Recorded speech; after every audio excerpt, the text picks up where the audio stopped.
Hello, good evening, detectives. This is your casters, Poch Spice and Soy Milk. We're bringing you the live commentary to IVA. Today is the last day of the group stages. We've been together for the last 4 days looking for these beautiful, amazing matches. What are your thoughts, Poch, on today's last day? Well, last day of the best of ones. Tomorrow it's going to be the playoffs, but I'm really excited for the teams we have for today because it's their last shot for them to be able to solidify themselves in the top 8 playoffs. And some of these teams are already a shoo-in. Some teams are just going to be playing for the fun, but I'm sure there's some groups wherein one team could actually keep the other team from moving forward. So I'm really excited to see how these storylines will be advancing because, like you said, we've seen each other for the past week, like 3 days. This is day number 4. So you know what? These storylines are going to come to an end once we hit the playoffs and especially once we hit the grand final. So I cannot wait because we have 4 matches lined up. Is there any match that you're looking forward to seeing, Soy? Thank you for asking. Actually, yes, I'm really looking forward for the matches between Scouts and BoBo. Because you know too that actually if Scouts wins, like they might advance. And if BoBo wins, actually they might be lacking a little bit points to reach there. So if BoBo loses, then we will be seeing GH versus GH. But so I'm a little bit excited about seeing how Scouts performs. Like they really need to get those points to match to good luck and then to take the spot from them. So they won't be GH versus GH. So I think that's one of the matches I'm really looking forward to. How about you, Poch? Is there any match that you also like looking forward to? Yeah, so that match is actually going to be an intense one because, as you said, BoBo is the kingmaker. BoBo cannot advance anymore, but they can stop Scouts from moving on. Because if you look at the brackets, if you follow Nello Mello on Facebook and you see it there, it is currently Good Luck and Have Fun that are at the top. But since Scouts did beat Good Luck, they will definitely move on if they tie with Good Luck. So that's a good match. Another match I'm looking forward to actually is TGS versus OmeZ. It's a Group B matchup, and I'm excited for that because the Little Dragons did an amazing job solidifying their dominance at the start. Right, they're currently at 2-1. So right now, I want to see how TGS will perform. So we're going to check out the brackets, ladies and gentlemen, just so we'll know what we have here. So this is the Group A1. The first match we're about to witness is NR versus A. That's another one that's really good. Again, the winner of that will move on with NM in Group A. The match I'm looking forward to is Group B's match with TGS versus OmeZ. And as Soy said, Group C match would be between Scouts and BoBo, a high-stakes match. And Group D would be an exhibition match of sorts between the team of At1S versus ZT. They're already a shoo-in, but I'm really excited to see that match nonetheless. And also, ladies and gentlemen, quick reminders. Stay till the very end because we will have a live draw for the playoffs bracket. So you cannot miss that. And you also cannot miss your opportunity to send in your predictions to the Discord. So have you been sending your predictions? Are you predicting any of these matches? What are your thoughts? Thank you for asking. I'm really looking forward for the predictions because I really put a lot of because we're gonna looking forward to Noir team because as you know, Noir is one of the favorites, if I may say. And let's go right into the introduction of Noir team. And the hunter is Oxygen, as some fans call it. Is also as Oxy. It's like a little nickname he has. And then the survivors are Marks, Night Owl, Potato, and Soul. A very, very nice lineup in the sense that they know what they're doing, the strategies, and they have shown to always bring something good to the table, and they always support their hunter in a way that they try to always get good matches, ties, and then bring as much points as they can. And so far, their survivors are really, really strong and always bring really steady matches to the table. Do you have any impressions towards? Oh, we're gonna go to the. Oh, Poch, let's do the other team. Do you want me to this is A team, ladies and gentlemen. A team that has won a victory over ZC. Again, I think if they're able to get a victory over Noir, that would be a huge statement because Noir and Team A have fallen to NM, and that was a close match that they fought against NM with Noir. But you know what? We do have Mushroom over here on A. We also have more. We do know him as Mobius, and Mobius Sculptor had that 4K. Also, his Feaster but their survivors are still pretty good. I'd have to say that the hunter is the one that really gets the points, while the survivors kind of go on the defense. I mean, coming into this group stage, the survivors did get some ties here and there, and it was the hunter, Mushroom or Mobius, maybe Noob Spectre. I'm not really sure who's the hunter that's going to be coming up to bat. They'll be the ones to really get and solidify the points for their team. Yes, and we'll jump right into the ban phase. The map that we're gonna have today for the first round, first half between Noir and Team A is going to be Arms Factory. And as you all know, Arms Factory seems to be one of the most favorite maps for survivors. And the survivor lineup for this match is going to be from the group A, Meaningless, Mikaneko, Seth, and I won, like Coach just said. And do you have any impressions towards Oxygen? Like, what do you think is gonna be the survivors he's gonna ban first? Well, Arms Factory with Oxygen, I think that he's very well rounded. He might go with his a Bonbon. He might go with he did go with a Gamekeeper in Ever Sleeping Town. That was Moru, my bad. And he has a lot of hunters, a lot of meta hunters. So it really depends. I think if he's gonna go with single hit hunters, you might see Seer. You don't have to worry about Priestess too much on this map. Then we see the Seer ban. Let's see now how they're gonna counteract and see how they're gonna try and counterban his Bonbon or counter his single hit hunter. We haven't seen a Geisha from this team yet, but who knows? In Arms Factory, it's gonna really help him with the tight kite situations that the survivors have. And now we see the picks of the forward as well as the psychologist.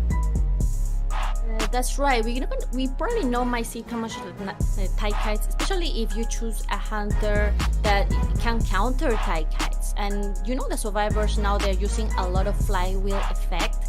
And I'm pretty sure a lot of survivors will catch up to that new meta and try to use that ability in their talents. And we saw the next survivor is SATT as Batter, and last but not least, an Explorer. Well, this is actually a very refreshing lineup, in my opinion, because I haven't really seen a Batter and Explorer mix yet. So I'm really looking forward to see who's going to be the strategy. And I feel that it's going to be a little bit decoding and stunning. Wow. And wow, Oxygen bringing their breaking wheel to Arms Factory. Wow, like you just said, tight kiting is going to be very difficult to watch because this map is full of corners, full of windows and tight spaces. And you know that breaking wheel counter is kind of like those tight walls. And we will have to see how Oxygen has trained to go through those small spaces and spike the survivors. It might be a little bit unlucky, to be honest, if he has to get the tinnitus from the Explorer and then forced to get that around the area trying to find the Explorer. So it's going to be, I think, like, even though of course the priority should be find the easiest targets, which in this case the Explorer, but I feel that if he cannot find it, he might have to move on to a better, easier, more reachable on-site target. What do you think about that? Yeah, with the Explorer being here, it's very hit or miss because we've seen a lot of matches go completely the Explorer's way. It's really in terms of hide and seek. And Oxygen picking Breaking Wheel is kind of like a confidence pick. It's more of like a flex pick because Arms Factory Breaking Wheel isn't really the best. We've seen Disaster do an amazing job, but it was a hard fought battle because there's amazing places for the survivors. A lot of windows, a lot of tight spaces. So Oxygen really needs to get his first down right away. And you definitely want the Explorer, but I'm sure the forward, the psychologist, and the Batter, I mean, all of these can counter the Breaking Wheel pretty well. Like, they can all last very long. So I'm excited to see how this first match will be panning out for us. It's going to be NR Noir versus A Team, first match of the day, ladies and gentlemen.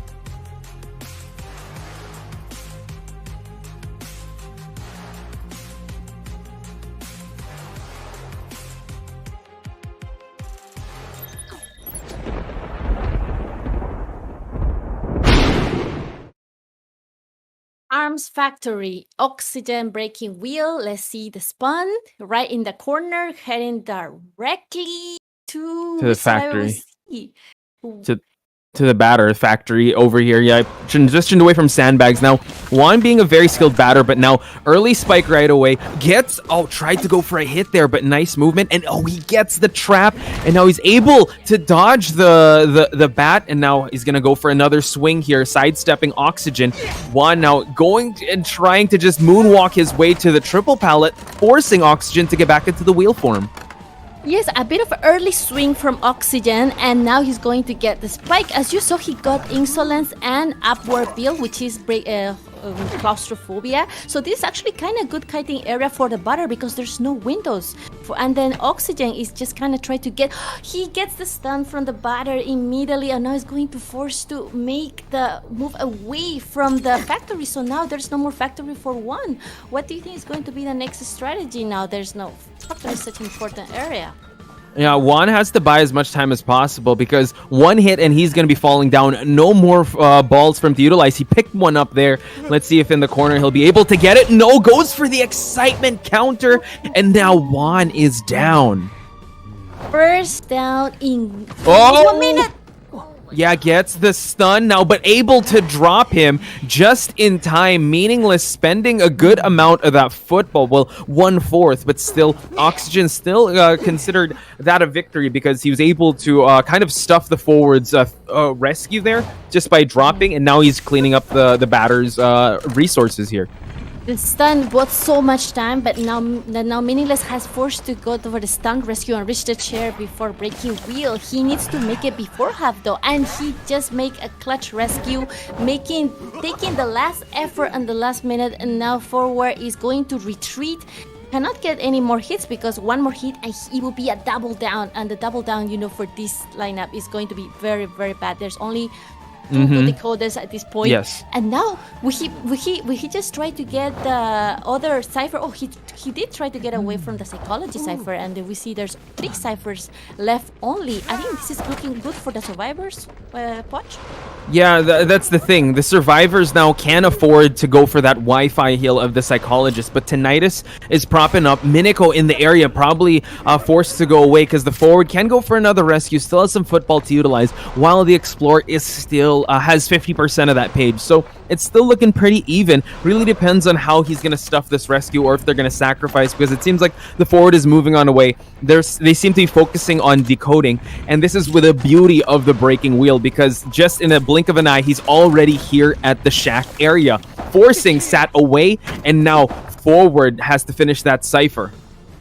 Yes, and besides, the Explorer got a 50% page now on him, and now he just needs to get another excitement.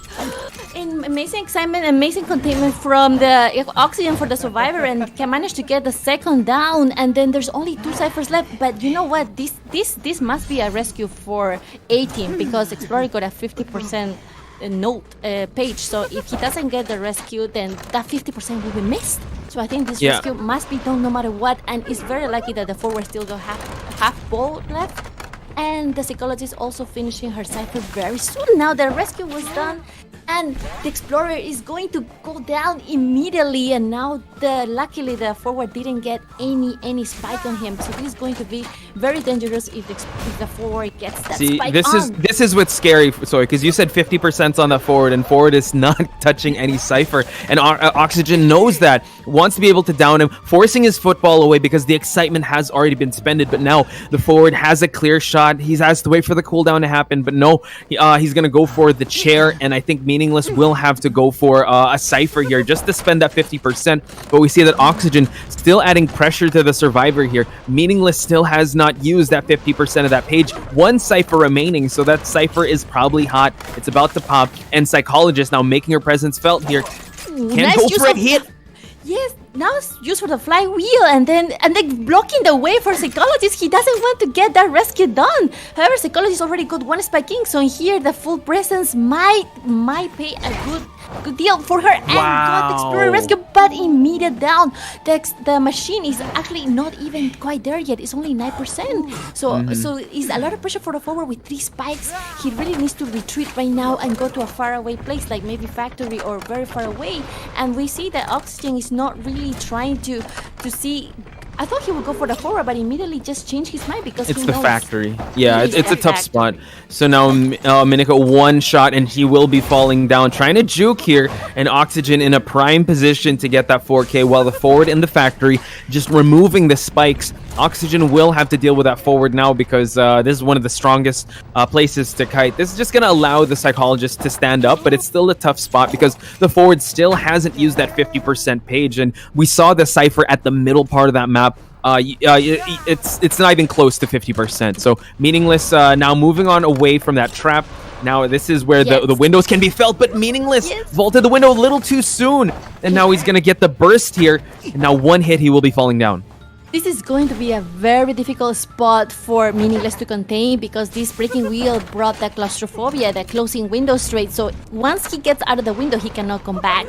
And now the psychologist is trying to find a way to just don't get found, because if she gets found, she just used her self-heal. So it would be extremely difficult for her to stand up again. It will force the forward to go back to heal her. And this is a really long distance between psychologist and forward. It's going to be very difficult whether she gets hit here or not. But you know, Oxygen didn't go blink, so he just needs to rely on the traps. He's gonna have to use the final snap for the psychologist.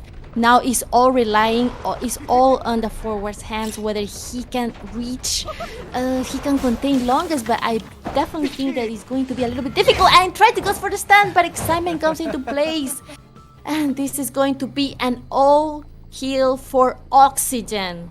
5 points for the first half of the first match. This was Oxygen for you guys in Arms Factory.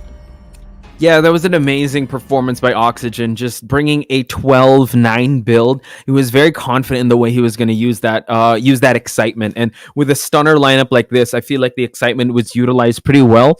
And it just shows the discipline he had. He didn't rely on blink. He didn't bring anything else besides that excitement. And his game plan, he played it to a T. All of the dominoes kind of fell into place in his favor. And, you know what? Well-deserved 4K on his side. Whoa, okay. So I hit the... Sorry. No, there we go.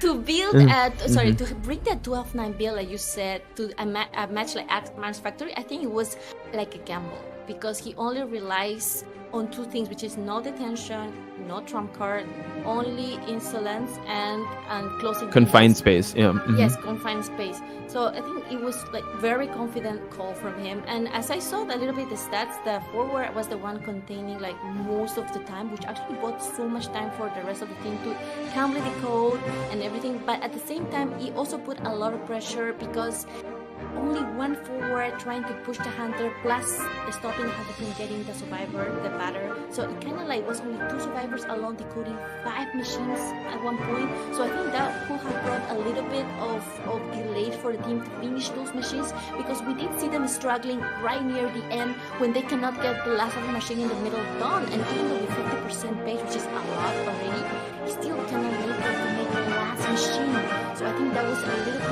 a little bit unlucky for the survivors this time, that they couldn't manage to get enough time out of this kite. Yeah, that's the thing. It was the scrambles, the saves, it really went into Oxygen's favor, and couldn't buy enough time for that Explorer to come online. Yes, the Explorer was able to get some Cypher machines popped, and also till the last Cypher remaining.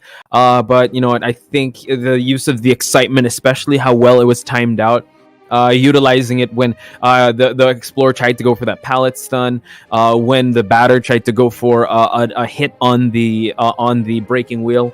Again, it was really well calculated. I don't know, it was a gamble, but hey, if you bet on yourself, that's what happens. And Oxygen, one of the most feared hunters out there, really excited to see more of him. I'm not sure. Are we going to head towards a break before we head into the second half? All right, I think we got the confirmation. So, ladies and gentlemen, we'll head into a short break, 5 minutes. Then we'll be right back for the second half of Noir versus A13.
Hello, viewers of IVA. Welcome to our last day of group stage.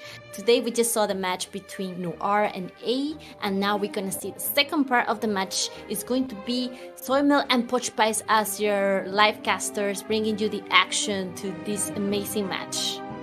What are your thoughts on the last match, Poch? What do you think? Do you think Mobius or Mushroom will bring the same hunter as Breaking Wheel?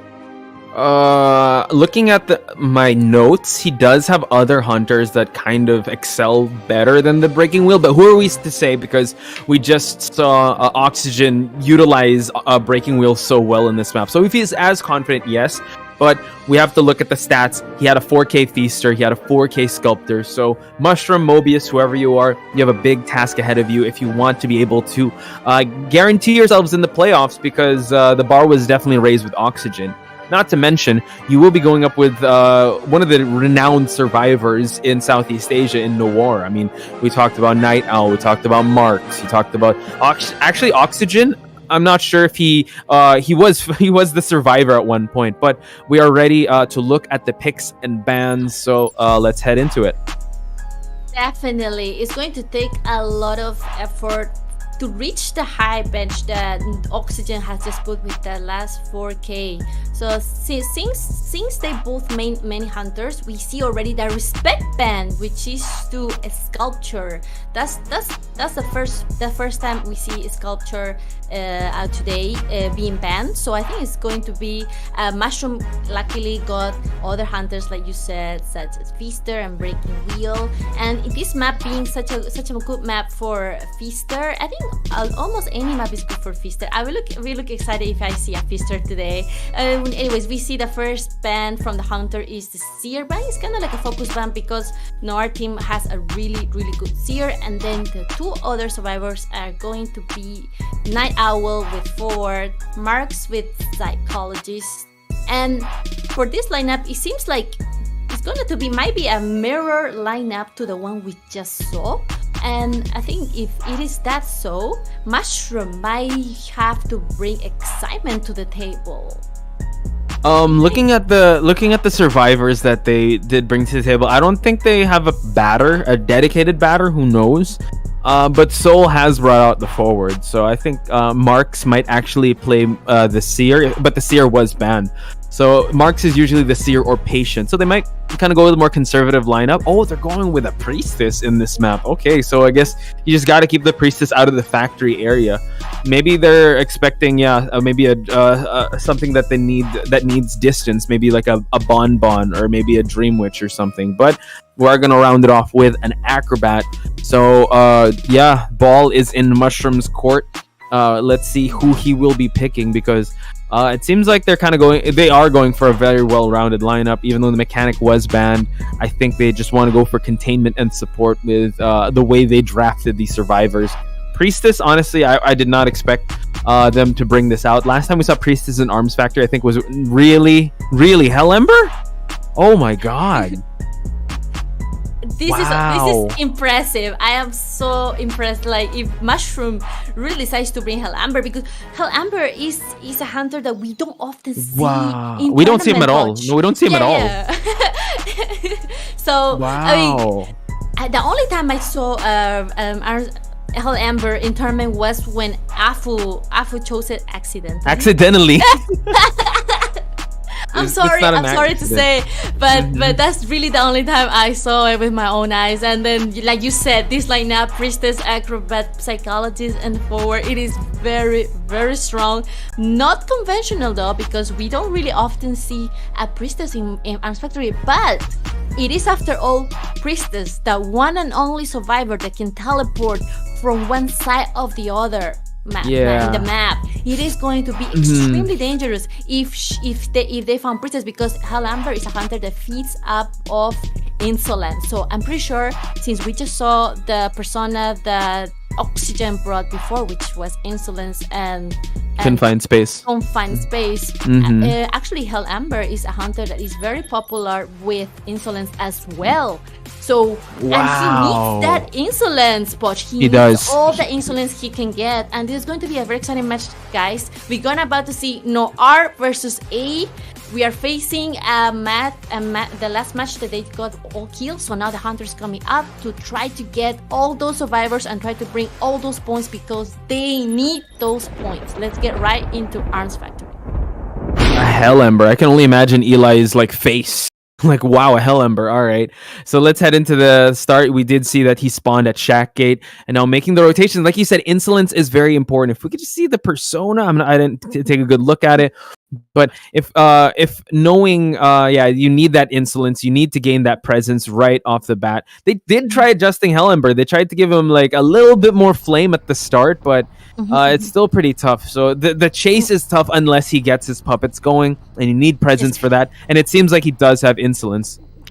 You're right. He does seems to have insolence because I already saw the little bit bar moving up, and now we see the best kiting area for any survivor here, which is Factory, and we see Psychologist immediately transitioning away using the window vault, and then Helamber he knows that this is the best kiting area, so it's going to be up to him whether he really wants to take this guy. We're going to see whether he wants to use either the blink or anything he got with him, but since insolence is his trait, he does not afraid of not getting that presence, so he just needs to get close enough to the survivor so he can get those flames up and build up the puppets, because he needs to get as much help as he can, because this is as a big map too, and then there's 4 survivors running around for free, roaming free, and then he needs to get the chase, and then he first get onto the priestess.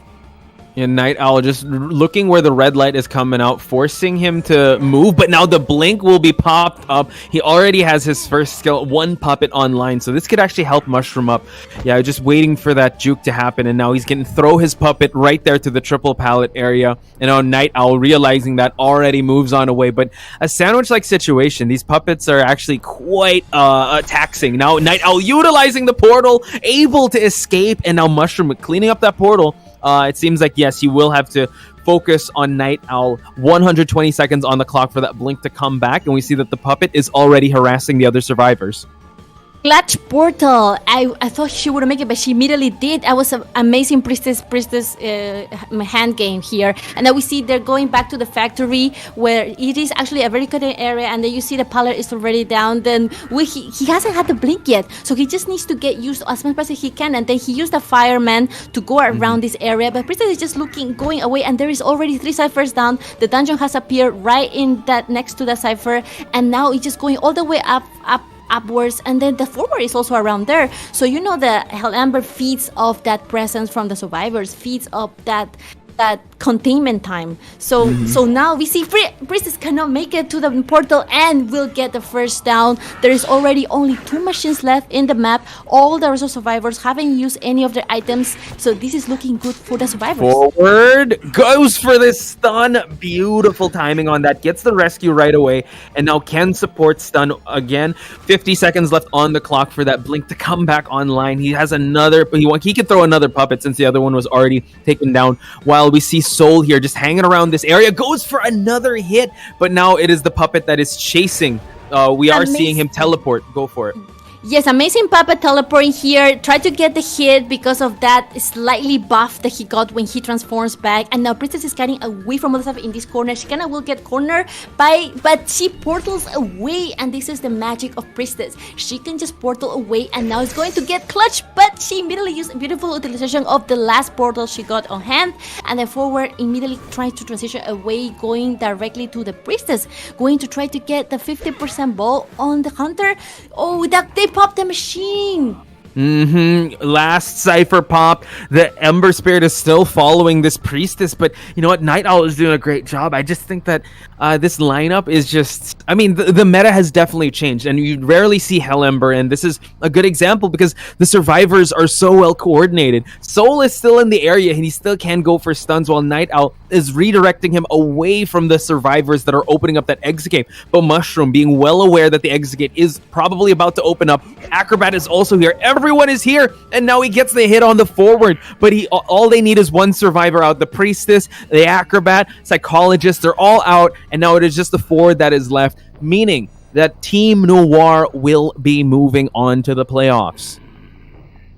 Amazing gameplay from the survivors of Noir and teamwork, especially that priestess that got found first. And then I thought the forward would go for the stun, but at the end, he didn't. Mushroom did a good job stopping that stun because he got the tension on hand, and then the cipher was popped also at the same time. So it was just like everything came into place when that cipher machine was popped. All the survivors spread out, and then they just prepare for the 4-man escape. And luckily, though, the hunter just got a blink on the forward. Otherwise, it would definitely have been a 4-man escape if Lambert didn't bring that blink and detention too. So that was just like the best he can do to get one survivor out. But it is definitely going to be a showcase that you said that the meta has indeed changed, and now the strategies that we used to know before and all the things that we know, we need to readjust and then see the new meta coming in and taking over. Yeah, and unfortunately, Hell Ember isn't still part of that new meta. It was a really tough chase. I would have to give our kudos to Mushroom Mobius. Bring out the Hell Ember, the first Hell Ember of IVA. He really tried his best, brought the right build, but I think the Priestess was a really good counter. You saw how once he got the Holy Keys up, really cutting corners away from the sandwich situation of the Ember Spirit as well as the puppets. And even though Arms Factory doesn't really have the longest structures, like he was still able to utilize that pretty well and really kept oxygen, really kept the hunter starving for presence. And ultimately, once he got the skill up, it was still a little too late because 2 ciphers were remaining and the forward was there for the stuns. Heck, we didn't even see the Acrobat and Psychologist come online. If it was the tandem of the Priestess and forward, I think that it's safe to say that the meta of the survivors have definitely found a way to counter a Hell Ember. Yes, especially the ciphers that we got from Psychologists and Acrobat, both survivors that can definitely get a very nice decoding speed compared to the forward and the Priestess. So I think it was kind of like ideal for the survivors at this point that the Priestess got found first and the forward can help a little bit after finishing his machine. It was really, really well coordinated from the beginning. Like everything was calculated, especially the kiting areas when the Priestess went around. When I thought she was going to go upward, she immediately went back because she probably also got communication from the teammates, good teamwork, saying like, actually, you need to be in this area because that area is the best area for you because there's no cipher machines there. And I think that little things that we saw building up, actually, even though it seems small, it means that they really know this map so well and they know each other's team and kiting strategies very, very well with each other. And it is amazing to see they are all in sync and able to get a 3-man escape. And that was really nice gameplay from the survivors of Noir. Yeah, I think we want to find the best of the best, and Noir was able to show that they are a step above and ahead of the curve in that aspect. And I'm excited to see how they will be facing in the playoffs because Group A is already set in stone. It is NM and Noir that will be advancing from Group A. But big kudos to ZC as well as Team A. You guys did amazing in IVA. Can't wait to see you in the next one. But for now, we will take a short break, ladies and gentlemen. Don't forget to send your predictions in. We'll take a 10-minute break. We'll see you afterwards.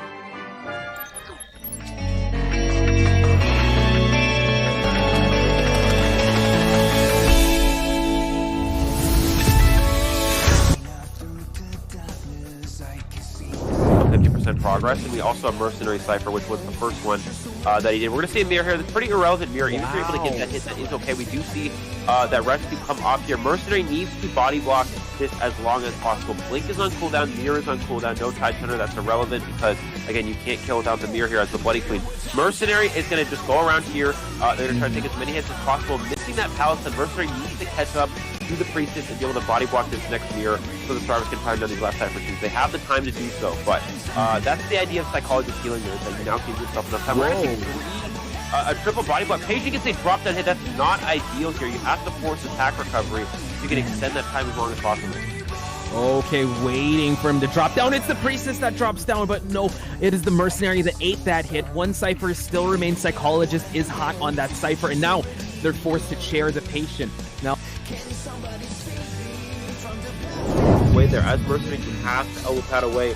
You have to elbow pad to a point where you're breaking that line of sight, and in this case, it's just, it's not working out here. We're going to see Batter come in potentially for a harass, but again, Batter can struggle here against this hook, because all you have to do is land that hook, get that hit, and yeah, there's another free hit. They are able to, I thought they were going for that body block. We're going to see them go ahead and drop a trap, so even if this does happen, he's going to land in the trap. yeah, he's not able to get the harass off anyways, and he's going to be scared for the second time. Man, the way that Oxygen was able to snipe out from afar, and another one. He is a sniper on this game. Distance to go for that rescue. Yeah, with Mercenary getting cut off this far, they may not even go for it at all. He takes the hit there, and he's going to push the save. I think Sculptor might have full presence now because of that influence. Let's see, actually. Going to go in for that rescue. We're going to have full presence, actually getting that hit there. One chip. They were able to get the save, though. Can he get the double hit on Mercenary as well? He is able to get the double hit on Mercenary. Acrobat has a few bombs to work with here, but it's going to be difficult. This is not a great area to kite, especially against a Sculptor with full presence. Trying to go for that mind game, gets to the vault into him, and he should still be able to get that hit there. There's that first chip, and I don't think there's any chance of making it to a window there before you. Wow. Yeah, I mean, I think, yeah, great job hiding the red light, just forcing him to make that jump, and this will be the first down and out. The delayed effect on his passive there is definitely going to be hard. Now we see him, yeah, he has to utilize that elbow pad just to get out of dodge, but now the webs are able to, you know, catch up, and he's able to utilize the blink to get the Mercenary. Now the Mercenary has no more skills, no more items to utilize. But it seems like the closest one is the Embalmer. He will have to be very careful though. Mercenary already making his rotation towards this rescue. 2 ciphers remaining. We do note that I think they're priming 2 ciphers at once, and the one's at 71%. He's just being very careful. Now the rescue needs to happen. Tide Turner will be in effect, trying to light up the floor. Mercenary eats 1 chip bomb. Will eat another one. Oh my god. He's waiting for the last possible second, and now stuffs the rescue. This has turned around. Crocoduck now just needs 3 survivors to get the victory here. Yeah, Mercenary actually could have just waited for that bomb to blow up before going for the chair save there. But instead, yeah, getting a little too greedy there, and this is probably going to be a drawn position. The question is, you know, does this Bonbon have the trump card? We'll see Acrobat coming for this rescue. Is he able to get that first? Whoa. And he pushes the Acrobat back. The Cypher Machine is primed. Can he potentially go for the blink to get it on the Acrobat? He's going around the chair to try to bait out the blink, but he didn't fall for it. And now all he's doing, there's the blink, and there's the down. Again, he only needs 3 survivors eliminated, and with the tension, that may be enough there. Again, you saw the Acrobat. He knew blink was coming.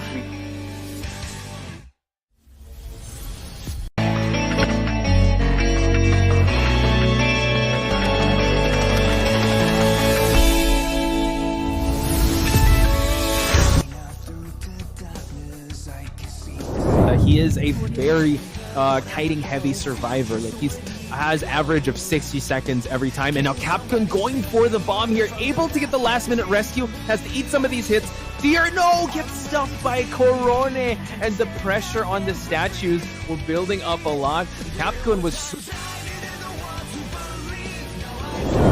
how this painter gets this rescue done, because it is Mercenary after all. He can buy a lot of time in chair, and we see 2 cypher machines being looked by the CCTV.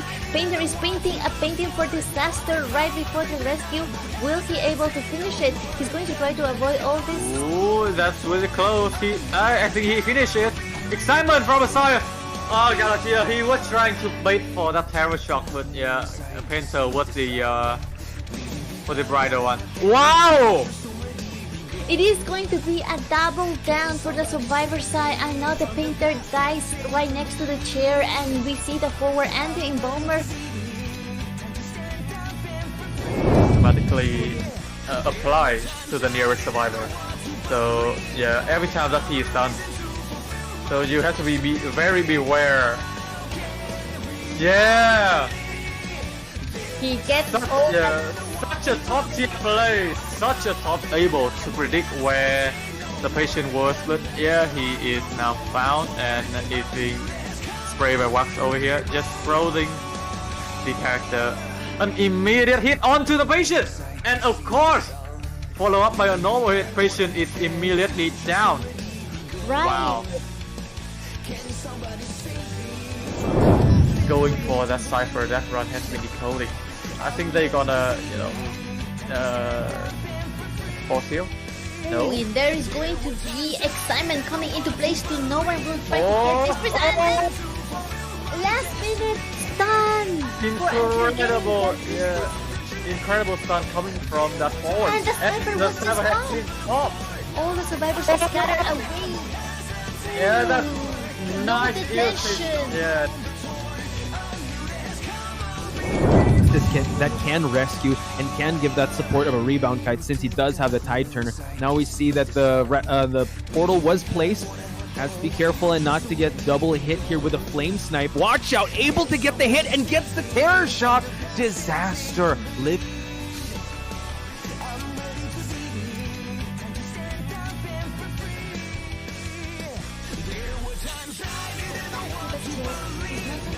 Wow! Away that quickly, and he gets the flame. However, Another terror shot. The bees trying to stop the rescue from happening, but able to swipe at the bees. It'll now Enchantress coming to the mix. So far, the flame snipes have been on point. Very purposeful, gets the hit, and he go for another one. This is an ace. Wow.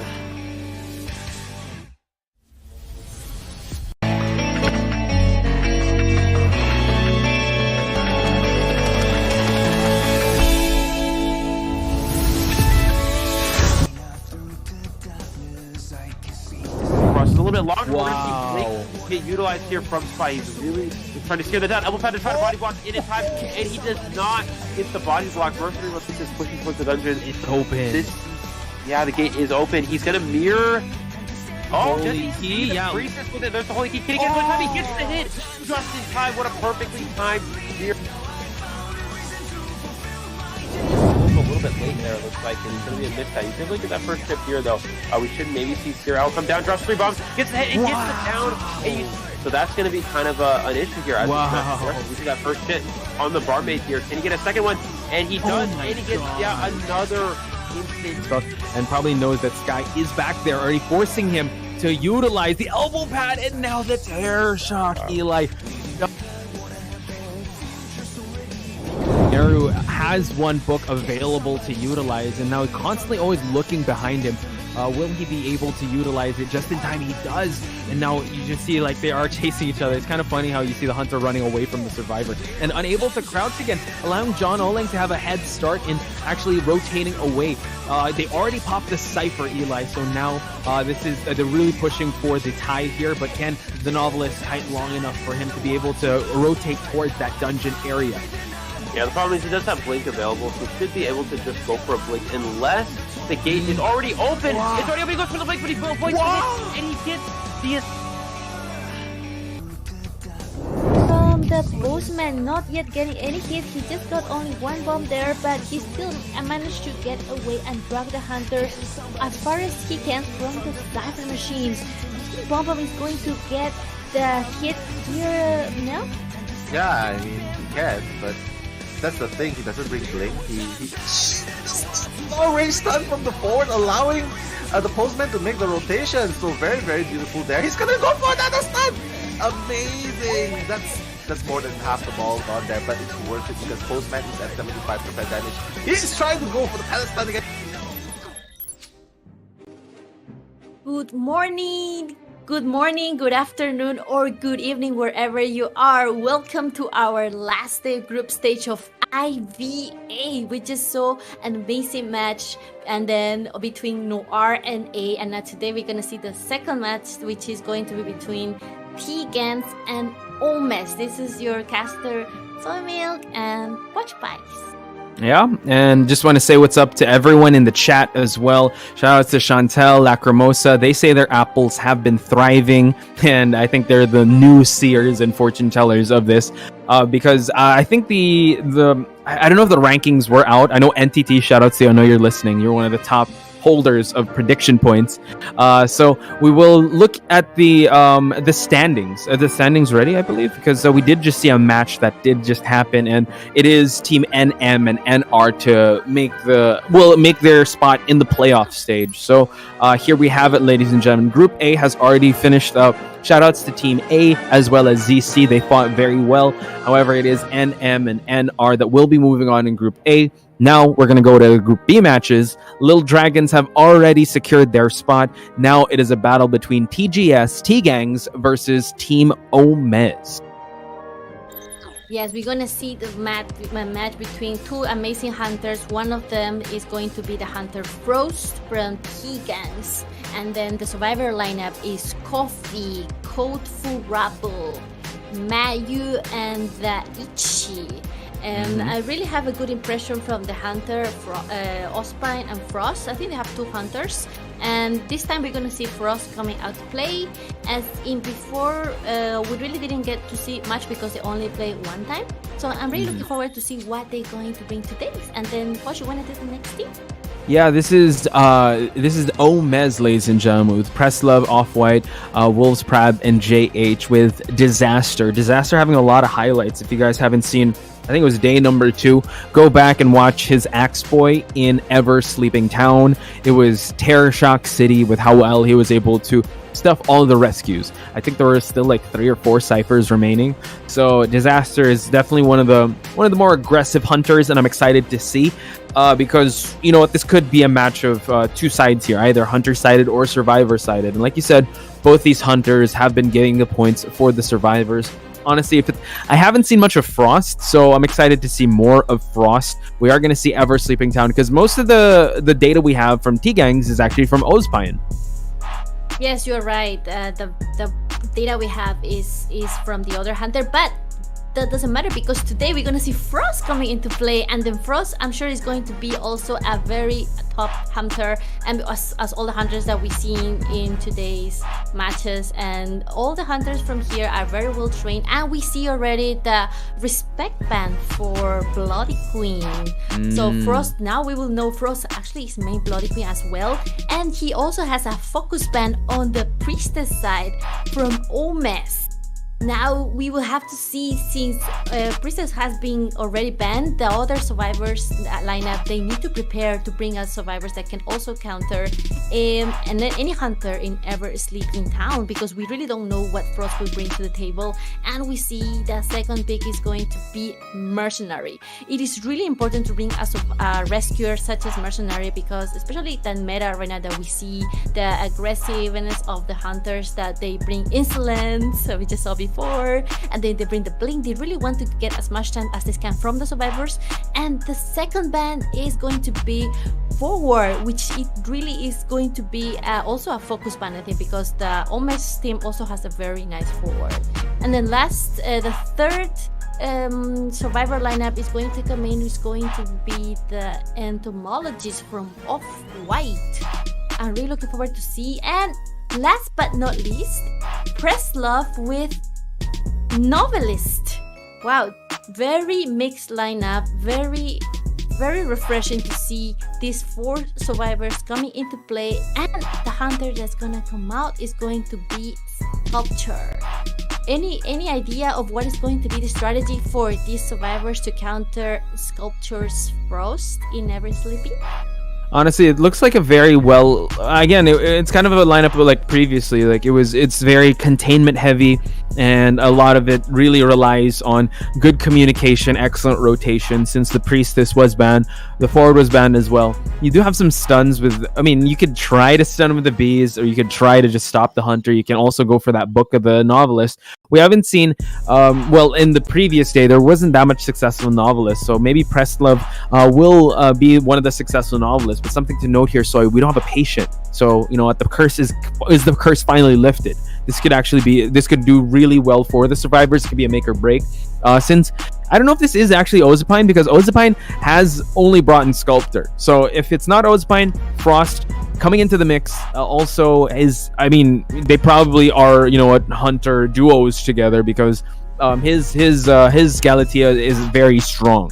Especially in a map like this, if you're not going to go for that breaking wheel, you might as well go for the Sculptor, because she has that chisel. When she gets tier 2 statues, it's really hard to kite, and I think they are ready for that. So the picks and bans really went very well. So it's really anyone's game at this point.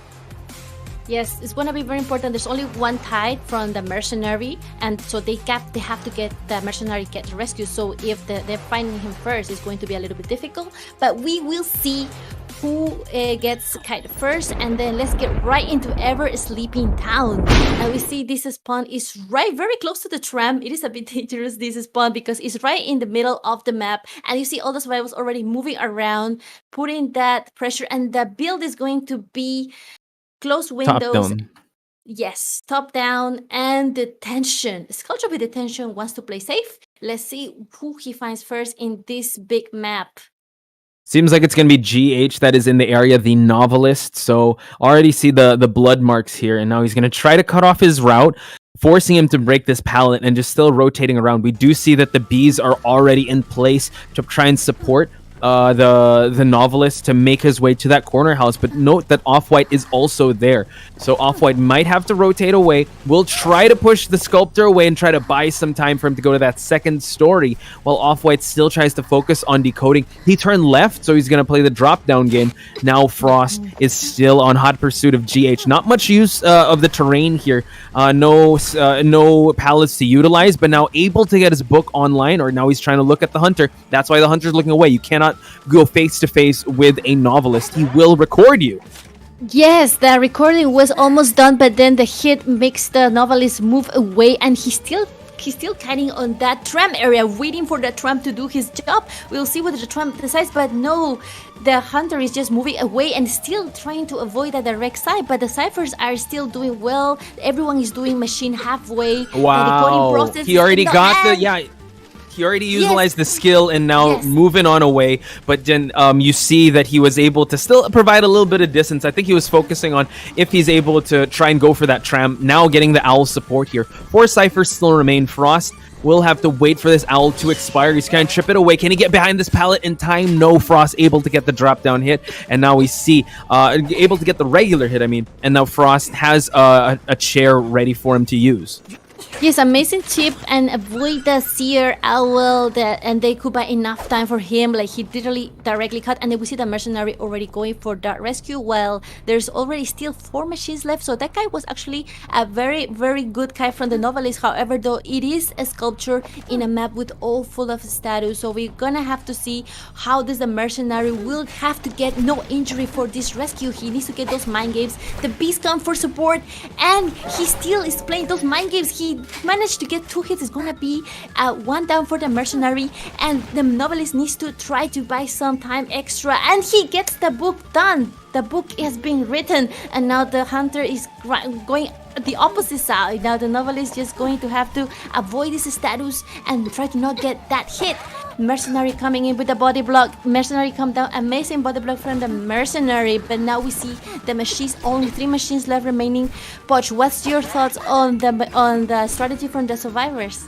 Oh, the novel is still doing a great job trying to drop down, but it's really tough on that side because the pallet was already dropped down. Now, second time for the novelist to hit that rocket chair. Mercenary did an amazing body block, and we also saw a book come online. So they're able to buy enough time. 2 ciphers still remaining. It really depends on this second rescue, how they're going to manage to pop 2 ciphers.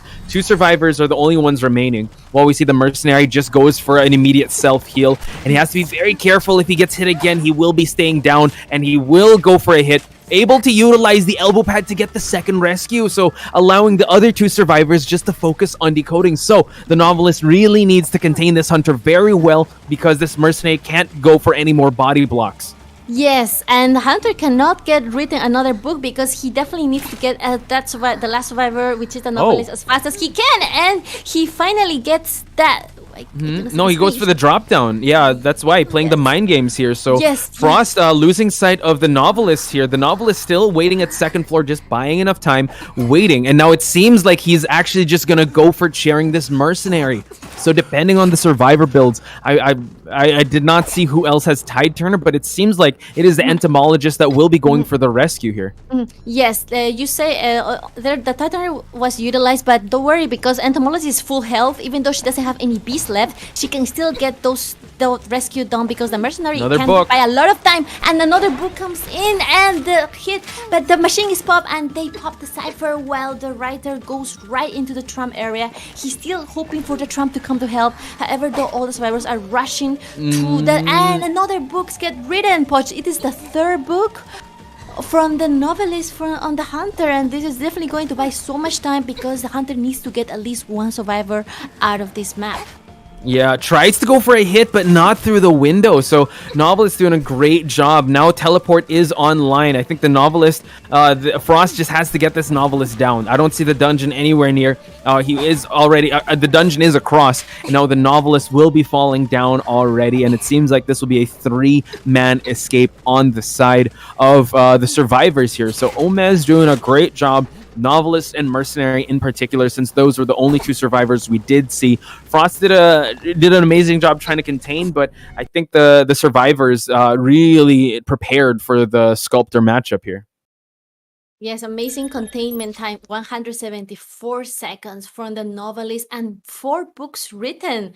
It is impressive, really, the amount of time he can cut in the tram area because it's an open space. So the statues are kind of hard to collapse into that open space and harder to chip him down. So he really managed to buy so much time, especially kiting away from all the ciphers and the second floor, forcing the hunter to go for the mercenary at the very last minute. So I think this was an amazing teamwork from OmeZ, especially the owl on time and then buying as much time as possible, and the bees. Let's not forget about the entomologist bees. They were all utilized to the maximum extent, buying so much time and so much support for the Novelist. I think it's the first time we see in IVA such an amazing Novelist gameplay, and we see now that actually if they manage to get around the map and find the best spots to look at the hunter directly and get that book written, then I think it really can be very scary to see a Novelist.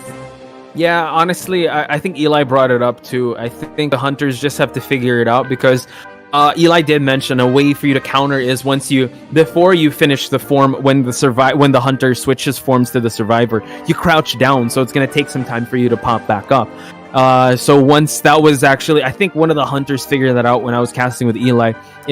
It really, actually, I think it's more of the hunters getting more familiar with the toolkit of the Novelist. We did see Frost do an amazing job not really looking directly at the Novelist, just so he couldn't get the book online. But towards the later scrambles, we did see some head-on chases that did allow for the Novelist to get that book online. And him getting that drop-down situation, just deciding to go for the Mercenary, and then the Novelist just making himself present just for the rescue to happen on the entomologist side. That was, again, excellent coordination on the survivor side. So OmeZ really did their homework. Frost, kudos to him or her. The way he was able to play that Sculptor, again, it's Sculptor actually kind of moved down in terms of the competitive tier list here. And when you're going up against competitive survivors, it's Sculptor hasn't had her former glory of COA 4. So for him to get 1, that's still pretty good. We're still going to play another match, and I'm excited to see how T-Gang survivors will round out the second half. But before anything else, ladies and gentlemen, we're going to take a very short break. In 5 minutes, we're going to see the second half of TG versus OmeZ.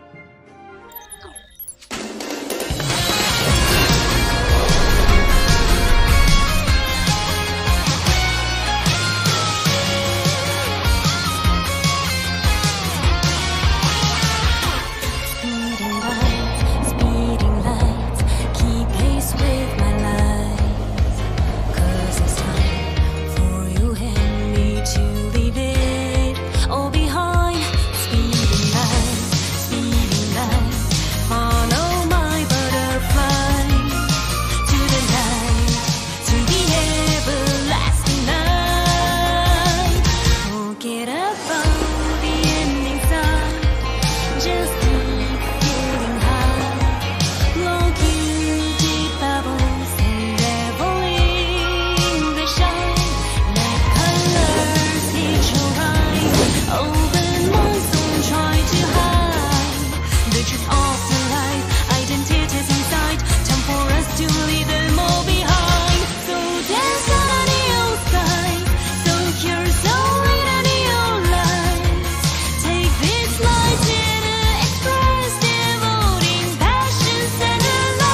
Hello, fellow survivors and hunters. Welcome to our last day of group stage of IVA. We just saw the team between OmeZ and... Sorry, I'm nervous. I'm nervous. What? We just had an amazing match between OmeZ and T-Gang, Soy Milk, and Poch Spice here. Last day of the group stage. I know that Soy can feel the tension in the air because one of these teams will be moving on. So I'm excited to share the mic with you, Soy, and a lot of people in the chat are actually excited because like Nell's dancing like the B-Duck bonbons. A lot of duck booty shaking. But we will head towards the picks and bans screen here. So yeah, give us some highlights on the match we just saw. Well, I was really impressed by Frost bringing the sculpture on the first half. Of course, he got his focus ban on the Bloody Queen, so now we know that he was actually he or she was actually a main Bloody Queen, and then he might have also forced to use the sculpture. But at the same time, he really did all his best. But we also see new meta coming in as the Novelist and the Mercenary did such an amazing teamwork that we see, especially in Ever Sleeping Town. And we see now the first ban is also a respect ban for Disaster's Breaking Wheel in Ever Sleeping Town. You know, Poch, that Ever Sleeping Town is one of the best maps for breaking wheel. So this ban is definitely going to be a respect ban for Disaster. And Disaster also doing a focus ban for Priestess because she can be really, really scary in this map. And for the survivor side, we see a Prisoner, Poch. Prisoner is not really one of the top decoders we have seen. We usually just Explorer, or we see just survivors that don't have any decoding debuff. But Prisoner is not like the most common survivor that we will see for decoding. So I think that bringing a Prisoner is very refreshing. Yeah, I love seeing like main decoders come into the mix, and we do see, wow, okay, allowing for the Seer to come out. Well, then again, we've seen Disaster's Axe Boy. He's not afraid of that owl. He's definitely afraid of the portals of that Priestess and also the bees, because the bees could definitely, stop him from those restful roads. So it seems like Daichi. I mean, we see the Mercenary and the Prisoner. Prospector coming to the mix just for some stunning. Now they're gonna have to round it up with something big here. It might go for like a Patient or an Acrobat or another. Okay, I don't know this game at all. So we're going for a lawyer. So double decoders, but no bans on the Mechanic. No bans on even a Mind's Eye. We're going for a lawyer. We were just talking about the lawyer, Poch. right before we start casting. We're just talking about, hey, we haven't really seen lawyer much. We don't really use it, but now we see Hell Amber coming out. It is definitely what is it with today? Is it Friday the 13th? We see two. Are they like off food? Did they just accidentally pick the Hell Ember? Because it's a streak that's been going on now. On the other hand, though, Poch, we don't know that like it is also the surprise factor we can hear, and we have seen Disaster X-Boy get a triple terror shock with 4 machine left, so he can be a very aggressive type of hunter. He always chooses to go for the hunter he feels the most comfortable, and also he likes to play a little bit the surprise factor, because we really didn't expect it. Were you expecting Hell Amber? I was not expecting a Hell Amber, definitely. So it is definitely going to be a surprise for the survivors, and we will see the survivors right here. We see the flywheel coming from the Prisoner, which will help him kite a little bit longer. And since this hunter really doesn't have much mobility, he definitely needs to get all the insolence. So I think that insolence might be coming into play. What else we see? I think this team definitely going to be for decoding meta, which we did saw in the first matches. So we'll see how it works, especially with the prospector there. I think the ideal survivor to be found definitely will be either the Prisoner or the lawyer. But well, enough talking, and let's get soon into Ever Sleeping Town. We got the Mercenary, Prisoner, Lawyer, and Prospector. And then here, OmeZ is going to try to show us what he got with Hell Amber. This is going to be the second Hell Amber of our IVA, guys. So definitely looking forward to this match. Let's get right into Ever Sleeping. Spawns in the dancing geisha here right next to the tram, so we are going to see Disaster First time Hell Ember, he's keeping his personas a secret, guys, so I have to keep it quiet. I know Chantal also is looking for like a Hell Ember matchup, so hopefully Disaster will kind of quench that thirst when it comes to Hell Ember matches. Now we see the survivors making the rotation. It seems like Coffee is going to run right into the Hunter, but the Prisoner, no, actually at the second floor, we do see that Disaster is just going to go after this Prisoner. Yes, the Prisoner definitely going to try to take the kite because he's like we said before, one of the ideal targets for the Hunter to build up, to especially to come in, especially because no stun, and then he definitely doesn't have much option, and the flywheel effect will have to come in soon, not yet though. And the graveyard is a really good area for carrying. There is those graveyards, and then the puppet already come in. You do see how wow. Yeah, did you see that? Able to hit him out of the flywheel. So Prisoner doesn't have that much resources to utilize anymore. He just has to use these. Drops the stun and also the pallet there. But we see that this Prisoner is still doing an excellent job baiting out some action here, and Disaster forcing him to vault through the pallet, and now has the Prisoner down. Yes, amazing kite for 1 minute time already, letting all the survivors call 3 machines at the same time, and now we will see, very important, who comes to the rescue, because the mercenary doesn't seem to be the closest survivors. He will have to leave his machine, and don't worry about the machines because Lawyer will fill the app. But at the same time, Hell Ember is moving away. He just got his helper down there in the graveyard, and now he's going to try to stop this rescue. He definitely wants to try to get a hit on that mercenary because a double down would be very bad for the survivors at this point, and forcing the mercenary to use all the elbow pads going directly. He cannot catch up, but I think he's going just to teleport away and try to get the terror shock, but no, it was a bit early. Past the swing. half.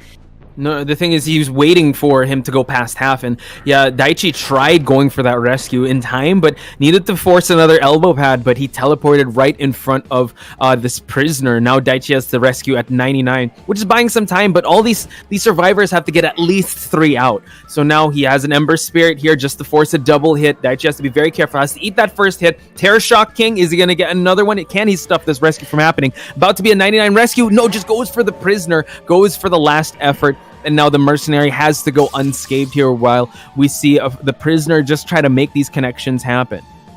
Full fed Hell Ember, there's really no way out. He's gonna go immediately back to the manor as soon as gets, and then we just see the Lawyer trying to just get as much machine as he can. Only 2 ciphers left at this point. There is no more machines on this side of the map, so now Disaster will just be forced to move away and then try to get the things tied up here. He doesn't want to give any opportunity for the Prisoner to stand up, and the survivors already trying to look for more cipher machines to be done. They're really buying a lot of time, especially this area which is so far away from the map, and this Hunter, Hell Ember, really doesn't have as much mobility as a Sculpture or a BoBo. Like, he really needs to get all those spots, and the cipher machines are very, very close. One is actually above 90, the above 50%, like around 80. The other one is just getting worked on. So now we see the one of the caveats of using a Hell Ember. You saw that they were able to dismantle one of their puppets, and now there's a 30-second, about to be 30, less than 30 seconds on that puppet. Now Disaster has to walk on foot. Probably going to rely on his detention hit just to knock them down, to go for that tie, because that's all he needs. The survivors, all of them need to escape this. Oh, wow. Already teleports to the second floor. Coffee being in the mids here, now able to move on away. Can he get the drop down hit? Just moves on away, tries to go for the drop down blink, but no, Prospector was not there. Goes for that stun. So Coffee buying a lot of time, has not utilized any of his magnets just yet. We do see that an Ember Spirit, it was planted already. He can just go for the hit here, but excellent trade-off there. And now we see he's going to throw another puppet down just to cut off the route of this Prospector.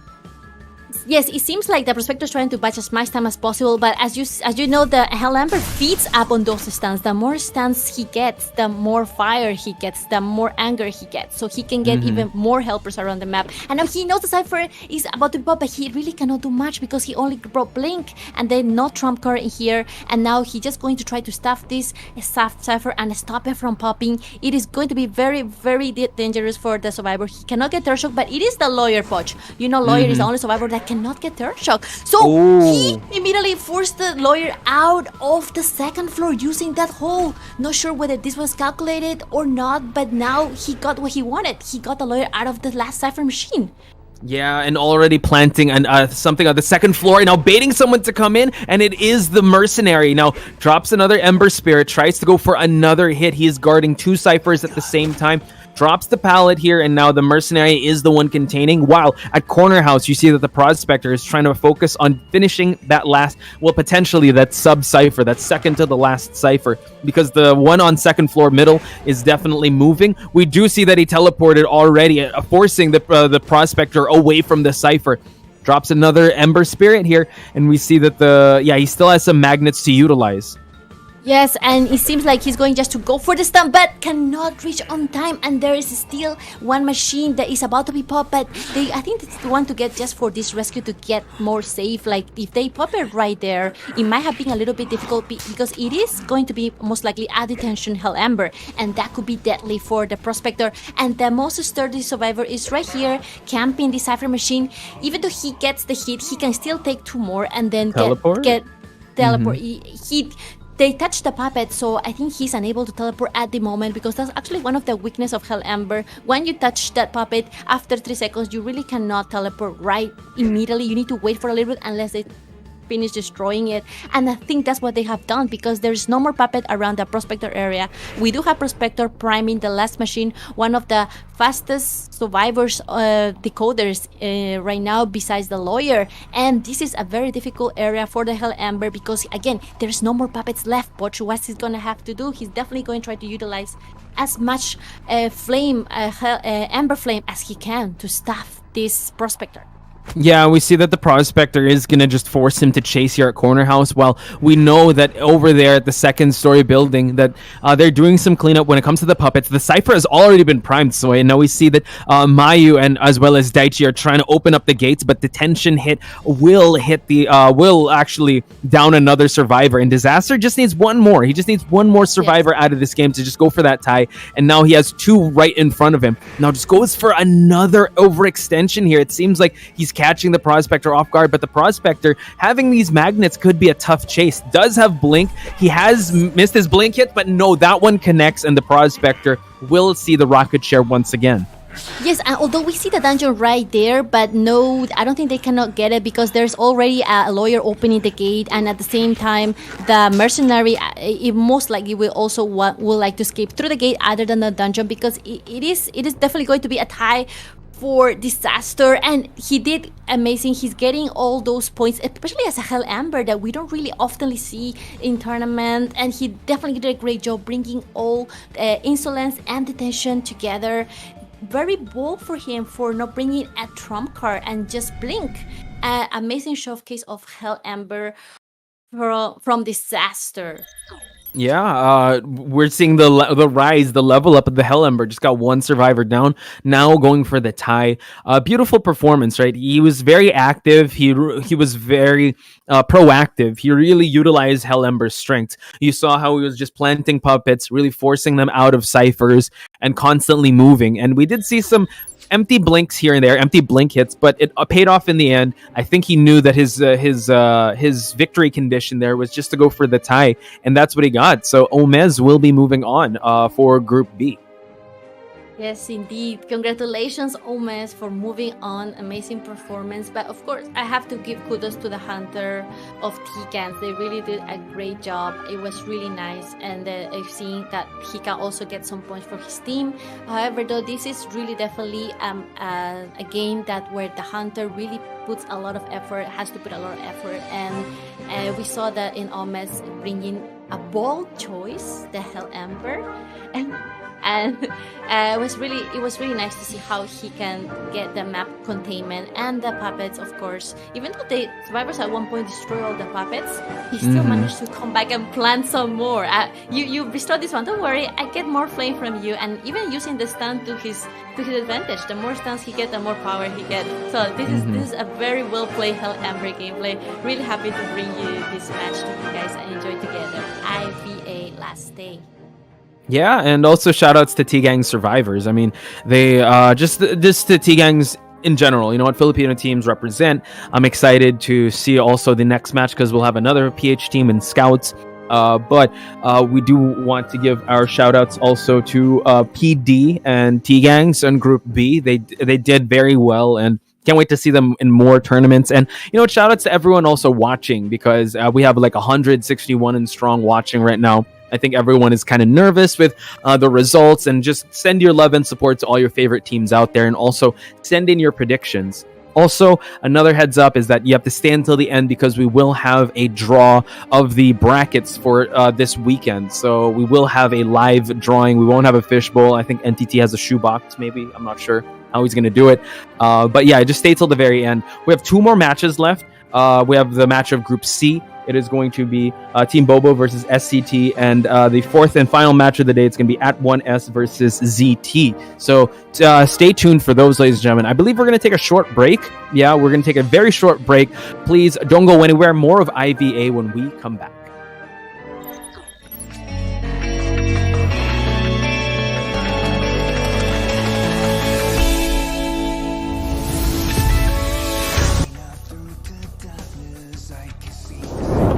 Progress, and we also have Mercenary Cypher, which was the first one that he did. We're going to see a mirror here. That's pretty irrelevant mirror. Even if you're able to get that hit, that is okay. We do see that rescue come off here. Mercenary needs to body block this as long as possible. Blink is on cooldown, mirror is on cooldown, no Tide Turner. That's irrelevant because, again, you can't kill without the mirror here as the Bloody Queen.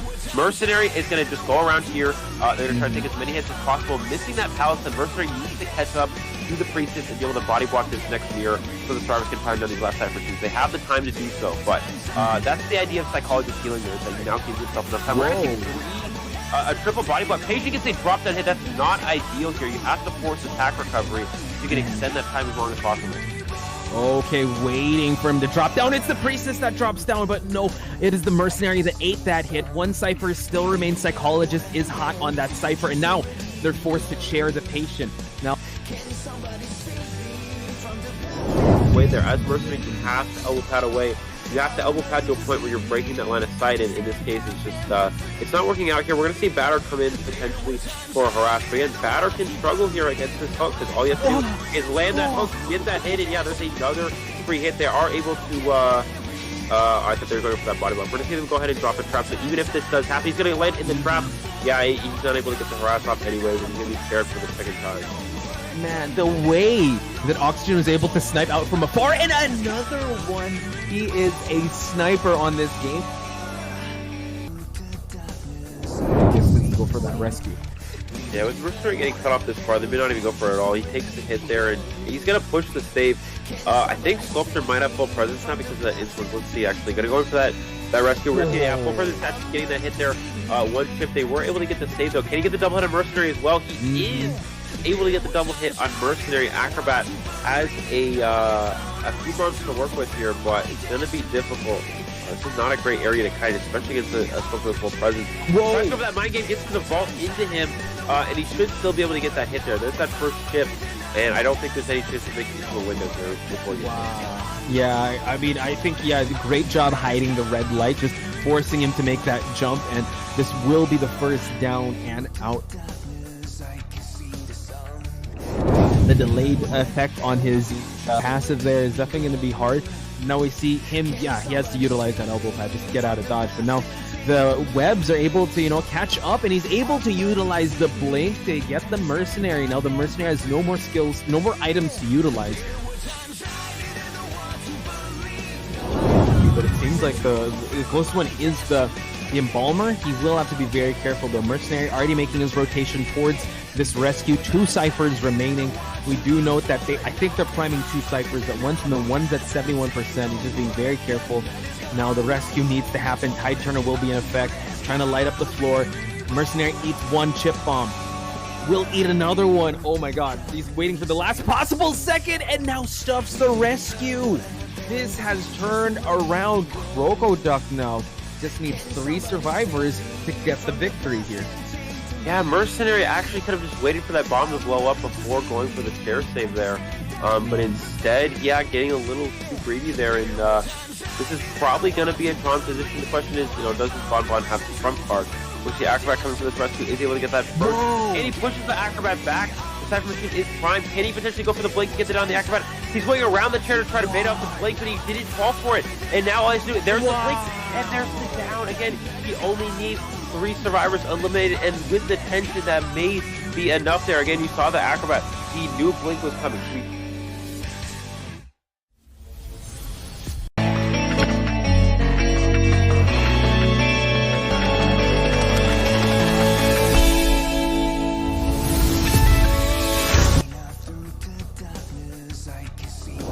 He is a very kiting heavy survivor. Like he has average of 60 seconds every time. And now Capcom going for the bomb here, able to get the last minute rescue, has to eat some of these hits. Fear, no, gets stuffed by Corone, and the pressure on the statues were building up a lot. Capcom was how this painter gets this rescue done, because it is mercenary after all. He can buy a lot of time in chair, and we see 2 cypher machines being looked by the CCTV. Painter is painting a painting for disaster right before the rescue. Will he able to finish it? He's going to try to avoid all this. Ooh, that's really close. I think he finished it. Excitement from Messiah. Oh, Galatia, he was trying to bait for that terror shock, but yeah, Painter was the brighter one. Wow! It is going to be a double down for the survivor side, and now the painter dies right next to the chair, and we see the forward anti-embomber automatically apply to the nearest survivor. So yeah, every time that he is done. So you have to be very beware. Yeah! He gets all such a top tier play, such a top able to predict where the patient was, but yeah, he is now found and is being sprayed by wax over here, just frozen the character. An immediate hit onto the patient, and of course, follow up by a normal hit. Patient is immediately down. Right. Wow.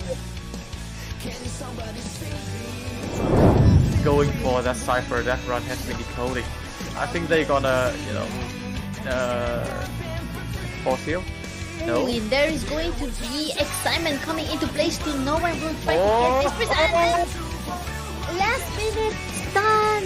Incredible, yeah. Incredible stun coming from that forward. And the sniper was just off. All the survivors are scattered away. Yeah, that's nice. Yeah.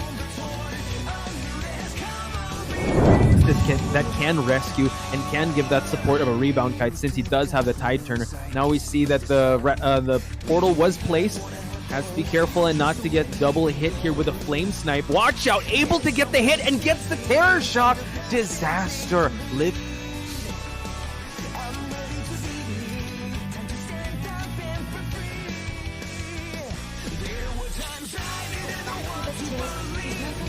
Wow! And he gets the flame. Another terror shot. The bees trying to stop the rescue from happening, but able to swipe at the bees. Now Enchantress coming to the mix. So far, the flame snipes have been on point. Very purposeful, gets the hit, and he go for another one. This is an ace. Wow.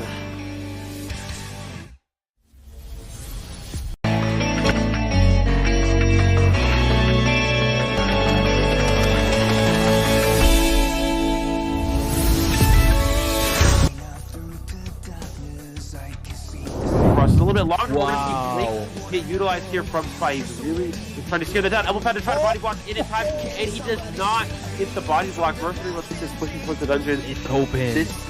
Yeah, the gate is open. He's gonna mirror. Oh, holy key, yeah. With it. There's the holy key. Can he get it one time? He gets the hit just in time. What a perfectly timed mirror. A little bit late there, it looks like, and it's going to be a mistime. You can look at that first trip here, though. We should maybe see Cyril come down, drops 3 bombs, gets the hit, and gets the down. And so that's going to be kind of an issue here. We see that first hit on the barmaid here. Can he get a second one? And he does, and he gets another instant. And probably knows that Sky is back there, already forcing him to utilize the elbow pad, and now the terror shock, Eli. Naru has one book available to utilize, and now constantly always looking behind him Will he be able to utilize it just in time? He does. And now you just see like they are chasing each other. It's kind of funny how you see the hunter running away from the survivor and unable to crouch again, allowing John Oleng to have a head start in actually rotating away. They already popped the Cypher, Eli, so now this is they're really pushing for the tie here, but can the Novelist kite long enough for him to be able to rotate towards that dungeon area? Yeah, the problem is he does have Blink available, so he should be able to just go for a Blink unless the gate is already open. Wow. It's already open. He goes for the Blink, but he avoids it, and he gets the...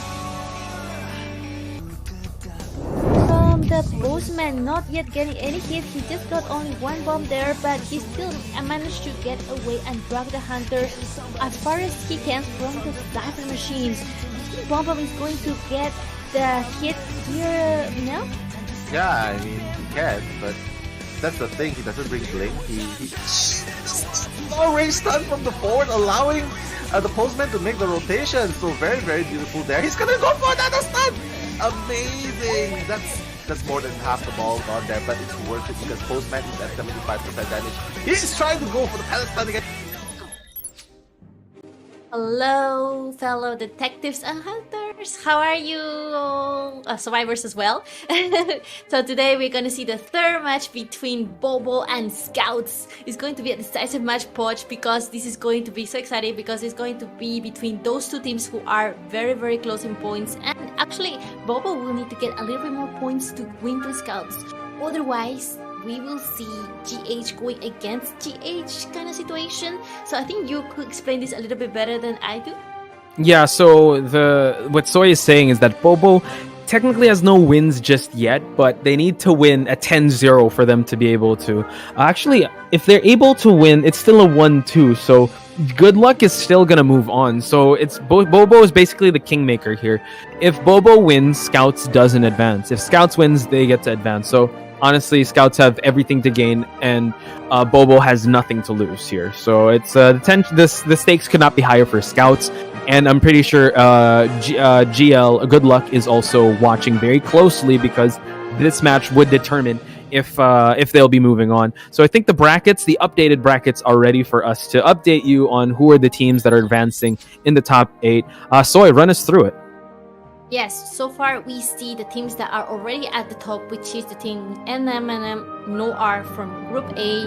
From Group B, it is Little Dragons and OmeZ. And from Group C, that ones are the top are going to be Half Fan and GL. And last but not least, from Group D, it is going to be on the top ZT and Ad1S. And then right now, what we're going to see is from the Group C, Scouts versus BoBo. And now I'm going to do the introduction through BoBo team. It is actually a very funny icon that we see here, like their little logo, and the hunter name is going to be Evening. Very nice name because we are actually our evening time here in Asia. And then the survivors are Night Rain, Huang Li, a very familiar name, Morning, and Rainy. So yeah, I like the names, are all like very nice to the ear, and they actually are like a family of like evening, night rain, morning raining, and yeah, funny.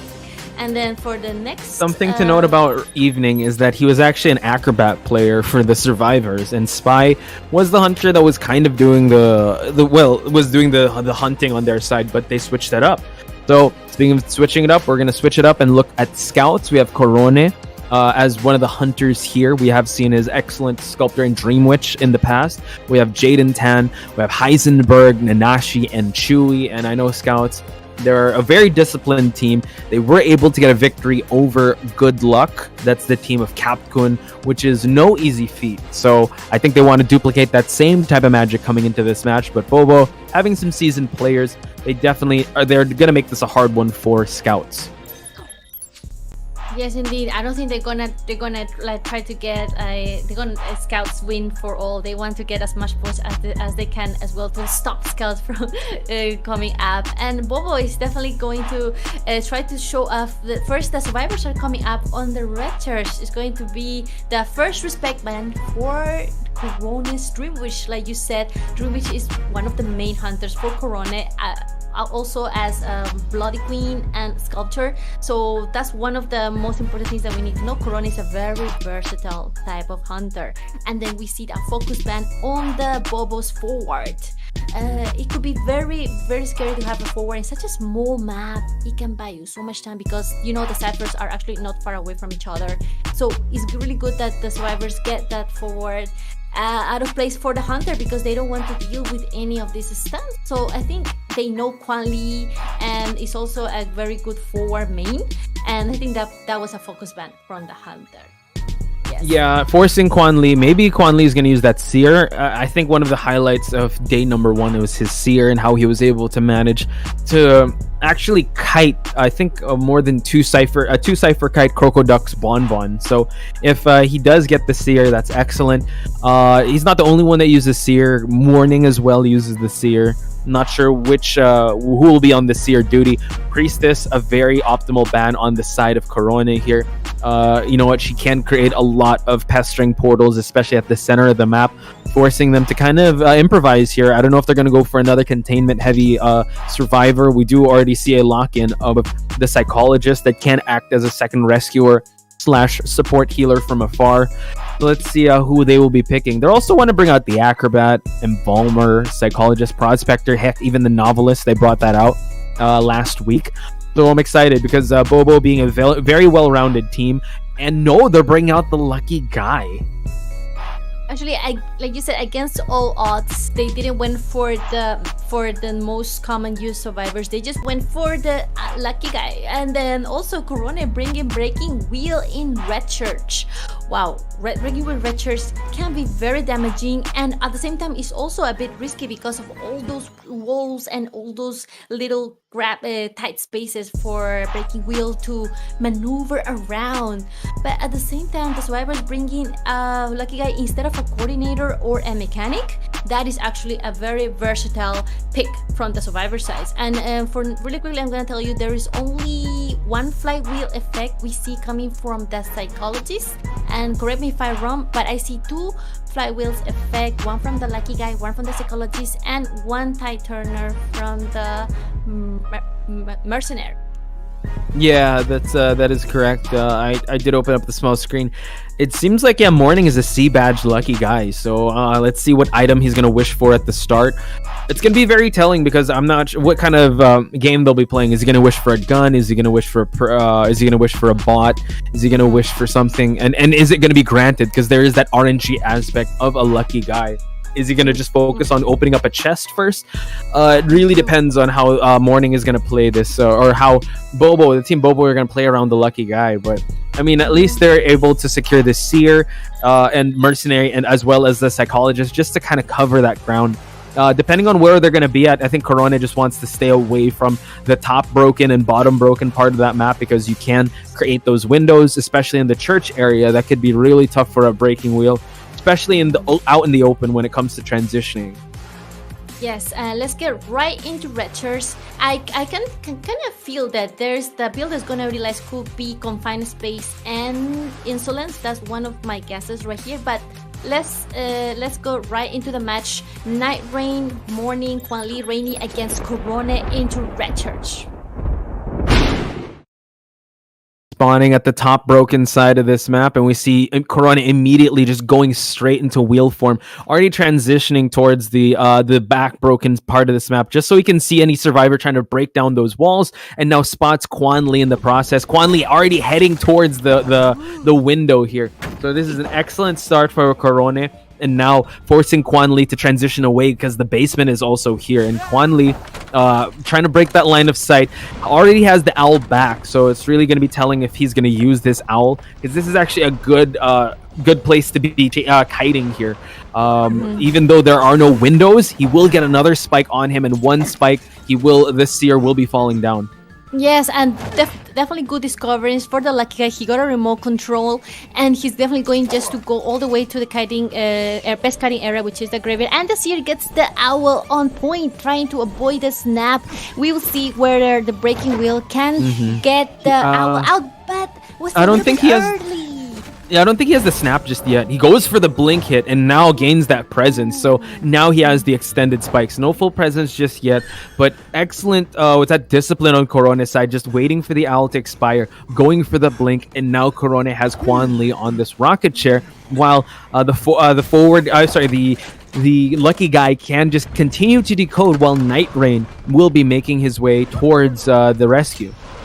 Yes, Mercenary definitely going to try to get this rescue before her, because there is a potential that he can get double down, and definitely a double down is definitely not what a Survivor team want to make.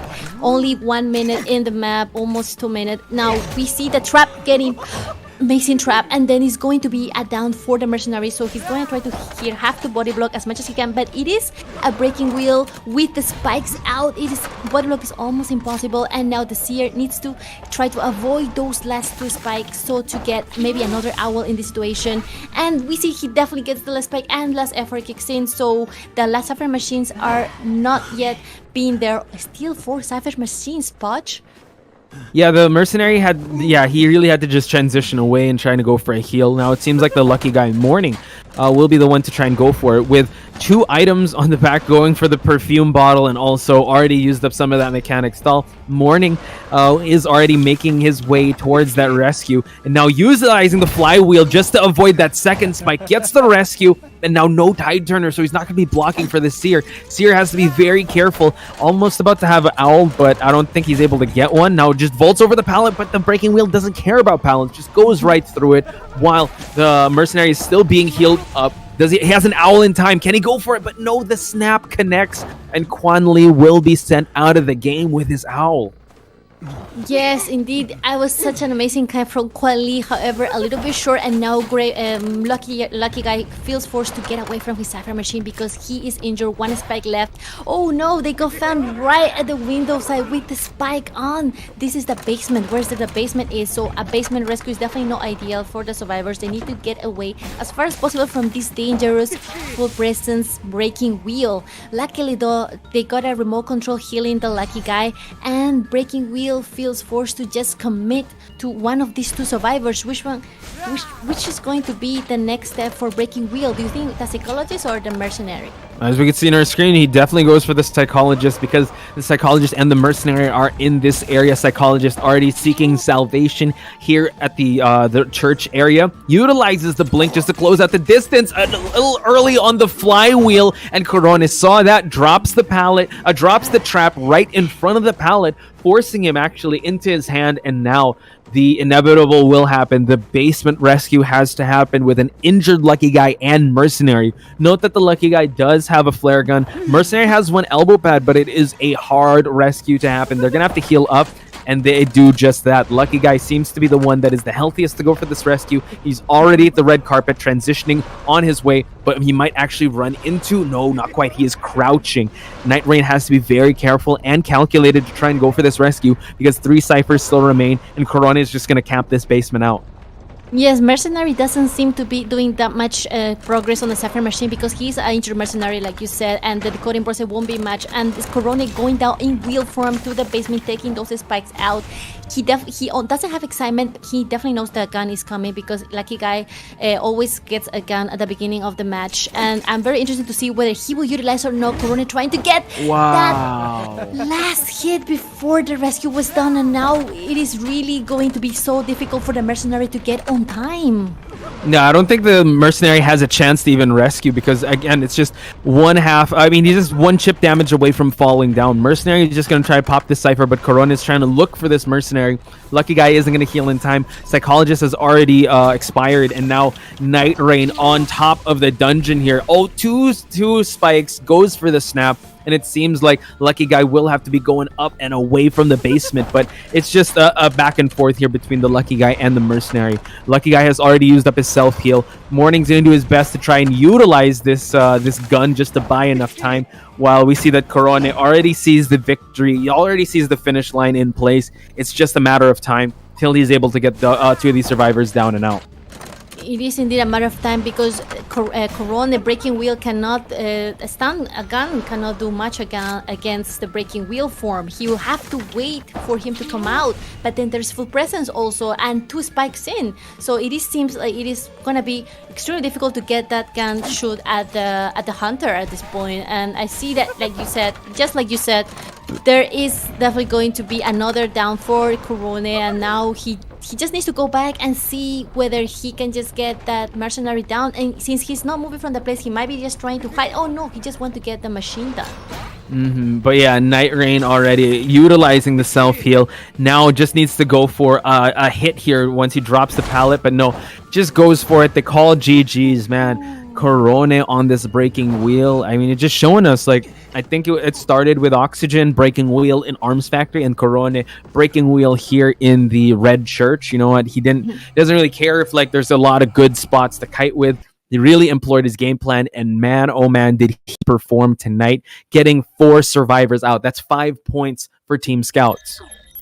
Yes, 5 points, amazing Kai team, but at the same time, Corone did manage to counter those tight spots in Red Church. We see 90% from both Seer and Lucky Guy, 90 seconds containment. And they both did amazing teamwork at the beginning, trying to get as much owl, and he did go 2 owls out of Corone.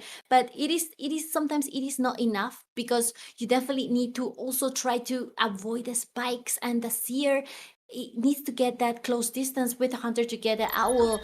And Mercenary, unfortunate, was the second. When the moment he got rescued, he got the down. That also delayed the decoding process in here, and he did took a little bit time lift him up again. And I think that played a little bit of negative for the survivor decoding process speed, and that might have also give a lot of advantage for Corone to go around and go back and forth and try to get the dungeon party that he got right there.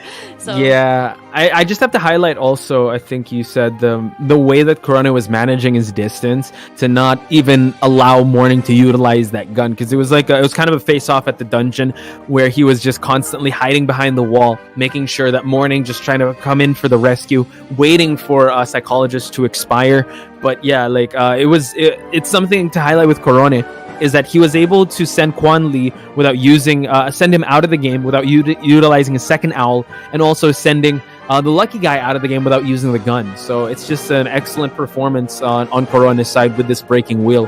And I think the Bobo's survivors will have, Bobo's hunter will have to duplicate that same type of magic, because we have yet to see a tiebreaker, and it's looking kind of tough because Scouts, you know what, their survivor lineup, I think they fell to Croco Duck, but more often than not, they get at least a tie. So I'm excited to see how they're going to be able to just carry the momentum that Corone has established. Definitely, especially because the other hunter also will come in thirsty for blood. He wants to get all those 5 points for his team. We haven't seen much of him yet, so we're definitely going to look forward for that match. And although we will be heading into a short break, right, Poch, very soon, and yes, definitely wait for the match. Yeah, so we're going to head to that break, ladies and gentlemen. Once again, keep chatting, keep sending your support out to both these teams. That's Bobo and Scouts, and we will see you after this short 5-minute break.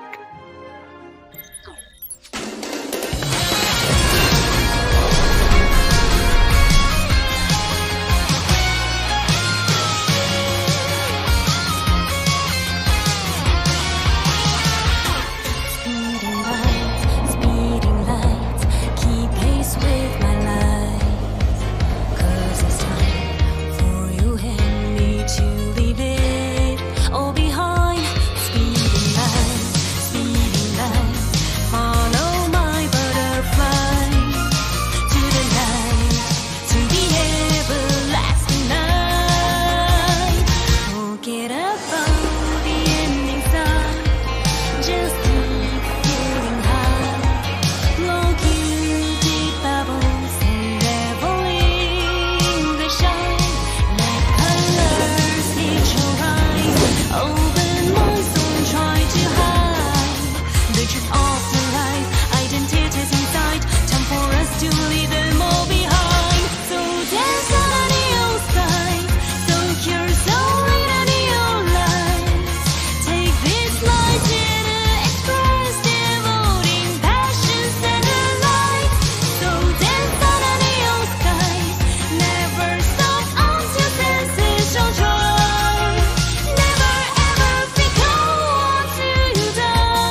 Good evening! Welcome to our last day of group stage of IVA. We just saw 2 amazing matches, and then we're gonna see the second part. Scouts versus Bobo Poach Spice here with soy milk. We're gonna bring you the action. Yeah, Joe, go for it. I was gonna say, like, yeah, who do you think is going to be? Are you rooting for any of these teams? Which one is like one that you are most excited for seeing the Hunter survivors? Well, honestly, like, we haven't seen Evening. And Evening, we did see in the player sheet that he will be the one hunting.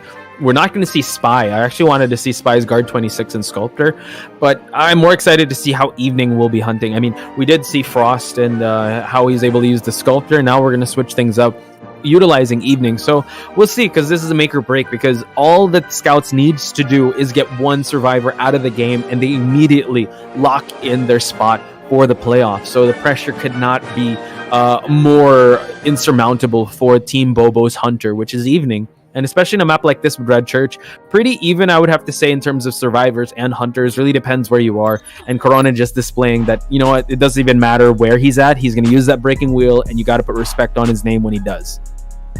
Exactly, Corona's breaking wheel we just saw. But now let's talk about Evening and the Hunter that he got. I'm really looking forward to see what he has to bring to the table.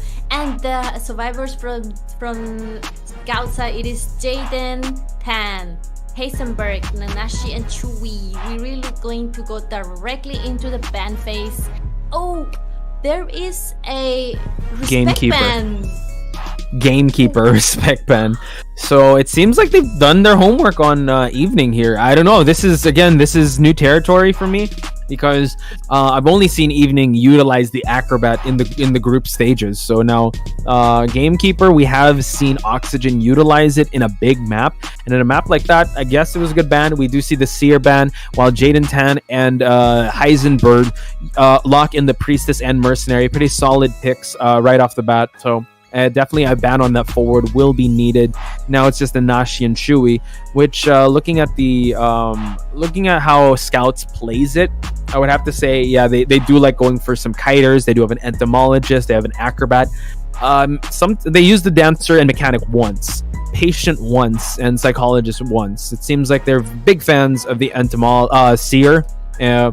Usually they go for Priestess, Mercenary, Forward, Seer, but that 2 of them are banned already. So let's see how they're going to be able to kind of come up with a solution here going into this matchup.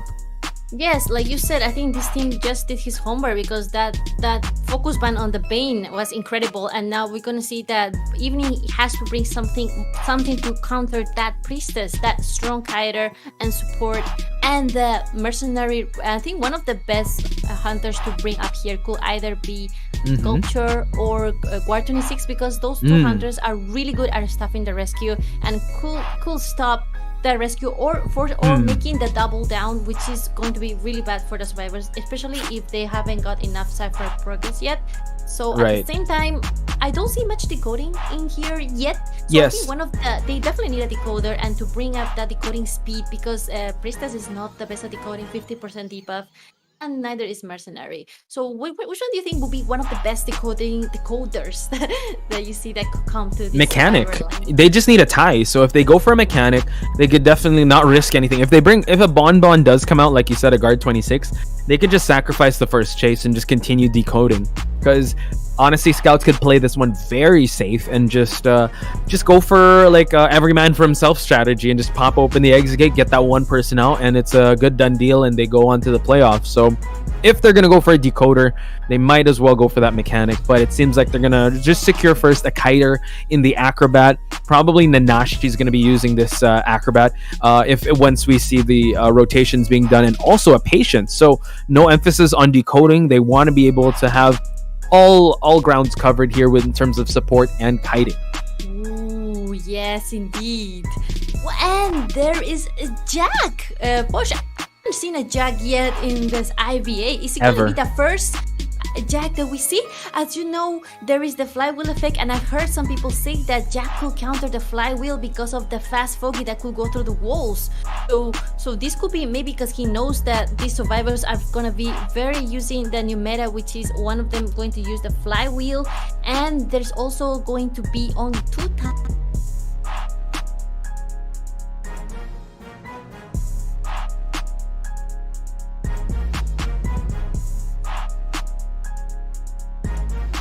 A lot of pressure for the hunter, and especially in this small map, well-placed foggy can go through big spaces and go all the way and reach even one front side or the other of the match. Did you see that? Like both teams are showing their love for Jack, and I want everyone on the chat to also show their love for Jack. I think it was Jaden Tan. I love Jack, and we see that. I love Jack too. So I'm excited to see how this match will pan out.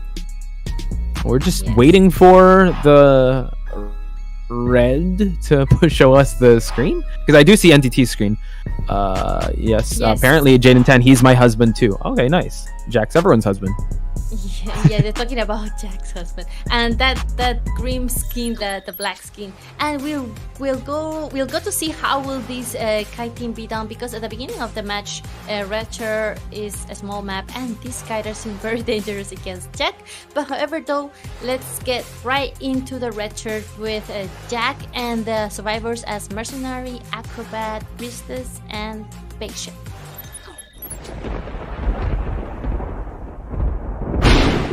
Spawning right at the center of church. He's gonna have a lot of options. He decides to go to the broken, top broken, middle broken side of the map. Again, a great place to be able to find survivors, and it's the Nashi over at the shack side. The Nashi already getting that heartbeat. Max pallet break, detention doesn't bring the confined space. He doesn't really need that, and also just overall well-rounded build. But I want to see also the trait. If we can get the skills out, just so we can see, it's Acrobat that actually has to be very careful now, utilizing the bomb here just for that slow for him to be able to rotate towards the church area. And it seems like he brought. I don't know. Yeah, that is Blink, I believe. It's a 5 seconds. Goes for the hit, and Nanashi has to be very careful because that Foggy Blade now has the slow vaulting. So this is going to allow Nanashi once again to rotate. Teleport. Best area for the Acrobat to kite, but there is the basement there, so he knows that there is a very dangerous place to fall down, and he's just going to transition away, going to the Red Church, very far away from the basement, and we will see the hunter Priestess. Just going, going to go through that portal and immediately transitioning even further away from the Cypher's machines. Yeah, and now it's actually Nanashi running towards the Cypher that is being worked on. So, again, just already telling Jaden Tan, like, I need this area. Utilizing another Holy Key. Now about to do another jump here on the Acrobat side, forcing him to go through it. Tries to go for a Foggy Blade hit, but now locked in his skills here. Nanashi has to be very careful on the mind games here. Is going to force him to vault at the right time, but no, the slow vault for him to get that terror shock. And now Evening has his first survivor down, but Jaden Tan is in the close area. Yes, Jaden Tan is starting a machine. It is not a bad position for a hunter to just chair him right next to the machine, and the Acrobat is just going to buy as much time as possible on the chair. It might be, since they only need to get one survivor out, it might be that they might not need to rescue so early or so late. So you're going to see whether the mercenary that early hit.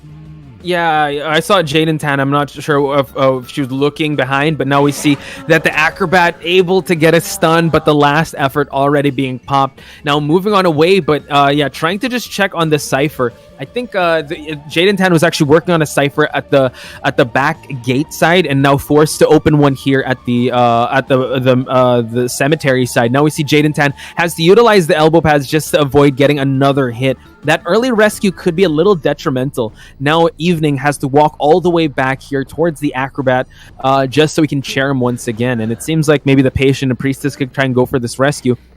Yes. The Priestess...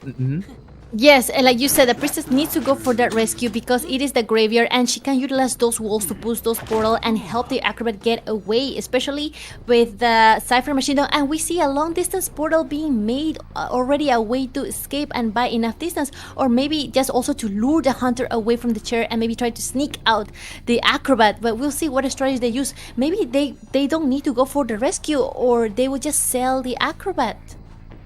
Yeah, the long distance portal was just to help the mercenary away from that cipher, and it's not, they can't use that much resources since the pallets were kind of dropped there. But now it seems like they are going to sacrifice this acrobat. Acrobat did an amazing job. Now 2 ciphers remaining, 3 survivors that are left. It's going to be a tough call here for Evening. Now we see that the survivors are healing up. Evening actually just sticking around here. He is fully fed. Him sticking back here actually allowing the mercenary to heal up. So let's see if he's gonna try and go for the patient here, who is Heisenberg. Heisenberg has all of his 3 hooks, so it's gonna be a really tough chase. Very tough indeed, and still going away from the basement. They don't want to go to that basement party again, so going all the way to Kite in this area, but there is not enough there's not enough space for the hooks to be placed because the patient is just going to have to remain in this area because he needs to buy as much time as possible to get the hunter away from the other 2 Cypher machines. And luckily we see the mercenary already advancing, but the teleport will come in and will be Priestess who takes this next kite. Yeah, Priestess playing the mind games here, drops the pallet, avoiding a hit, which is very important. And now he's trying to move on to another pallet here. Let's see if he's going to commit. Drops it again, and we see that the Priestess has a long portal to connect if ever. Chewy able to utilize it, and now the stun will be longer. 1 Cypher remains, trying to go for a foggy hit and able to connect towards that Priestess. Priestess playing the mind games again, but doesn't choose to hug that pallet, while lower left side of the screen sees the patient working on the final Cypher. It is above 50%, so this is going to be a very important kite for Chewy. Yeah, and just in case Mercenary is also going for a machine, even though he doesn't need it, but he also doesn't want to get those crowds on him. He doesn't want to reel the hit, the Foggy Blade. Amazing Foggy Blade from the Ripper coming in, and that Cypher machine will be done on time, and the Mercenary will go for his second rescue. He still got to elbow pass, so they might be preparing to get a 3-man out. We will see whether they can get the Priestess out of the chair. Probably need to wait for the portal to be up to make it ideal, but no, they're just going right directly for the rescue, taking those 2 hits and the Foggy, and the Cypher machine can be popped at any time. Oh, Mercenary able to get that hit. Pop happens, and now we see that the tension is in the air. It seems like he's going a beeline towards that red carpet area. Heisenberg just touching it real quick, but realizes what the hunter's priority is, and it is this patient. Patient still has 1 hook to utilize. Can he use this towards the end game? While we see that I'm pretty sure that the Priestess and the Mercenary are just rotating towards the bottom side of that map, just go for that exit. And it seems like he's trying to go for a foggy hit, goes for a regular hit. Nice jukes on Heisenberg, able to avoid 2, but the 1 will be falling, and now teleport is online. Let's see how Evening will be using this. Priestess is about to open up that exit gate, probably can open it right on time. We see that the Mercenary is already about to make that exit. It seems like it's going to be a 2-person escape on the side of Scouts.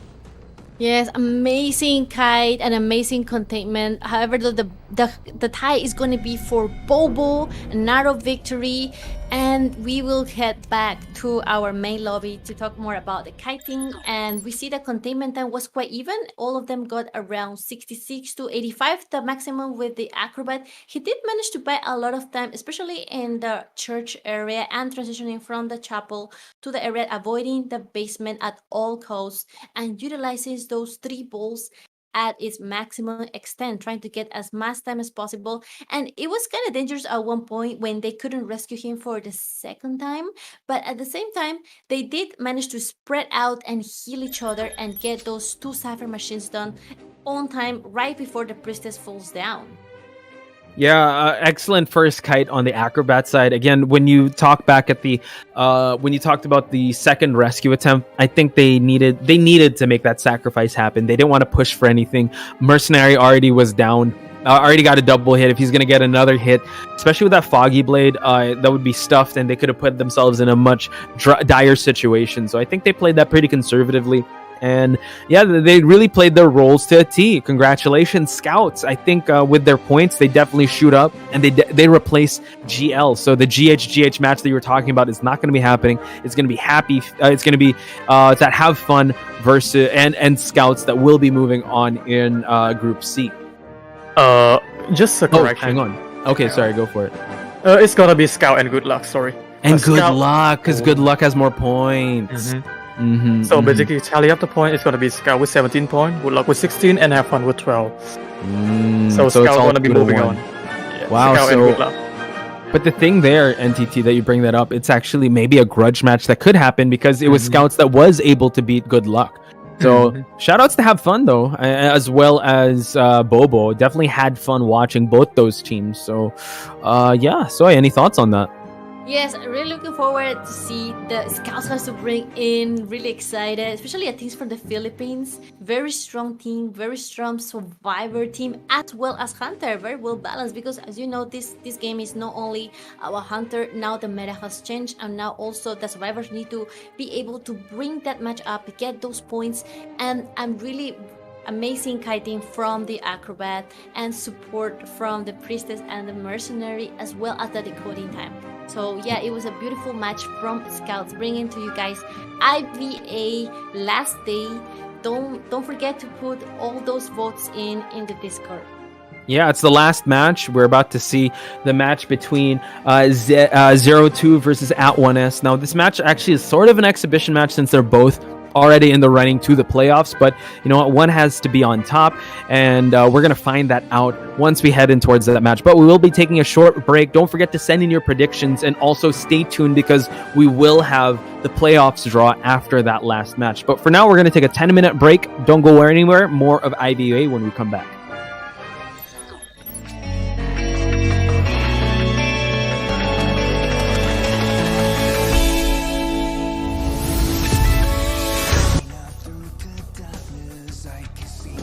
50% progress, and we also have Mercenary Cypher, which was the first one that he did. We're going to see a mirror here. That's pretty irrelevant mirror. Even if you're able to get that hit, that is okay. We do see that rescue come off here. Mercenary needs to body block this as long as possible. Blink is on cooldown, mirror is on cooldown, no Tide Center. That's irrelevant because, again, you can't kill without the mirror here as the Bloody Queen.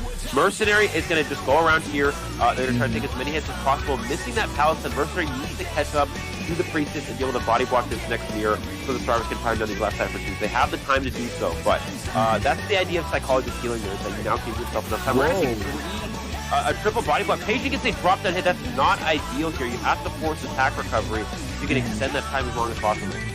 Okay, waiting for him to drop down. It's the Priestess that drops down, but no, it is the Mercenary that ate that hit. One Cypher still remains. Psychologist is hot on that Cypher, and now they're forced to chair the Patient. Now, way there, as Mercenary, you have to elbow pad away. You have to elbow pad to a point where you're breaking that line of sight, and in this case, it's just, it's not working out here. We're going to see Batter come in potentially for a harass, but again, Batter can struggle here against this hook, because all you have to do is land that hook, get that hit, and yeah, there's another free hit. They are able to, I thought they were going for that body block. We're going to see them go ahead and drop the trap, so even if this does happen, he's going to land in the trap. Yeah, he's not able to get the harass off anyways, and he's going to be scared for the second time. man, the way that Oxygen was able to snipe out from afar, and another one. He is a sniper on this game. Just go for that rescue. Yeah, with Mercenary getting cut off this far, they may not even go for it at all. He takes the hit there, and he's going to push the save. I think Sculptor might have full presence now because of that influence. Let's see, actually. Going to go in for that rescue. We're going to see full presence actually getting that hit there. One chip. They were able to get the save, though. Can he get the double hit on Mercenary as well? He is able to get the double hit on Mercenary. Acrobat has a few bumps to work with here, but it's going to be difficult. This is not a great area to kite, especially against a Sculptor with full presence. Tries over that mind game, gets to the vault into him, and he should still be able to get that hit there. There's that first chip, and I don't think there's any chance of making it to a window there before you. Wow. Yeah, I mean, I think, yeah, great job hiding the red light, just forcing him to make that jump, and this will be the first down and out. The delayed effect on his passive there is definitely going to be hard.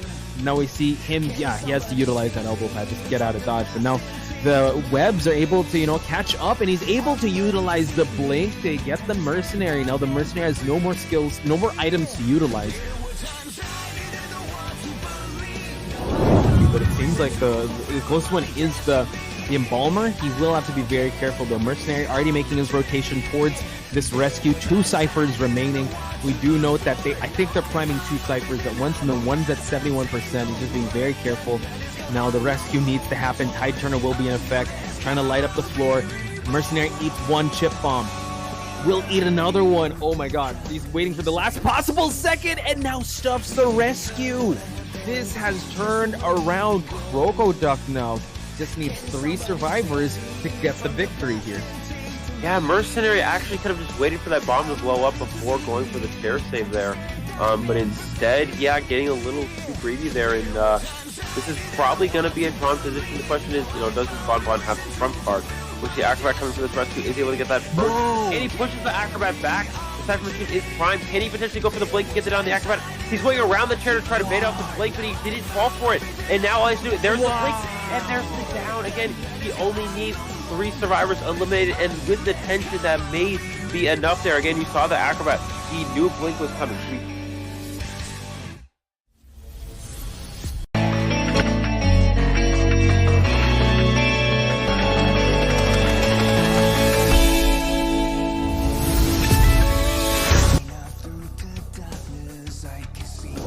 He is a very kiting heavy survivor. Like he has average of 60 seconds every time, and now Capcom going for the bomb here, able to get the last minute rescue, has to eat some of these hits.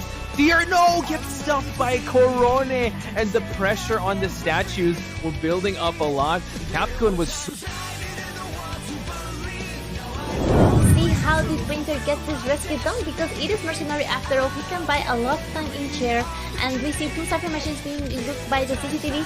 Painter is painting a painting for disaster right before the rescue. Will he able to finish it? He's going to try to avoid all this. Ooh, that's really close. I think he finished it. Excitement from Messiah. Oh god, yeah, he was trying to bait for that terror shock, but yeah, Painter was the brighter one. Wow! It is going to be a double down for the survivor side, and now the Painter dies right next to the chair, and we see the forward and the Embalmer automatically apply to the nearest survivor. So yeah, every time that he is done. So you have to be very beware. Yeah! He gets all such a top tier play, such a top able to predict where the patient was, but yeah, he is now found and is being sprayed by wax over here, just frozen the character. An immediate hit onto the patient, and of course, follow up by a normal hit. Patient is immediately down. right. Wow. Going for that cipher, that run has been decoding. I think they're gonna, force heal. No. Really, there is going to be excitement coming into place to no one will try to get this person. Last minute stun! Incredible, yeah. Incredible stun coming from that forward. And the sniper was sniper has been popped. All the survivors are scattered away. Yeah, that's nice detention. Yeah. that can rescue and can give that support of a rebound kite, since he does have the Tide Turner. Now we see that the portal was placed. Has to be careful and not to get double hit here with a flame snipe. Watch out, able to get the hit and gets the terror shock. Disaster. Live.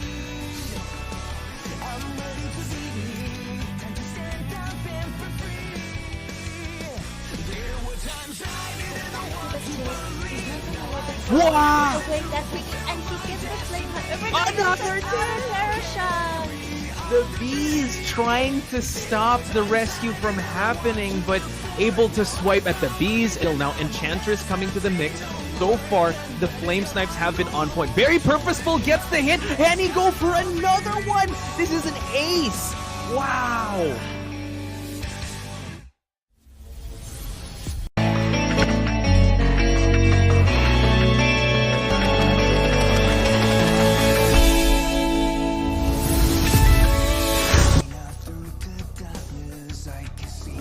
A little bit longer. Wow. get utilized here from Spy. He's really trying to scare the down. Elbow pad to try to body block in time, and he does not get the body block. Mercenary looks like this pushing towards the dungeon. It's open.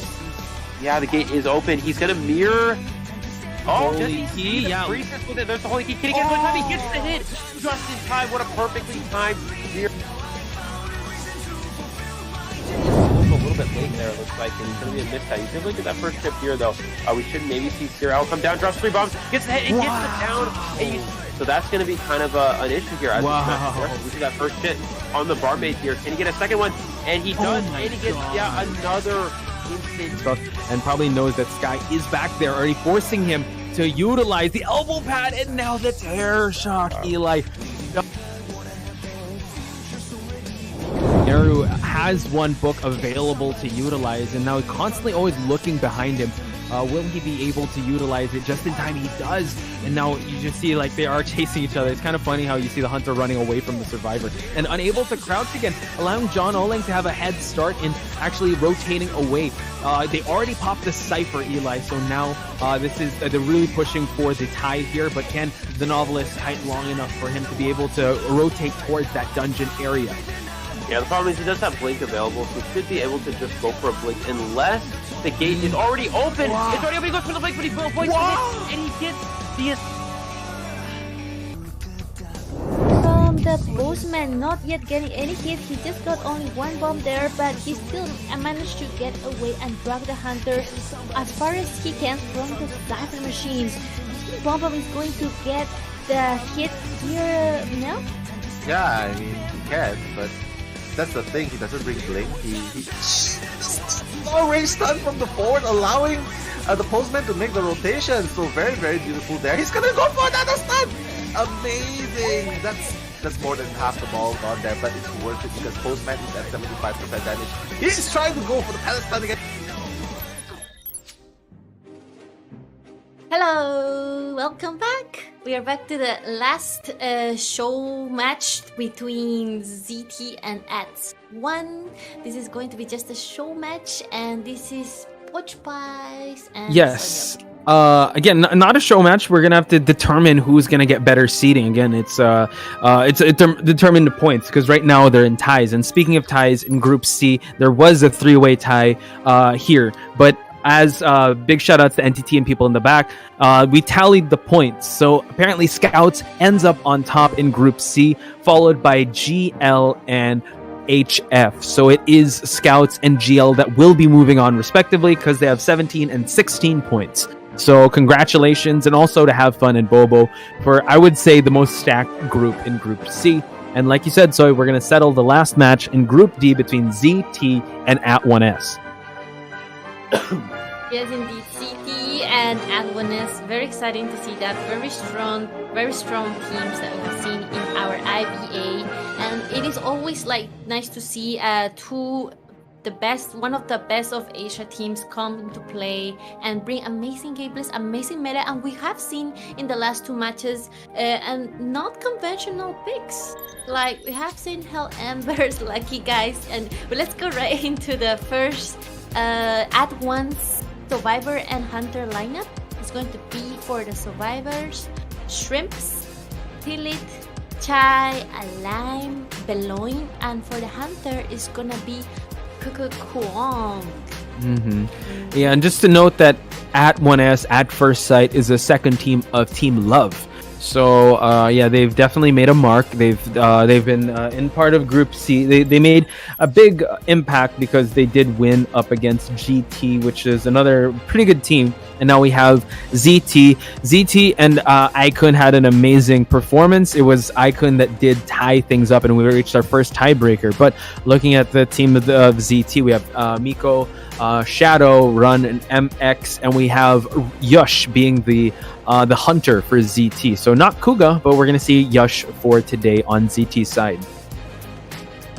Yes, indeed. And the map that they're gonna pick is Retchers, same as the one before, and we are very familiar with this map today because we have seen hunters such as Breaking Wheel. Oh, I just heard the voice in my headset actually is going to be Ever Sleeping Town. Exciting. Our second Ever Sleeping Town match of the day. And it's going to be exciting to see what hunter besides Breaking Wheel they might bring to the table, because we have been seeing a lot of Breaking Wheel. It is very common to bring Breaking Wheel in this map because it's one of the best ones for Polun to come and do some damage, as well as the unevenness and maybe surprise factor of the tram also. So, right. So we have to keep it on side. Can be very dangerous at times. But now we're seeing actually a ban of the Soul Weaver, so that actually could bring out a Breaking Wheel. But knowing Kuong, he does have a Pollen, he does have a Spider as well. So it seems like ZT is ready for him to bring out the Pollen in this map. And now we do see a ban of that Priestess, so I'm not sure. He might actually bring out another Hunter, because Breaking Wheel isn't too scared of the Priestess because he can just go through it. But again, it's a preference thing. But now they want to cover their ground. They're going for that forward. They're going for that Seer. Probably going to go for a Mercenary ban, just to stick with the convention. Or he could go kind of more specific, maybe Psychologist, maybe Patient. But no, sticks to the Mercenary. Yes, it sticks to the Mercenary, and at the same time, he also was very safe in securing that there's not gonna be a double rescuer that can take more than one hit, and the survivors know that, and they might bring another, two survivors that actually can buy a lot of time, a stunner, and the support, the amazing support that entomologists can bring in Ever Sleeping, and Kuhon is gonna bring Sculpture into Ever Sleeping Town. Actually, Sculpture was, I think, one of the best hunters to counter this type of lineup, because the status can send those balls from the batter away from sight. And also, I think the most dangerous survivor right here, it could be either the Seer or the Entomologist, because they don't have that much tools to work off one owl and then the beast. But however, batter got 3 balls and forward got a full football to work with around this map, and that can be very, very counterintuitive for the Sculpture to work with. So I think the meta for this lineup most likely will be containment, kiting. I don't really see much decoding, but again, the Seer is the one who might be in charge of the decoding if he doesn't get found first. Yeah, we actually, it's kind of reminiscent of COA 5 and IVL. They don't really prioritize that much decoding, or they go with a lot of kiters and they just don't prioritize rescuing. So it seems like I guess they just want to have all the grounds covered. Looking at the picks right now, 20 seconds left on the clock, but we see that 2 flywheels and only 1 tide turner being brought by the forward. So it seems like, again, they just want to go for containment. And ZT02 being one of the best teams, back-to-back winners of the NM Fam tournament in 2021. So I'm excited to see how the Sculptor of Kuong will be able to, hold up against such a well-diverse kiting lineup on the side of ZT. Yes, let's get right into Ever Sleeping Town. We see the spawn right here. It's going to be right at the tram area, moving away from the tram. They don't want to see the tram coming into the way and going to the middle. Let's see where he can get the most ideal survivor, which in this case might be either the Seer or the Entomologist. But no, so far we see he's going to see, yes, the batter. And this is one of the best cutting area for the batter, the second floor. And there's a basement here. We need to be careful. There is no piece yet in the vicinity, so he can still buy some time. He tried to get for the stun, but wow, that was a clutch Wolf in pallet. And the pallet was smashed for him already. I think the Seer was doing a little bit of work here, trying to support the batter kite. But the beast also, but no, unable to get in between to just eat that hit. And Miko having an early down. This is actually great for Kuong. Him getting the batter down here also to the basement is going to be a very tough rescue, since Priestess was already banned. Forward will have to go for the rescue here. He is setting up to go for this rescue. Let's see if he's going to try to catch him on the way down.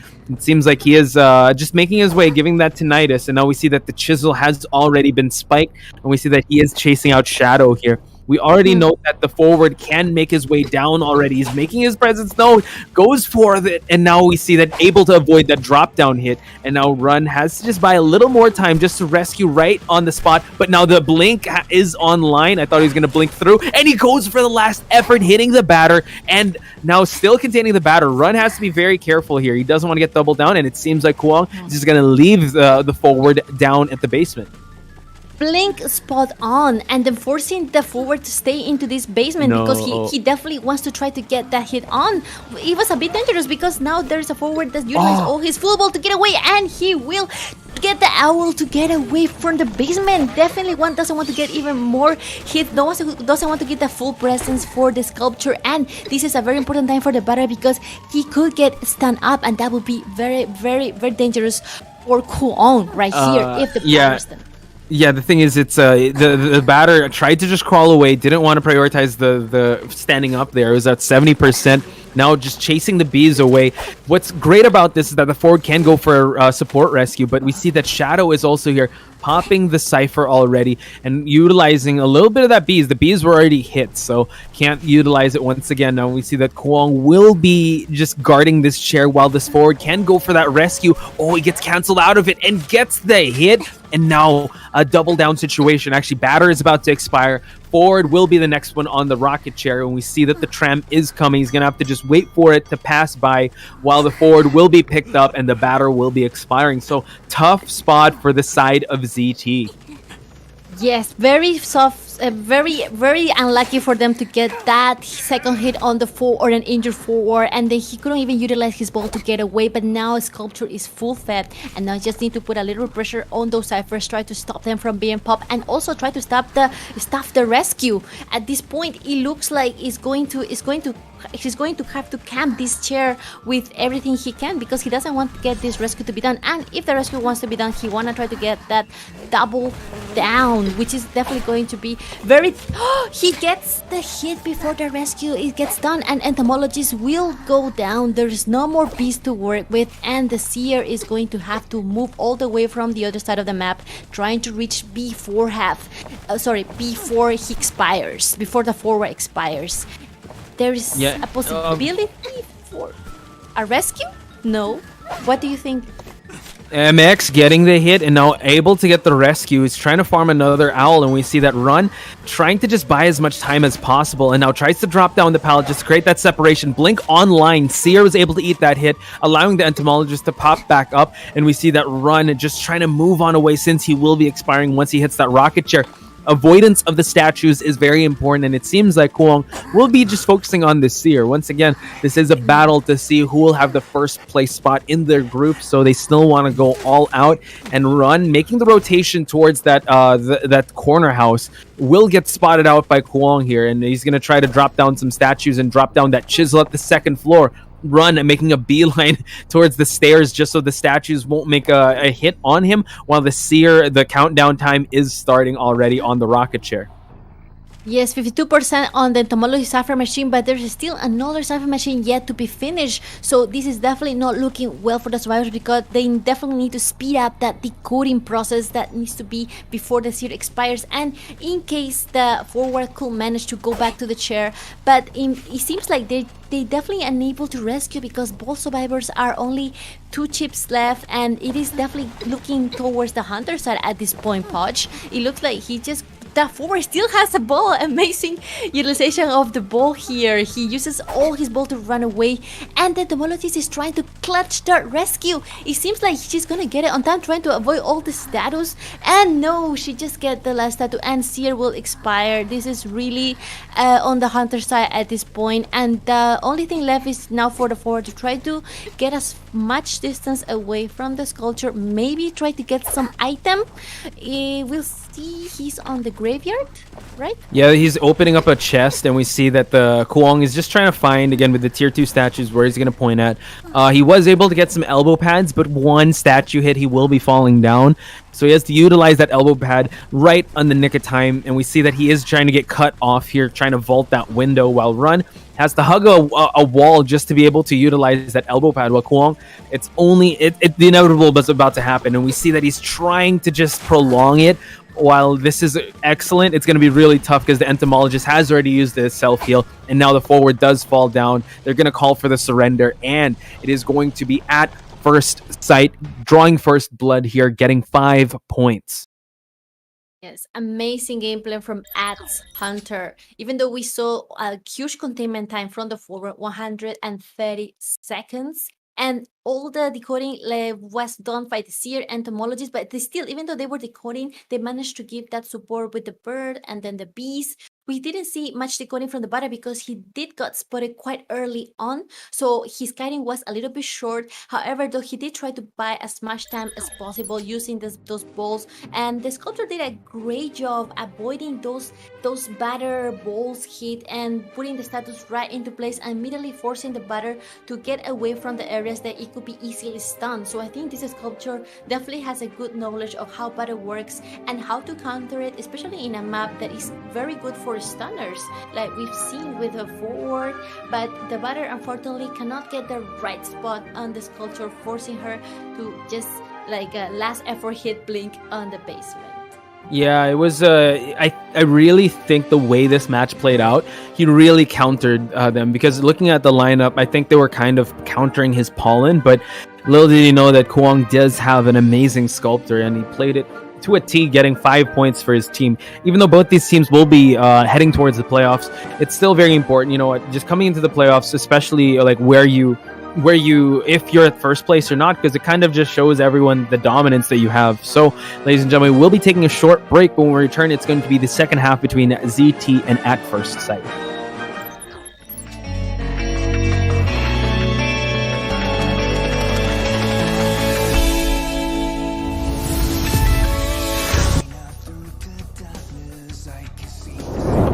Progress, and we also have Mercenary Cypher, which was the first one that he did. We're going to see a mirror here. That's pretty irrelevant mirror. Even if you're able to get that hit, that is okay. We do see that rescue come off here. Mercenary needs to body block this as long as possible. Blink is on cooldown, mirror is on cooldown, no Tide Hunter. That's irrelevant because, again, you can't kill without the mirror here as the Bloody Queen.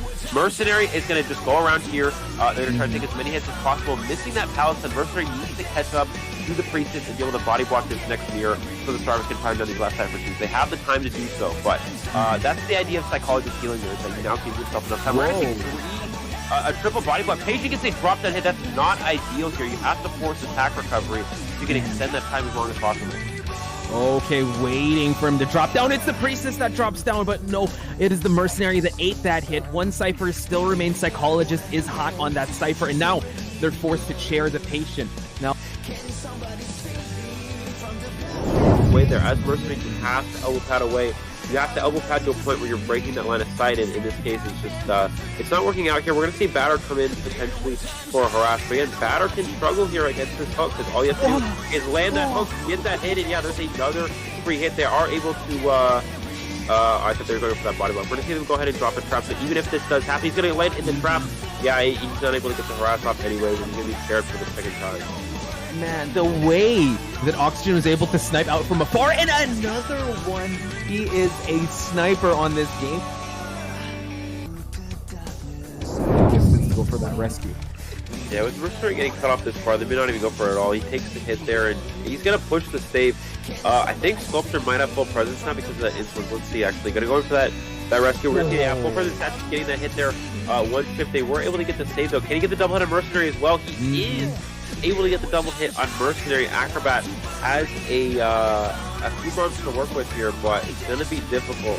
This is not a great area to kite, especially against a Sculptor with full presence. Trying to go for that mind game, gets to the vault into him, and he should still be able to get that hit there. There's that first chip, and I don't think there's any chance to make it to a window there before you. Wow. Yeah, I mean, I think, yeah, great job hiding the red light, just forcing him to make that jump, and this will be the first down and out.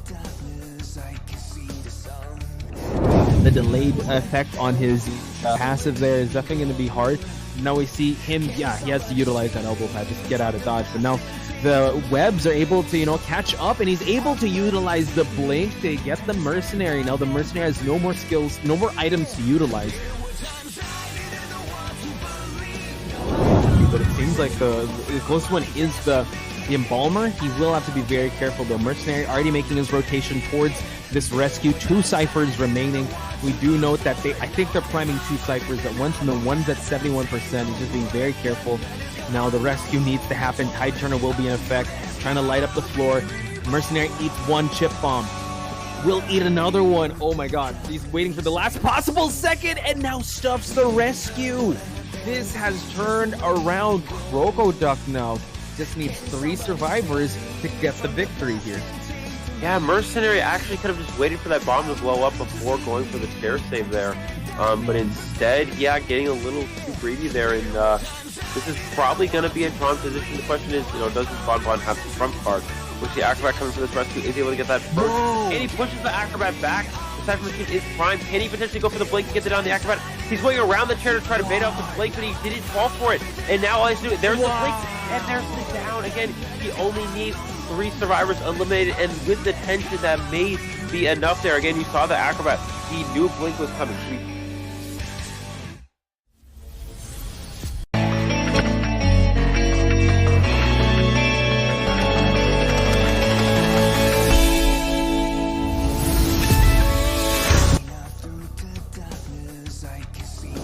He is a very kiting heavy survivor. Like he has average of 60 seconds every time. And now Capcom going for the bomb here, able to get the last minute rescue, has to eat some of these hits. Fear, no, gets stuffed by Corone, and the pressure on the statues were building up a lot.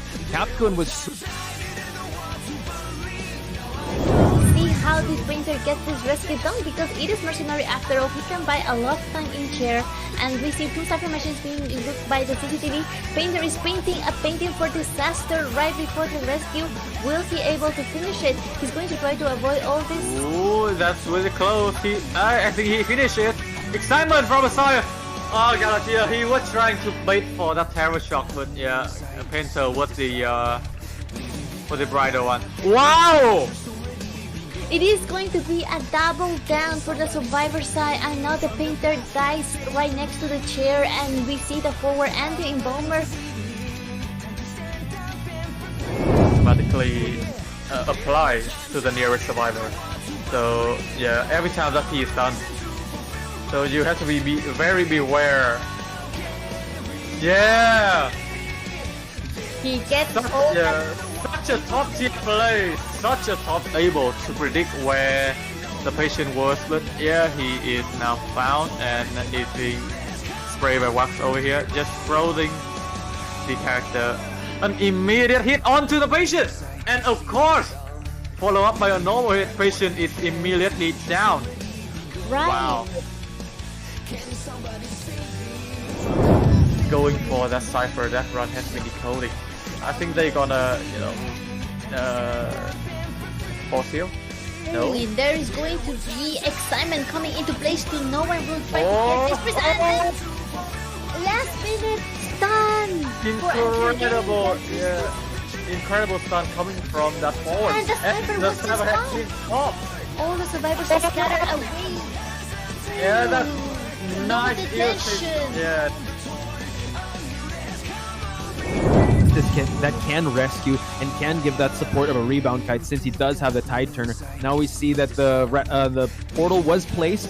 Has to be careful and not to get double hit here with a flame snipe. Watch out, able to get the hit and gets the terror shock.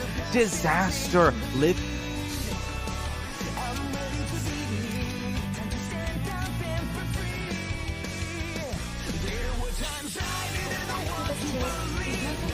Wow! And he gets the flame.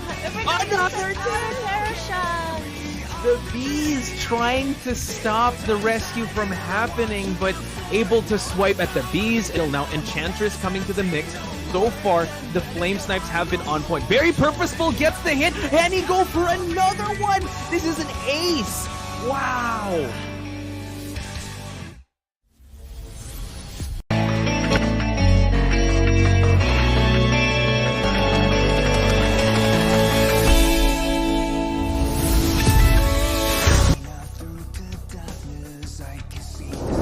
Bit longer. Wow. Get utilized here from Spy. He's really trying to steer the down. Elbow pad to try to body block in time, and he does not hit the body block. Mercenary looks like just pushing towards the dungeon. It's open. Yeah, the gate is open. He's gonna mirror. Oh, Holy just key, yeah. Freezes with it. There's the holy key. Can he get one time? He gets the hit just in time. What a perfectly timed near. A little bit late there, it looks like, and it's going to be a miss time. You can look at that first trip here, though. We should maybe see Cyril come down, drops 3 bombs, gets the hit, and gets the down. So that's going to be kind of an issue here. We see that first hit on the barmaid here. Can he get a second one? And he does, and he gets another instant. And probably knows that Sky is back there, already forcing him to utilize the elbow pad, and now the terror shock, Eli. Naru has one book available to utilize, and now constantly always looking behind him. Will he be able to utilize it just in time? He does, and now you just see like they are chasing each other. It's kind of funny how you see the hunter running away from the survivor and unable to crouch again, allowing John Oling to have a head start in actually rotating away. They already popped the Cypher, Eli, so now this is they're really pushing for the tie here, but can the novelist kite long enough for him to be able to rotate towards that dungeon area? Yeah, the problem is he does have Blink available, so he should be able to just go for a Blink unless the gate is already open. Wow. It's already open. He goes for the Blink, but he avoids the hit, and he gets the...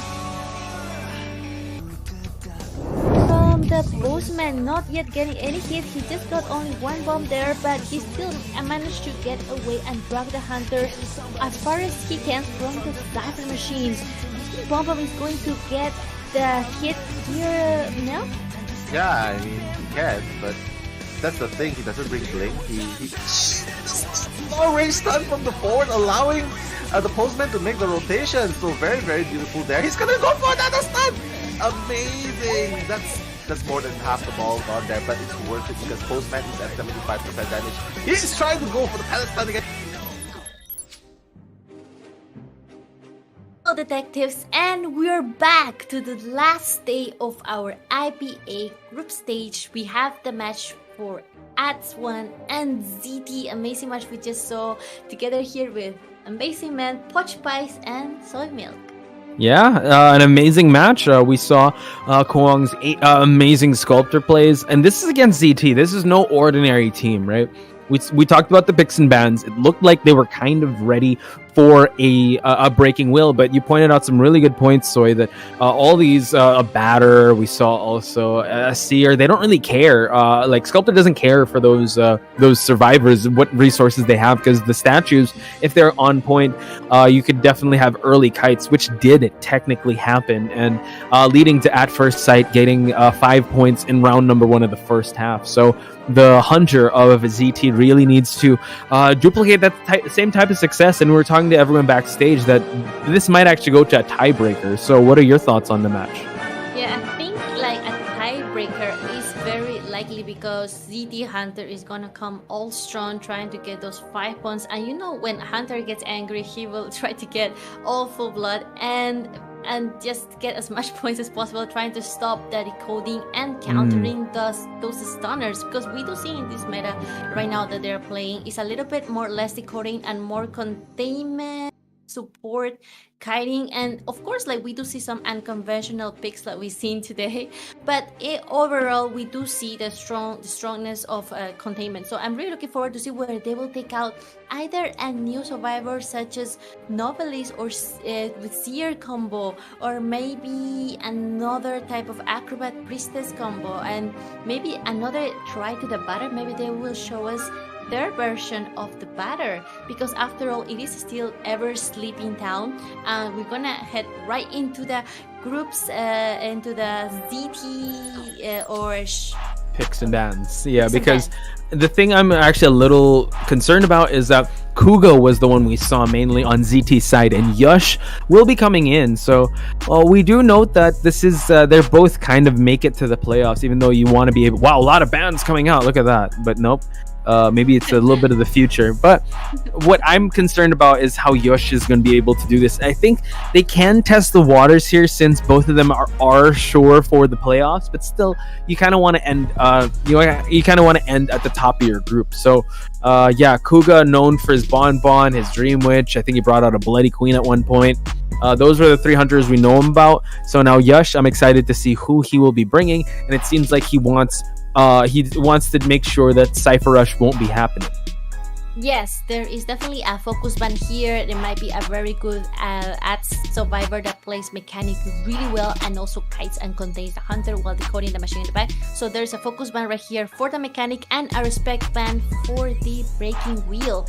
And the first two survivors coming out will be Priestess and Mercenary. It's similar to the combo that we've seen in the past. A good support, a good kite, and also a strong rescuer that can take those 2 hits. So definitely breaking wheel out of the way definitely brings a lot of space for development, room for the mercenary to roam around and guess those rescue don't do some body blocks and take those hits. So at the same time, Josh is like you said, is a hunter that we haven't really seen much of him, and we definitely see the respect band for his breaking wheel. So we're gonna be looking forward to see whether he either will bring a mirror match like the sculpture that we saw before, or maybe it will be more conservative like a bloody queen. It would be super exciting if he could bring a geisha. But anyway, the next survivor, it is going to be the patient, which we have seen the patient really can work very well in a map like Ever Sleeping Town. And last but not least, look, Poch, they did brought a decoder at last, and it's going to be the Explorer. Explorer in a big map like this is going to be a little tough for him to look for, especially if like you bring, I don't know who else is going to bring. He did ban the Seer, so can go for single hit hunters, can go for a geisha, can go for a BQ. That definitely kind of counters, or it really depends on the timing of those skills. When the patient will be utilizing that. But so far, the patient match that we have saw today didn't really work in the favor of the survivor. So I'm excited to see how they'll be at first sight will be utilizing this Explorer coming into this mix, because even though the mechanic is banned, Explorer can be a good pick when it comes to cipher rushing. Mm-hmm. Yes, ZT indeed. I think one of the hunters that could counter Explorer the most could be Axeboy, because Axeboy with the flames could really be very detrimental if he found the Explorer first, especially when he got those souls and there is absolutely no pages for him to dig in, and that could definitely make the survivor team decode way slower than what they want to get. And yeah, I think I would like, oh no, sorry, there's a sculpture right there. Like you said, sculpture, it's gonna be a mirror match then, like a mirror hunter we've seen. Although there is no stunners on the team, I think the ideal target for the sculpture will be either the patient or the explorer, because those are the ones that could decode faster than the priestess and the mercenary. So I think if the hunter wants to get that cipher machine delayed, he will try to get the explorer first, and if he cannot get him, then maybe go for either the patient or the priestess, ideally, of course. We have seen before matches where the mercenary gets found first and forced to use all the elbow pads.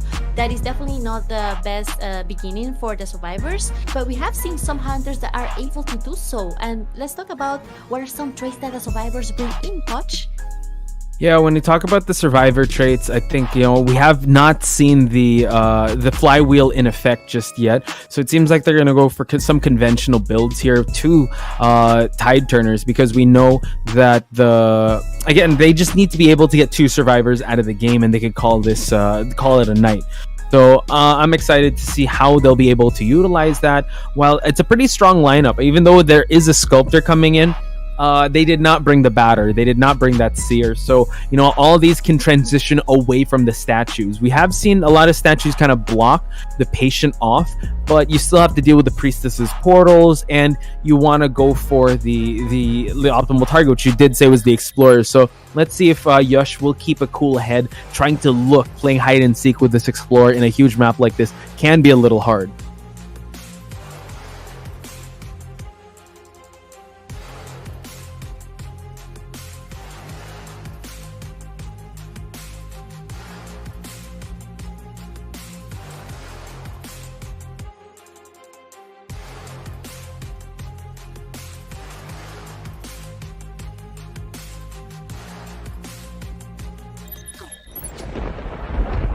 we see a sculpture spawn right away from any Cypher machine and directly going to try to find the first survivor. It is one of the best spawns, I say, for the survivor size, because now they get all close to the machines, and we see Insolence coming in as well as Control Freak and Fast Breaking Pallet. So this is a very, very conservative play from the sculpture.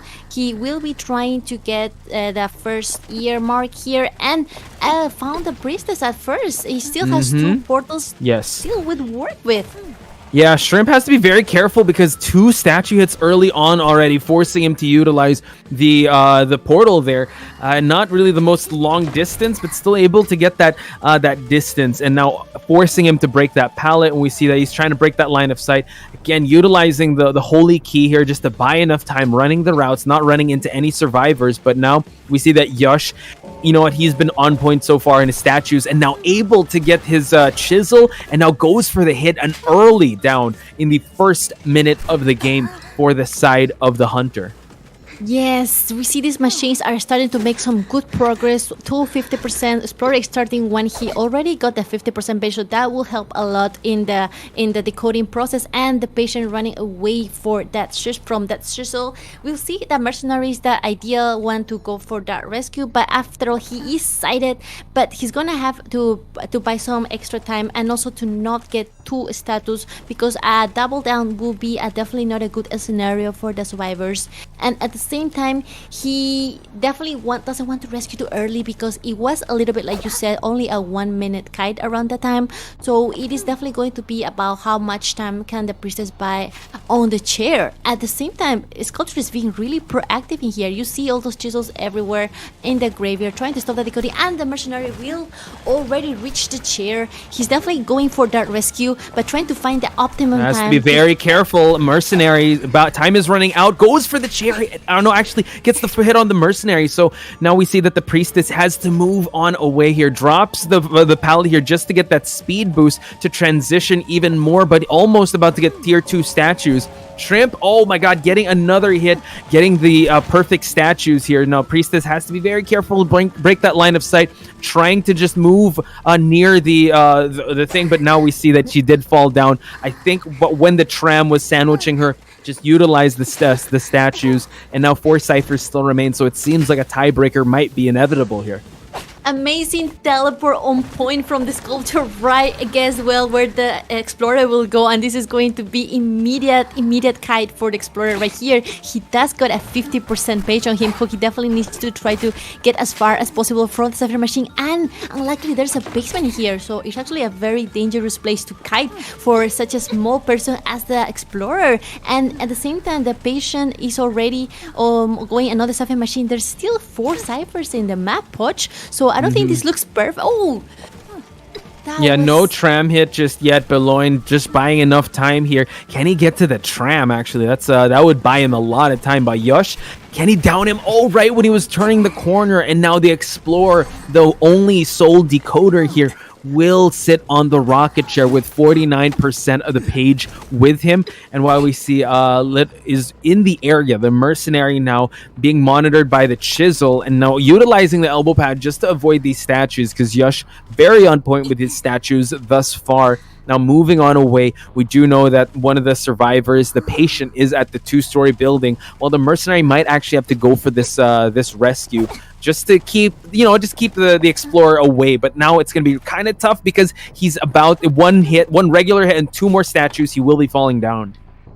Yes, like you said, it is still the Mercenary after all, because he can definitely take 1 more hit and do the rescue, but that distance that he got to overcome, it is a bit too much, because he only got one elbow pad, and there is still 3 ciphers machine on the map. And I think that because the Explorer will leave the page, the teleport coming in and going directly at the cipher machine that was shaking the most, I think this is going to be a graveyard kite if he can make, but able to just hit the hook, and now again go for the regular hit, the double wombo combo there by Yush, just utilizing the statues to perfection, not even making it a factor with the hooks, not even allowing him to head to that graveyard. Now Yush, it's only a matter of time till he finds the Mercenary, but the Mercenary able to utilize a syringe just to get the heal, has 1 more elbow pad to utilize, so it seems like Yush might have to contain this Hunter while we see that the patient will have to go for those heals. It's a very hunter-sided day today. Yes, indeed. Today is a very extremely hunter-sided day. And then you visit the mercenary, you know he's going to that second floor story. I think he's not going there to decode. I think he wants to get the pages from the explorer because he did leave a 50% page and he thinks that could buy a bit of time because after all, he just wants to buy some extra time. And then the patient definitely will try to stand up very soon. So he just buy extra time to get some distance from the sculpture away from the patient, buy more time from the teammate, and he just stand up. He used one-time self-heal, distilled 2 hooks on his hands, and this mercenary just got the pages and the book as well. Now we see that the patient will be running in the vicinity next to the mercenary here, who's trying to buy enough time. Mercenary can tank 1 hit, but he'll fall down eventually, so has to be very careful. He's gonna go down immediately once he hits that statue, connects it with a regular hit. Now the chisel trying to buy some attention away from the ciphers here, but unable to hit that second floor. The patient now forced to vault this window or just try to crouch down, but we see that the blood trails and we see that the drop down game will be played. Now Yush again, this is going to be a little bit of a deja vu. Can he stop it from happening? He cancels it out and now continues to barrage, able to go through though, and now we see that he is vaulting here. It's going to be an excellent kiting spot, but only a matter of time till the patient falls down. Now teleport will be utilized. Mercenary can stand up, but now he's going to drop down that chisel just to check, and it seems like the mercenary will be coming back up.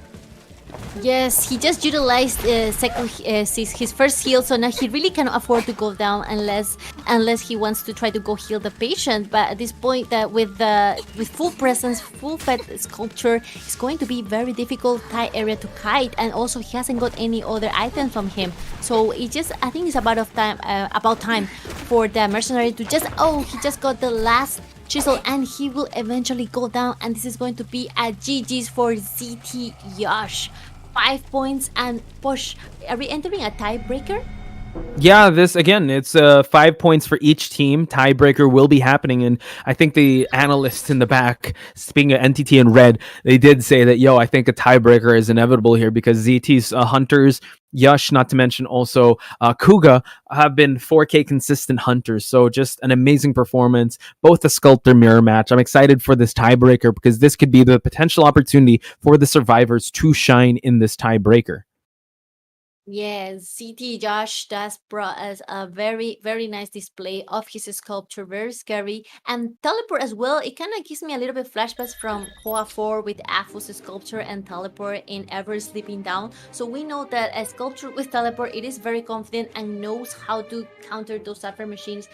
Immediately teleport to the cypher machine that's moving, and I was the most amazed by how he teleported. He predicted that Explorer will go to decode that machine, and before he even became big, when he was still small, he immediately teleported to that machine and managed to stop him from touching any machine using that 50% page. So amazing prediction from Yosh, a really well-rounded hunter, amazing game sense and knowledge of how the survivors work in this map. So really looking forward, like you said, to see what will the survivors bring to the table and whether they will be able to break this tie. Yeah, I'm excited. I think people in the chat are also very excited. Talking to you, Octop, Chantal, everyone that's tuning in right now, Princess Pasta. Shout outs to everyone. 147 plus people watching right now. Big shout outs to you guys, and also the love and support that you guys are giving to all these players. We will be taking a short break, but when we come back, it is going to be the second round because we got to go for that tiebreaker. So let's see how this tiebreaker will pan out. Once again, we're going to take a short break. When we return, it's going to be the conclusion of ZT versus @1S.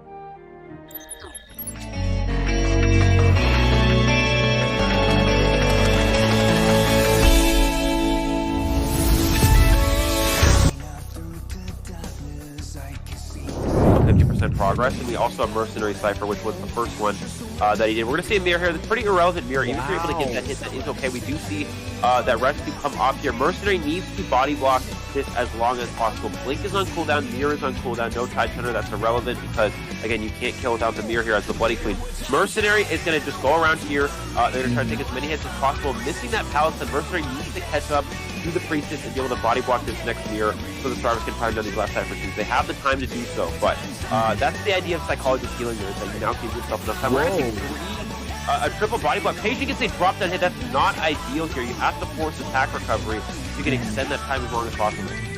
Okay, waiting for him to drop down. It's the Priestess that drops down, but no, it is the Mercenary that ate that hit. One Cypher still remains. Psychologist is hot on that Cypher, and now they're forced to chair the Patient. Now, way there, as Mercenary, you have to elbow pad away. You have to elbow pad to a point where you're breaking that line of sight, and in this case, it's just, it's not working out here. We're going to see Batter come in potentially for a harass, but again, Batter can struggle here against this hook, because all you have to do is land that hook, get that hit, and yeah, there's another free hit. They are able to, I thought they were going for that body block. We're going to see them go ahead and drop a trap, so even if this does happen, he's going to land in the trap. Yeah, he's not able to get the harass off anyway, and he's going to be scared for the second time. man, the way that Oxygen was able to snipe out from afar, and another one. He is a sniper on this game. I guess we can go for that rescue. Yeah, with Mercenary getting cut off this far, they may not even go for it at all. He takes the hit there, and he's going to push the save. I think Sculptor might have full presence now because of that insolence. Let's see, actually. Going to go in for that rescue. We're going to see, yeah, full presence actually getting that hit there. One chip. They were able to get the save, though. Can he get the double hit on Mercenary as well? He is able to get the double hit on Mercenary. Acrobat has a few bombs to work with here, but it's going to be difficult. This is not a great area to kite, especially against a Sculptor with full presence. Whoa! Tries to go for that mind game, gets to the vault into him, and he should still be able to get that hit there. There's that first chip, and I don't think there's any chance of making it to a window there before you. Wow. Yeah, I mean, I think, yeah, great job hiding the red light, just forcing him to make that jump, and this will be the first down and out. The delayed effect on his passive there is definitely going to be hard. Now we see him, yeah, he has to utilize that elbow pad just to get out of dodge, but now the webs are able to, catch up, and he's able to utilize the blink to get the Mercenary. Now the Mercenary has no more skills, no more items to utilize. But it seems like the close one is the Embalmer. He will have to be very careful though. Mercenary already making his rotation towards this rescue. 2 Cyphers remaining. We do note that I think they're priming 2 Cyphers at once, and the one's at 71%. He's just being very careful. Now the rescue needs to happen. Tide Turner will be in effect, trying to light up the floor. Mercenary eats 1 chip bomb. Will eat another one. Oh my god. He's waiting for the last possible second, and now stuffs the rescue. This has turned around. Crocoduck now just needs 3 survivors to get the victory here. Yeah, Mercenary actually could have just waited for that bomb to blow up before going for the stair save there. But instead, yeah, getting a little too greedy there, and this is probably going to be a drawn position. The question is, does this Bonbon have the front card? Which the Acrobat coming for this rescue is able to get that first. Whoa. And he pushes the Acrobat back. The Cypher Machine is prime. Can he potentially go for the blink to get it on the Acrobat? He's going around the chair to try to bait out the blink, but he didn't fall for it. And now all he's doing, there's the blink, and there's the down. Again, he only needs 3 survivors eliminated, and with the tension, that may be enough there. Again, you saw the Acrobat. He knew blink was coming.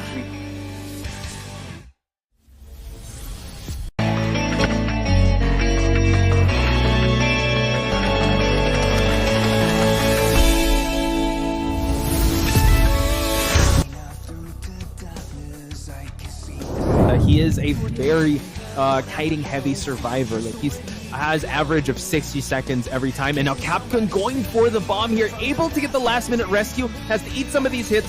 Deer, no, gets stuffed by Corone, and the pressure on the statues were building up a lot. Capcom was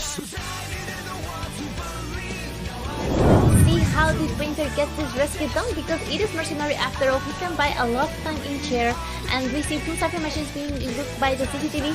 Painter is painting a painting for disaster right before the rescue. Will he able to finish it? He's going to try to avoid all this. Ooh, that's really close. I think he finished it. Excitement from Messiah. Oh god, yeah, he was trying to bait for that terror shock, but yeah, Painter was the brighter one. Wow!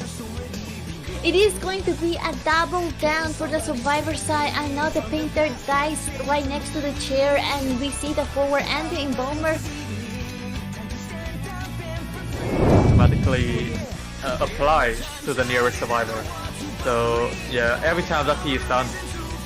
So you have to be very beware. Yeah!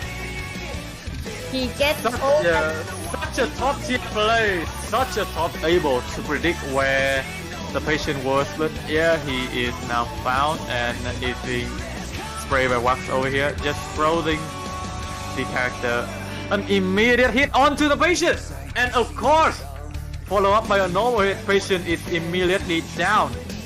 right. Wow. Going for that cipher, that run has been decoding. I think they're gonna, force heal.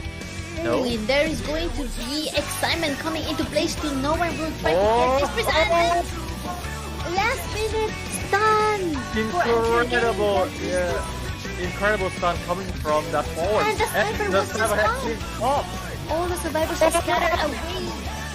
Yeah, that's nice. detention. Yeah.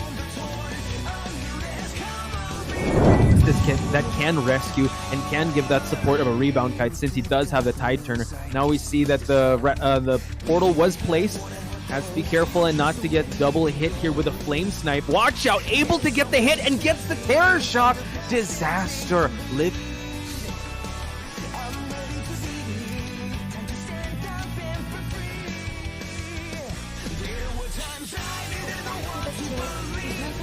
Wow! Away that quickly, and he gets the flame. Another terror shot. The bees trying to stop the rescue from happening, but able to swipe at the bees. Now Enchantress coming to the mix. So far, the flame snipes have been on point. Very purposeful, gets the hit, and he go for another one. This is an ace. Wow.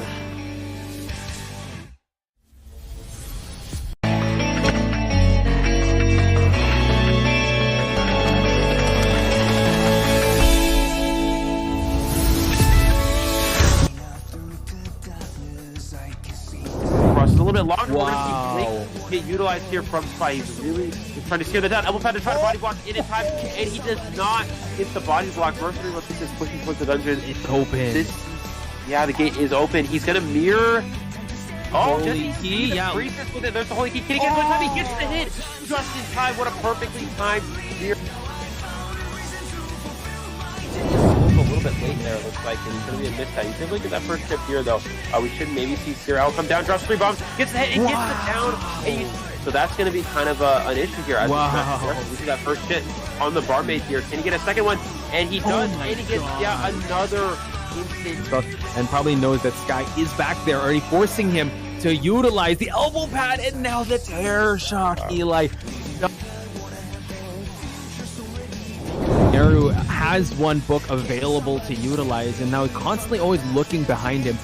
Will he be able to utilize it just in time? He does, and now you just see like they are chasing each other. It's kind of funny how you see the hunter running away from the survivor and unable to crouch again, allowing John Oling to have a head start in actually rotating away.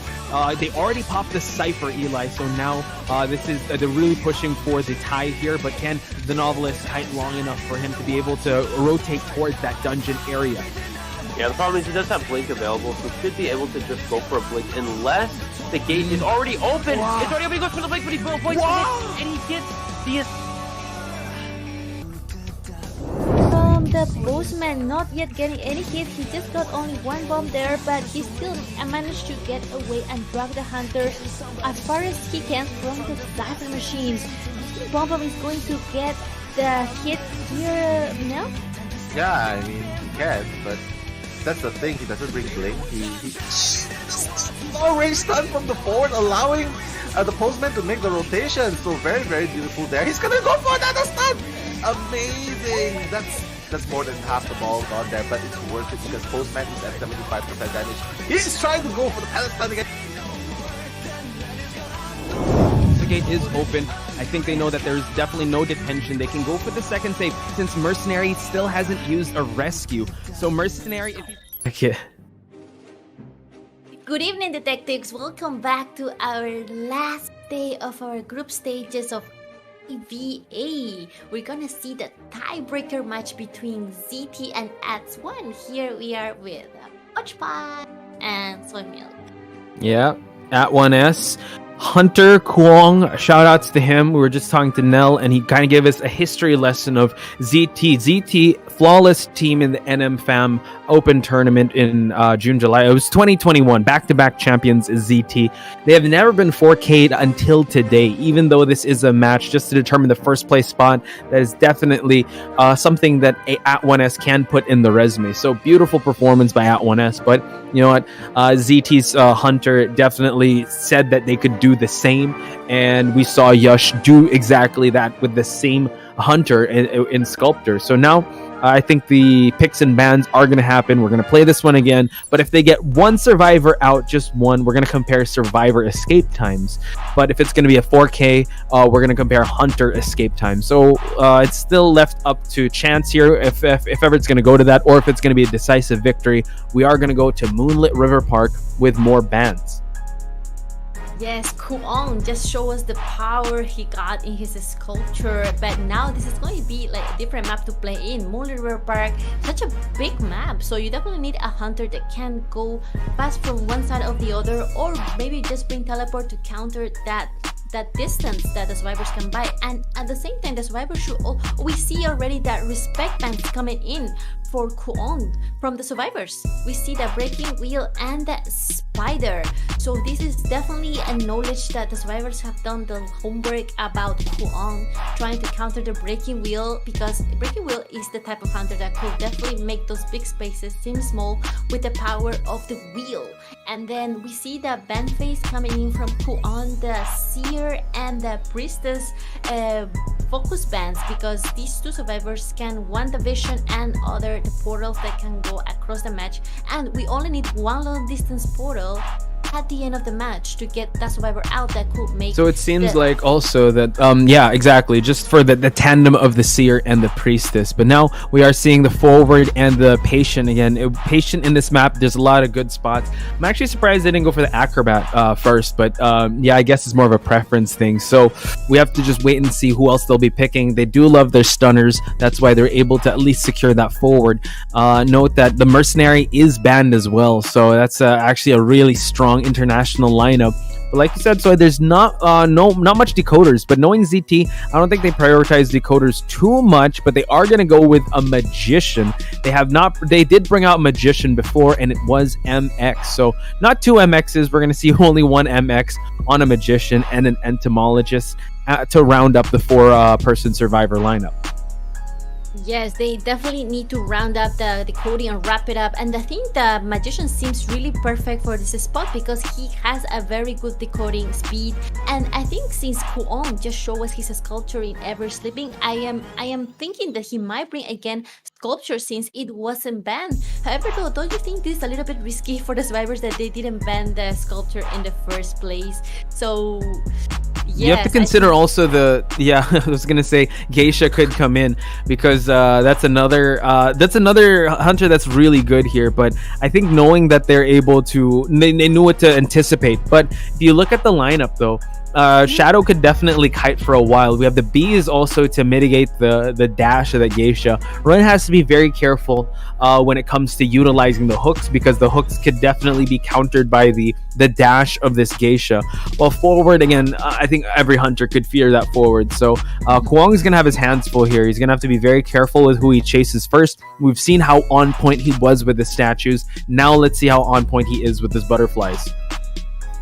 Yes, and we see three flywheel effect coming for the survivors. Patient, entomologist, and magician will utilize. The patient and entomologist will utilize the flywheel, and it is the new talent for the survivors that could be very, very countering for the Geisha dash, because for the Geisha mains out there, you guys do know that the Geisha has a little bit of off-sided angle hitbox. Like every time she needs to hit a survivor, she definitely needs to turn around that 180 and get the hit on. And a lot of survivors, since Geisha being quite like old hunter per se, like first meta, so I think that it is a lot of survivors have been practicing to counter that hitbox, and that could bring into play. We will see how much training did the survivors got against this Geisha of Kuong. We first time going to see Geisha in Moonlit River Park. It's going to be very exciting. Let's wait for it. So now we see that the geisha spawned near the working carousel. Let's see who she commits to first. We do see that MX over there at the tent area, while we see Shadow already making his way away from the bridge cipher, now heading on towards first stop where Run is at. So it's again, I'm not sure if he's gonna want to go for the entomologist at the start because she does have those bees, but you're gonna have to pick your poison when it comes to this. Now he's just running the rotations around broken carousel. Now the bees are gonna give that extra speed boost. Kwong's gonna be very careful cutting the corners here, able to get the hit on Shadow. So great start, and still able to utilize just him cutting the corners here, moving on away, allowing him to just cut the distance. And now Shadow has to be very careful in dropping down these bees and hugging these pallets. Now the mind game begins. Yes, and the butterfly was done, but entomologist is able to juke that hit, utilizing all the bees to his advantage. And now it's going to be a mind game from the hunter, and as you see, the jukes and the mind games from the entomologist as well coming in to counter those extremely fast dashes. And the hit is going to connect. First down for the hunter is going to be a 1 minute guide, and so far we see everyone doing at least 50% of the machine. This is a relative good start for both sides, survivor and hunter, because he hasn't got the magician yet, the one who can decode the most, and entomologist will be going to the closest chair. MX in the area. This is the magician, the one that can decode the best. Off his cipher is actually a great chair placement, and we see that Kwong chasing away the survivor that was on here, did see the blood trails and now knows it's the magician. Now we see that the two pallets have been dropped, and now MX forced to leap through and now able to try to go for the hit. Nice juke so far, has to eat that hit, and now we see that the entomologist is saved. Utilizing the bees just to try to slow down this geisha. Has to be very careful because the basement is here as well. 4 ciphers still remain. We see a butterfly being thrown, just 2 butterflies that is. And now we see Shadow just trying to utilize the real estate to her advantage. And now we see that the bees are finally gone. Yes, he finally deleted the beast from the match, but however, there is this entomologist very slippery and utilizing all his skills to the amazing juke and utilization of the honey there to fast bolt. The bees aren't completely gone just yet, just for now. We see that there's just a little bit of bees left, and we see that Miko is also in this area just to provide a little bit of that support. We see that he's constantly looking behind, and as he's looking behind, the bees just stop. Now the bees are completely gone. Entomologist on half-life here, while we see that Miko is just providing that support. Just being here is already mental damage and mental strain on Kwong. He always constantly is looking behind himself, and we see that the forward is just trying to close out the distance, while Shadow just running like a playground marathon here, just trying to make sure he gets the stun from happening, and that's going to buy him so much time for this kite to continue. Very long stun indeed from the entomologist. There is the dungeon appearing here, and Geisha is still holding dearly onto that excitement. She wants to control that. Doesn't want to tell the survivors. Another stun coming in, and still not using the excitement. Amazing control from the hunter to using that trade. Is still not yet going for the optimum time to utilize it, and we will see the entomologist getting this guy done before the hunter gets him and buying as much as possible. There is only one machine left, and this honey poach is buying so much time and so much effort for the entomologist to keep this guy going. But it's only a matter of time. But I think the cipher is almost prime. Not quite. Can go for a rescue now. Is the forward. The forward is just hanging out in this area. While we see the magician over there at bridge cipher, about to be 90%. It is already prime. Trying to go for a stun. He goes for it. And now Shadow has to go for the heals here. Now it seems like he's just going to try to force a heal here. Try to force a hit just so they can pop the cipher in time. But if they're able to get the terror shock, they can just pop the cipher and it's all good. And now they can push for the exit gates. Yes, and we see the excitement hasn't been utilized yet, so that's gonna have to commit to either the entomologist or immediately get the detention hit on the entomologist. The flywheel was countered with just the regular hit, and now the entomologist will see her last chair here, while Miko still has the football to utilize, and now excitement was not used towards, unfortunately, once he got that hit. And it seems like this actually might be a 3-person escape. Already halfway done is the entomologist on this rocket chair. The exit gate is already open, and Miko's saving up that football just so that he'll be able to exit the game. And we see that the the teleport switch, already trying to gain a hit from the Magician. Actually, Soy, this is going to be a tied game. Amazing hand maneuver, and he will get one more man, and it is going to be a tie for Koan. So now I noticed that MX was kind of celebrating a little bit, but Kuang able to catch them again, overextending here. That was again, I believe, like, if the Magician was just a little more out there, you saw he was kind of emoting, then Kuang able to just, you know what, all right, cool, if you're gonna do that, you're gonna have to deal with my teleport, and getting a tie is definitely a win in his book. Yes, it is amazing tie for a last second too. You saw he switched to teleport and just get the hit on the entomologist, and we see here the containment time for entomologist 177 seconds. I think it's one of the longest guy we have seen in today, Poch. 177. Very high indeed. I think containment master reached already, but that clutch tie from Kuon really brings so much respect for his geisha, especially after a full fed geisha that has that maximum dash. He didn't even need to utilize it. He just got right for the teleport, and the moment teleport just hit the first thing he sees, and happens to be the Magician right there. The Magician that was already on his magic wand, so he was just swinging blindly, but he aimed pretty well, and you saw how, I would say, how stubby the hitbox is of that geisha. So again, Kuang, not the best start. Like, that was an excellent kite by the entomologist, especially towards the end game, and for him to get the tie is definitely a win in his book with how that match was going. So again, this could actually kind of haunt ZT in the future, because they just need to break this tie. And also, if it goes another tie, we will have to go with Survivor Escape Time. So I guess we're going to note that later on. But for now, ladies and gentlemen, we will be taking a very short break. When we return, it's going to be the second half of round number 2 between ZT and At First Sight.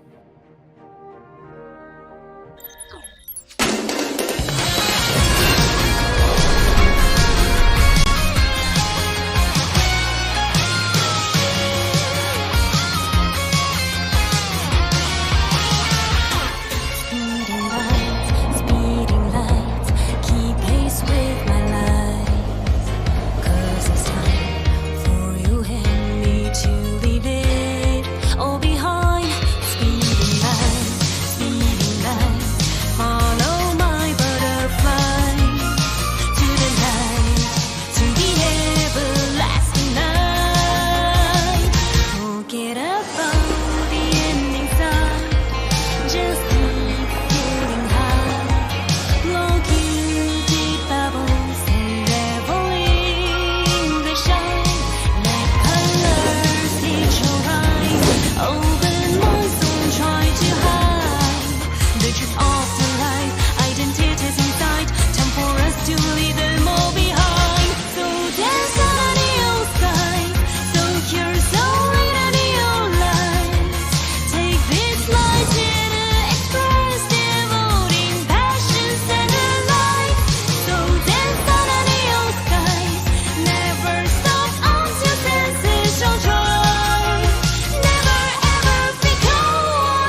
evening, beautiful people. Welcome to our last match of our IVA group stages. And this is Poch Pies and Soy Milk. Once again, we are here to see another tiebreaker. What are your thoughts on the last match, Poch? Yeah, I was going very ZT-sided, especially the amazing kite of the entomologist plus forward combo.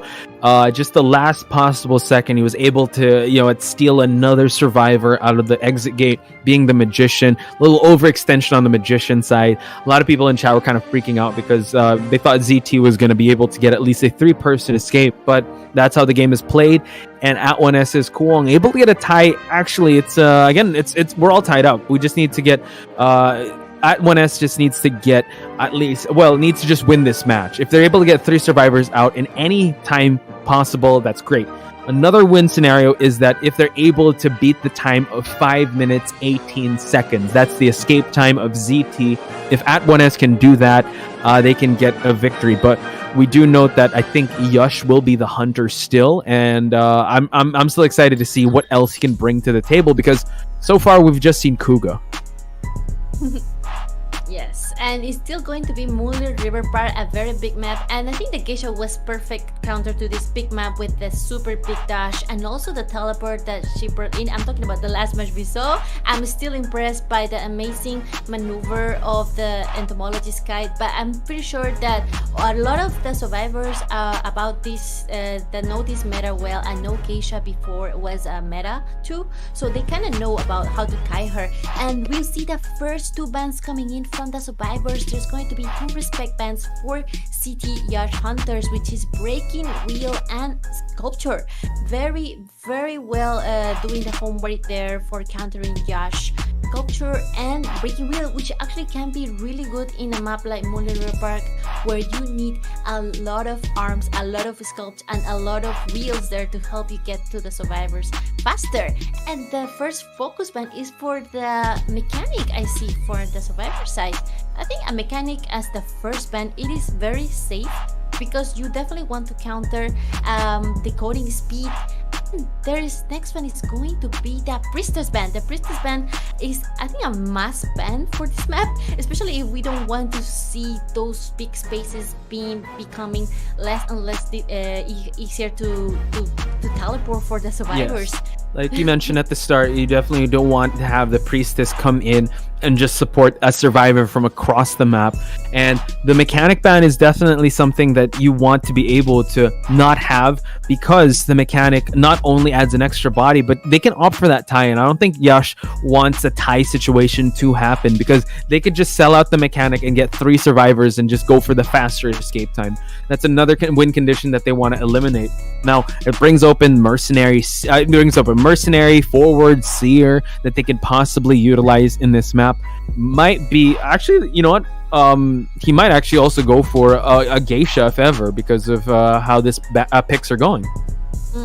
Yes, a Geisha is not out of the area indeed, because we just saw a very nice last clutch tie from a Geisha, and it does know hunters like to always like sometimes to mirror match, because they know, oh, you can play this one, I will show you how do I play it and show you my style as well. And the survivors are bringing definitely a different lineup from the previous one. They're bringing in their stunner forward and then their patient. A patient can be very scary in this map because it is a very big area for kiting, and those walls that he can hook up and then just become Spider-Man and buy as much distance as possible and kind of losing sight from the hunter and buying extra time, right? Yeah, again, it's seeming like a mirror match on the survivor side. It looks exactly the same. Okay, they went for the forward, then the patient. Wonder if they're going to stick to that magician, because Mercenary does get banned. Mercenary didn't get picked in the previous map, so really up to them. When it comes to their survivors, though, they definitely kind of favor like Mercenary, Priestess. They do have a batter. They have a mechanic as well, but that was banned. Psychologist can also be really strong in this map as well. Acrobat as well, if they want to be able to just provide like long kites, or they can kind of they can look at how the previous match went and go for an entomologist. Yes, I think entomologists will be a good pick in here because those bees can help a lot, and especially when they can move around any part of the map that entomologist decides to put them on. And plus that honey that we saw being utilized beautifully by the survivor before, using it to its advantage to fastball those pallets and trying to break those butterflies from the side and trying to just stay away as far as possible from the geisha. That was really, really scary to see. How can a very fast geisha can get countered by honey? And also there was the stunner there, the forward, that kept also doing some little harassment there.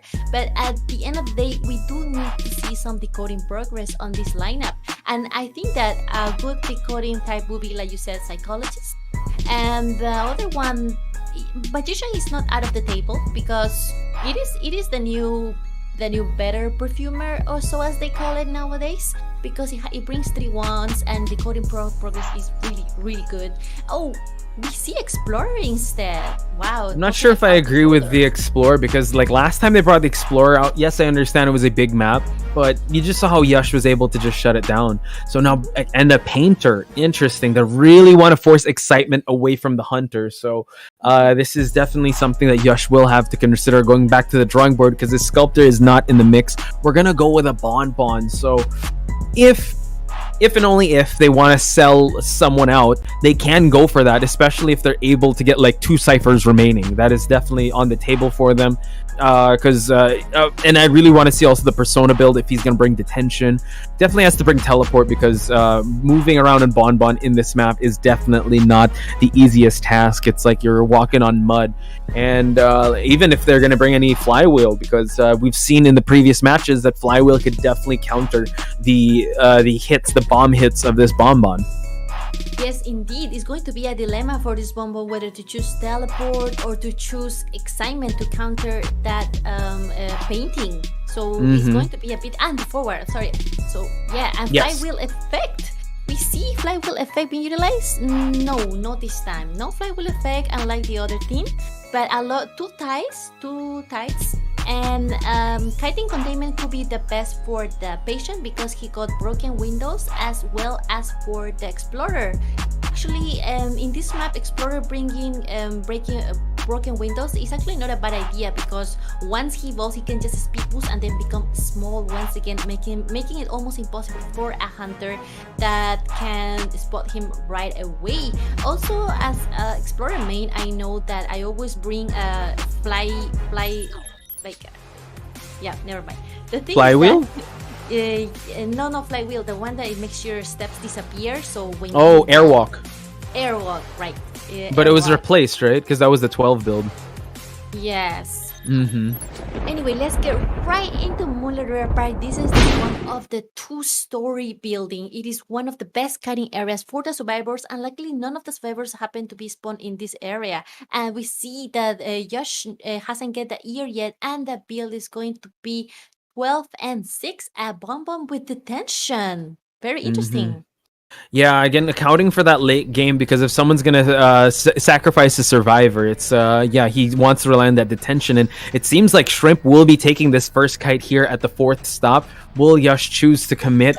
We see him dropping some bombs just to set him up to just chase him towards this part of the map, and we see he's gonna drop another one just to see if he's gonna be able to just predict his patterns. And now still buying enough time here. Can he drop the bomb? Oh, he tries to go for a double back, but that bites him in the end there. So Shrimp eating that, not just one bomb hit, but also a regular hit. Still hasn't gotten a painting just yet. He's working on it now, but no, the painter does fall. So Yush has his first target here in less than a minute. So this was actually a great early chase, considering that the Bonbon just traveled on foot from 2-story all the way to the 4th stop. Great early chase, not much decoding progress from the survivor side, forcing the forward, one of the best rescuers of this team, to try to come to get this rescue done, and also buying as much time as possible. Then the Bonbon will try to harass one of the closest cipher, which is the one with the patient at 10th.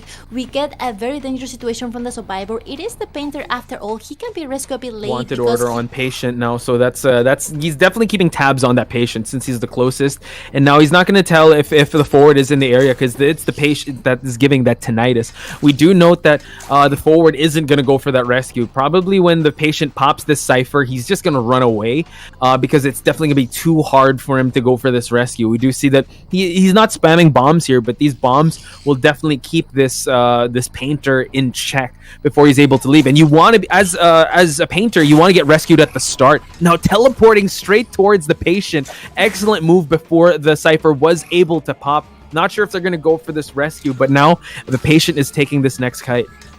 Clutch teleport from Bonbon to the patient, and I believe the patient already fly away, and then there's going to be a very difficult hook for the patient, which he managed to get in, and only one bomb away. This is very, very aggressive from the Bonbon side. He's going to try to use all these bombs and trying to get that last hit on the patient, which he just got. That hit connects, and able to get the patient before him able to pop that Cypher as well. So there's still 4 Cyphers remaining, and I believe this has to be a rescue, Poch. Yeah, they need to rescue this now or never, because if this patient flies away, both these survivors need to escape the game, which is nearly impossible with 4 Cyphers remaining. So we do note that the forward is already utilizing his football. Can he go for the stun here? Oh, just real close towards the patient there. And now all these bombs did explode. Forward has to be very careful with this rescue. One more chip damage, but no, able to get the rescue. Tide turn is going to be in effect. Nice utilization of the football as well as the hook, but this patient has to be very careful. Can he get behind this pallet in time? Oh my god, nice hit on Yush. Nice hit, and at the same time the last effort hit in, but luckily there's no double down, so it's going to be at least one more time for the forward to try to heal up, and then he still got a little bit of football left. He might be able to try to get the best out of it. There still need 2 Cyphers done, and this Cypher actually in the 10 is about to be popped, so someone needs to come and try to finish it. Definitely not the forward in best condition at the moment, and we do see the Explorer trying to not get bomb hit, but unluckily it seems a bit far away to get that rescue done, so I think it's going to be a sell for the patient, I think. Yeah, that's definitely 100% fact, because we see that Beloin avoiding those bombs, and I can't believe he was able to see him from that far. So Yush, just a sniper when it comes to throwing these bombs. And now one more hit and the forward will be falling down, and it is two survivors remaining, 3 Cyphers left. Yush is on his way to get a 4K, and proving that ZT, one of the most scariest teams, not just on the survivor side but also on the hunter side. Forward trying to crouch down, but will eat that last bomb hit. Teleport already utilized, but teleport's a little too far here. I think that's the first stop. And now Beloin over there at the other side of that map. A little overextension, but it's still all good because Yush is really primed and in a position for him to secure a 4K. Actually, if he just shares the forward and just camps it out, he definitely is going to secure that win. Yeah, I definitely agree with you. He definitely can get the forward on the chair, and then the Explorer doesn't have much room to work with because he only got 50% on that page's progress. So even though he gets another page, he will get the hunter, he'll get the alert, and then the hunter will know his exact position. So you see that he's not trying to finish the machine, he's just trying to buy some extra time, maybe going to try to go for the dungeon, because the dungeon is right there. The thing is, if he goes for the dungeon, it's still going to be a GG, so it's kind of a checkmate situation. That's why Yush just patrolling the area, but Beloin already moving on. And we see that Yush isn't even concerned if, he does get the dungeon, but it's going to be pretty tough because he's already cutting him off from that dungeon. Now we see that the tinnitus already popped up. It's going to be hard to try and play hide and seek with this Explorer, but he already knows where the Explorer is going to be heading towards once the forward does expire. So Yush playing it conservatively, but if he's able to get this Explorer, it's still a job well done, and now he's able to spot him. Goes for the regular hit, and now chasing him away from the dungeon, which is so crucial for him to get this 5 points. Yes, he wants to get those 5 points out of here and utilizing all those bombs and going to try to corner him to this little area, and Explorer with slow, he will get that hit, and it was going to be 5 points for ZT Yush. Amazing hunter and very scary, especially in a big map like Moonlit River Park. This Bonbon really managed to go from one side to the other and didn't even need to bring that excitement. That was Yeah, if you really notice at the old. last part, he was moonwalking just so that he'll be able to run into the explorer. So just the hunter instincts on Yash. Just when Kugo already instilled fear in a lot of the survivors that are participating in this tournament, you guys got to be very careful of Yash. So here we have like not even reaching 60 seconds. The early down on the painter was very crucial for the momentum to be swung in the favor of the hunter. And now ZT, ladies and gentlemen, will be moving on at the top here, but we're still going to see at 1S they still are going to participate in the playoffs because they are the top two teams of Group D. Yes, they're the top two trees, and we'll have to see the containment time, which is like 49 seconds for the patient, which is actually quite decent time for almost finishing one cipher. And then the most decoding was done for the explorer, and not surprising though, because he's actually the best decoder. But at the end, it didn't really connect because there were still 3 ciphers remaining on the match, so that was really difficult for the survivors to finish. And it was definitely a GG's for BoBo the moment he got the forward down on the 2nd floor. Amazing hunter from Yash. Really a lot of respect for his BoBo. Yeah, so ladies and gentlemen, that wraps it up with the group stage, but we still gotta figure out the playoff bracket. So we will take a very short break, but when we return, we're gonna have the live drawing. I think NTT has the official box that we'll be drawing the names out of for the playoffs bracket. So ladies and gentlemen, we're gonna take a very short break to prepare that, but please don't go anywhere. The IVA playoffs bracket draw will be coming in after 5 minutes.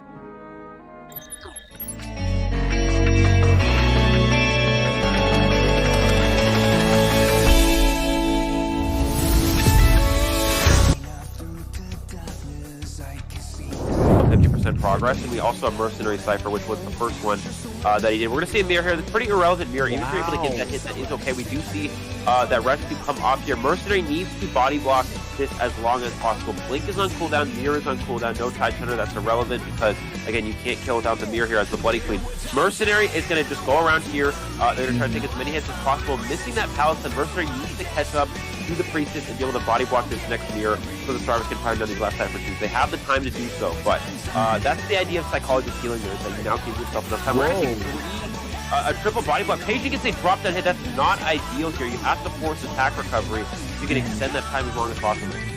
Okay, waiting for him to drop down. It's the Priestess that drops down, but no, it is the Mercenary that ate that hit. One Cypher still remains. Psychologist is hot on that Cypher, and now they're forced to chair the Patient. Now, way there, as Mercenary, you have to elbow pad away. You have to elbow pad to a point where you're breaking that line of sight, and in this case, it's just, it's not working out here. We're going to see Batter come in potentially for a harass, but again, Batter can struggle here against this hook, because all you have to do is land that hook, get that hit, and yeah, there's another free hit. They are able to, I thought they were going for that body block. We're going to see them go ahead and drop a trap, so even if this does happen, he's going to land in the trap. Yeah, he's not able to get the harass off anyways, and he's going to be scared for the second time. man, the way that Oxygen was able to snipe out from afar, and another one. He is a sniper on this game. Distance go for that rescue. Yeah, with Mercenary getting cut off this far, they may not even go for it at all. He takes the hit there, and he's going to push the save. I think Sculptor might have full presence now because of that influence. Let's see, actually. Going to go in for that rescue. We're going to see, yeah, full presence actually getting that hit there. One chip. They were able to get the save, though. Can he get the double hit on Mercenary as well? He is able to get the double hit on Mercenary. Acrobat has a few bumps to work with here, but it's going to be difficult. This is not a great area to kite, especially against a Sculptor with full presence. Pressure of that mind game gets to the vault into him, and he should still be able to get that hit there. There's that first chip, and I don't think there's any chance of making it to a window there before you. Wow. Yeah, I mean, I think, yeah, great job hiding the red light, just forcing him to make that jump, and this will be the first down and out. The delayed effect on his passive there is definitely going to be hard. Now we see him, yeah, he has to utilize that elbow pad just to get out of dodge, but now the webs are able to, catch up, and he's able to utilize the blink to get the Mercenary. Now the Mercenary has no more skills, no more items to utilize. But it seems like the closest one is the Embalmer. He will have to be very careful. The Mercenary already making his rotation towards this rescue. 2 ciphers remaining. We do note that I think they're priming 2 ciphers at once, and the one's at 71%. He's just being very careful. Now the rescue needs to happen. Tide Turner will be in effect, trying to light up the floor. Mercenary eats one chip bomb. Will eat another one. Oh my god. He's waiting for the last possible second and now stuffs the rescue. This has turned around. Crocoduck now just needs 3 survivors to get the victory here. Yeah, Mercenary actually could have just waited for that bomb to blow up before going for the chair save there. But instead, yeah, getting a little too greedy there, and this is probably going to be a prime position. The question is, does this Bonbon have the trump card? Which the Acrobat coming for this rescue is able to get that first. And he pushes the Acrobat back. The Cypher Machine is prime. Can he potentially go for the blink to get it on the Acrobat? He's going around the chair to try to bait off the blink, but he didn't fall for it. And now all he's doing, there's the blink, and there's the down. Again, he only needs 3 survivors eliminated, and with the tension, that may be enough there. Again, you saw the Acrobat. He knew blink was coming.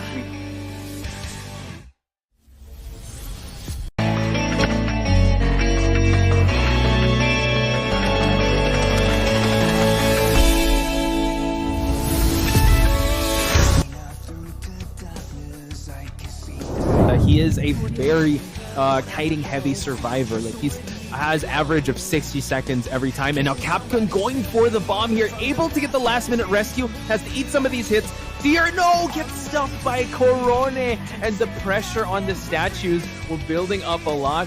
Capcom was how this painter gets this rescue done, because it is Mercenary after all. He can buy a lot of time in chair, and we see 2 Cypher Machines being looked by the CCTV. Painter is painting a painting for disaster right before the rescue. Will he able to finish it? He's going to try to avoid all this. Ooh, that's really close. I think he finished it. Excitement from a side. Oh, Galatia, he was trying to bait for that terror shock, but yeah, Painter was the brighter one. Wow! It is going to be a double down for the survivor side, and now the Painter dies right next to the chair, and we see the forward and the Embalmer automatically apply to the nearest survivor. So yeah, every time that he is done, so you have to be very beware.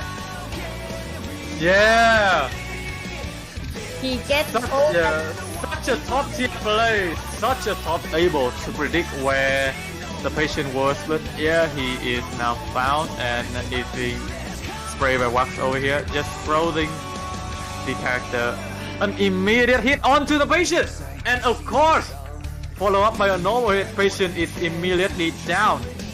Right. Wow. Going for that cipher, that run has been decoding. I think they're gonna, force heal. No. There is going to be excitement coming into place to no one will fight to get this present.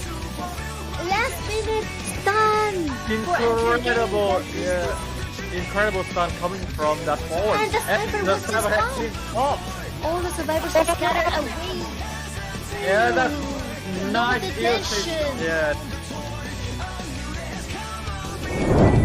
That can rescue and can give that support of a rebound kite, since he does have the Tide Turner. Now we see that the portal was placed. Has to be careful and not to get double hit here with a flame snipe. Watch out, able to get the hit and gets the terror shock. Disaster. Live.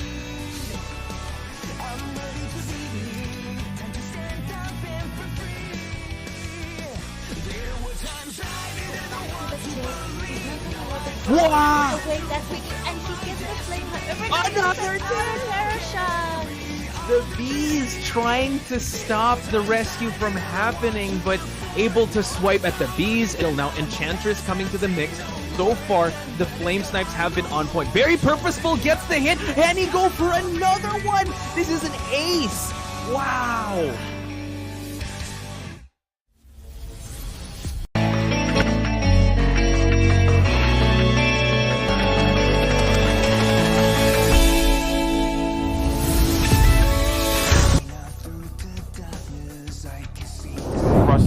Longer get utilized here from Spy. He's trying to scare the down. Elbow pad to try to body block in time, and he does not hit the body block. Mercenary looks like he's pushing towards the dungeon. It's open.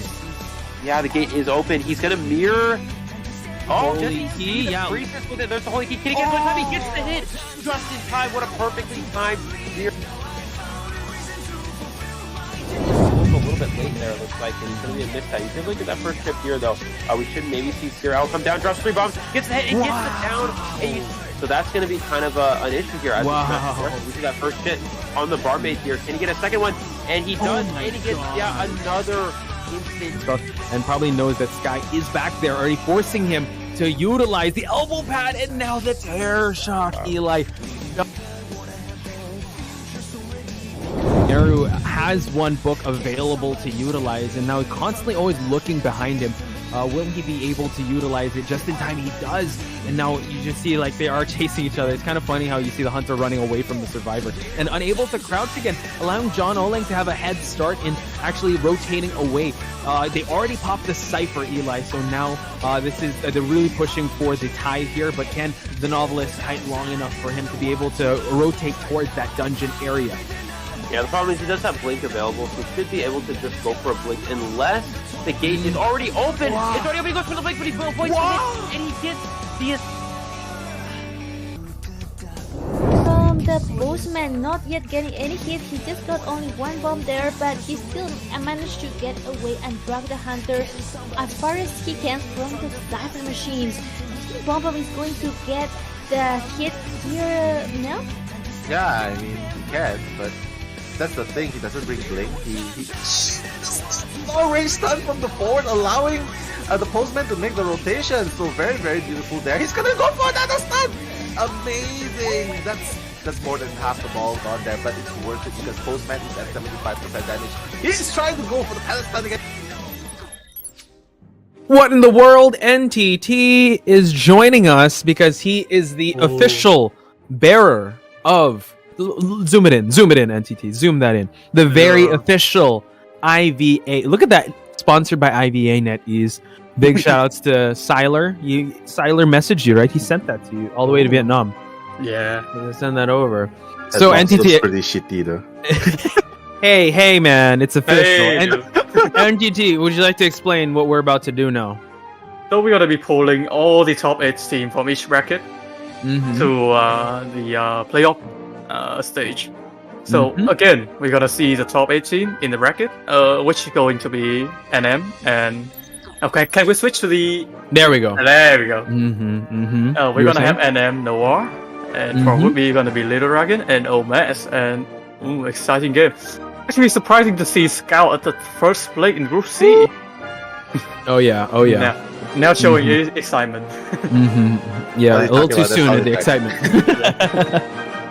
And of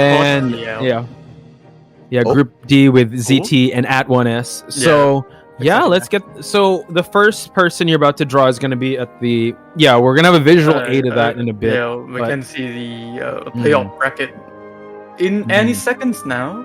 Oh, there we go. Boom. There we go. So we're gonna go top left, then top, then bottom left, then top right, bottom right. Yeah. Okay. Accordingly. All right, cool. Let's do it. Okay, let me prepare myself first. Okay, wait, hang on. We gotta zoom back to us. Look at that. The official gloves. Yeah, see, he's not there's no. Wait, you have to show the gloves are empty. You might have something up the glove. There we go. Yeah. Nothing on the glove. Nothing on the glove, ladies and gentlemen. You need to slap someone. Prove it. Yeah. So if ever we're gonna have like a controversy, we're gonna blame NTT for how the brackets are gonna look. Okay. If it's gonna be good luck and have fun to face off at the quarterfinals. Again, they're gonna be the. Remember nails growing, God's hand. Ew. Okay. All right. So we have the first. There we go. Oh, big box. Anniversary box. The anniversary box down behind the green screen. He's gonna pull a rabbit out of the box. Watch this. Look. Okay. Look. What did I pull? Oh shit. Oh, Kit Kat. You. But yes, draw the first. We're gonna see the first team. Let me check Drum roll, please, everyone. Shake it. There we go. Very official. And we have the first one. First one is going to be. Open up in front of the camera. GL. Oh, good. GL. Exciting. Good luck. GL, good luck. Gonna be There on. we go. I love the transition. Oh, Nice, right away. Nice. Mhm. See. Top GL, left, yeah, good GL. great performance in this tournament. Mhm. Okay. Now, GL. the next lower left, right?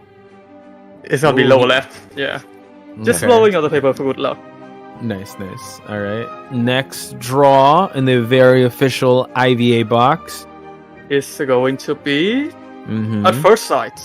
At first sight, lower left side of the bracket, ladies and gentlemen. You just saw them today. I think they're hungrier than ever. Here we have @1S. Okay. So far, no shenanigans just yet. NTT, you're being very official about this. I like it. Again, it's the official box. Mhm. Yeah. Blame the Indomie. box. Pull out Indomie. Come on. Mhm. Pull out on me. Oh my god. All I can right. put on it. Okay. Here we go. The next one. It's gonna be OmeZ. OZ. OmeZ. Okay.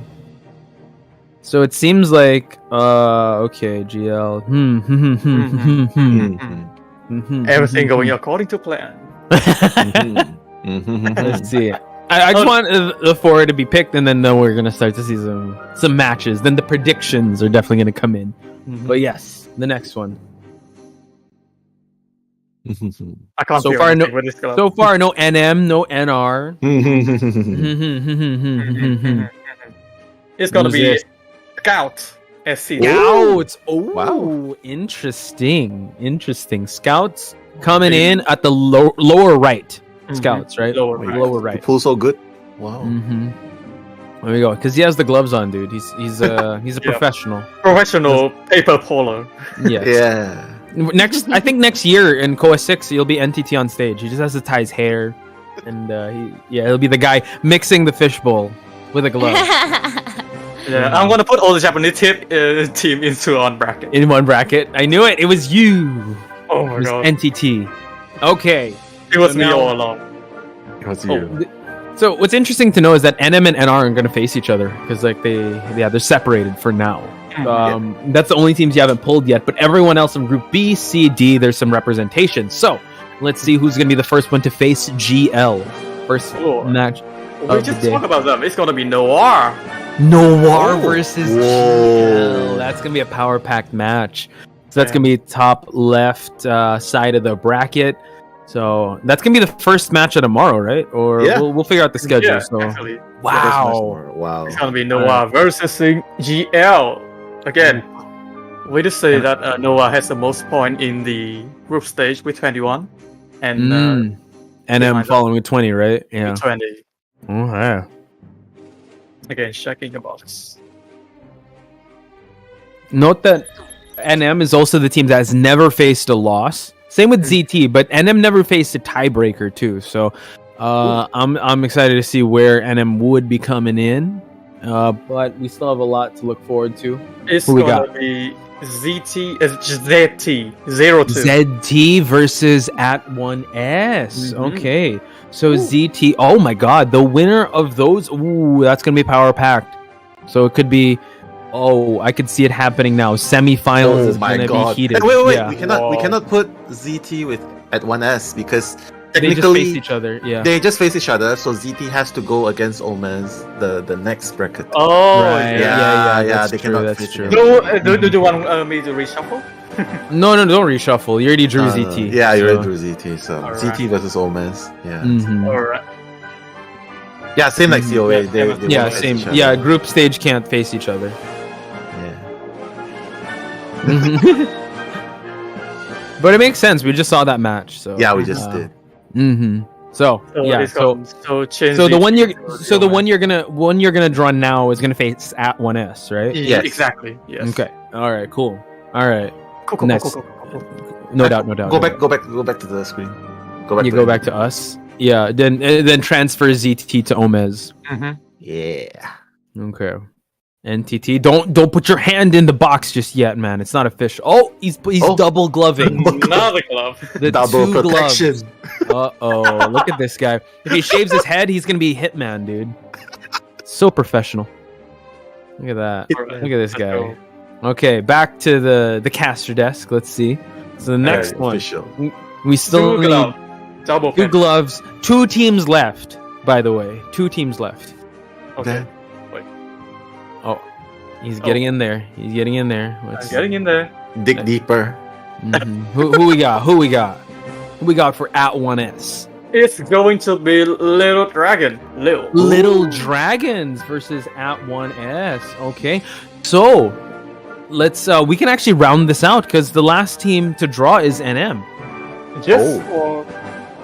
Just for NM versus Scouts. Oh. Seems very interesting. Very. Oh man, the semifinals of that is gonna be crazy. Yeah, man. So there you have it, ladies and gentlemen. Let's look at the complete brackets because NM is at the lower right side. Let's get some initial thoughts once we see the brackets out. And Waiting. at the bottom right. waiting, and then Oh, Secret boss NM. disqualified. we didn't rig the thing. Streamlabs disqualified Streamlabs. NM. They don't want to show.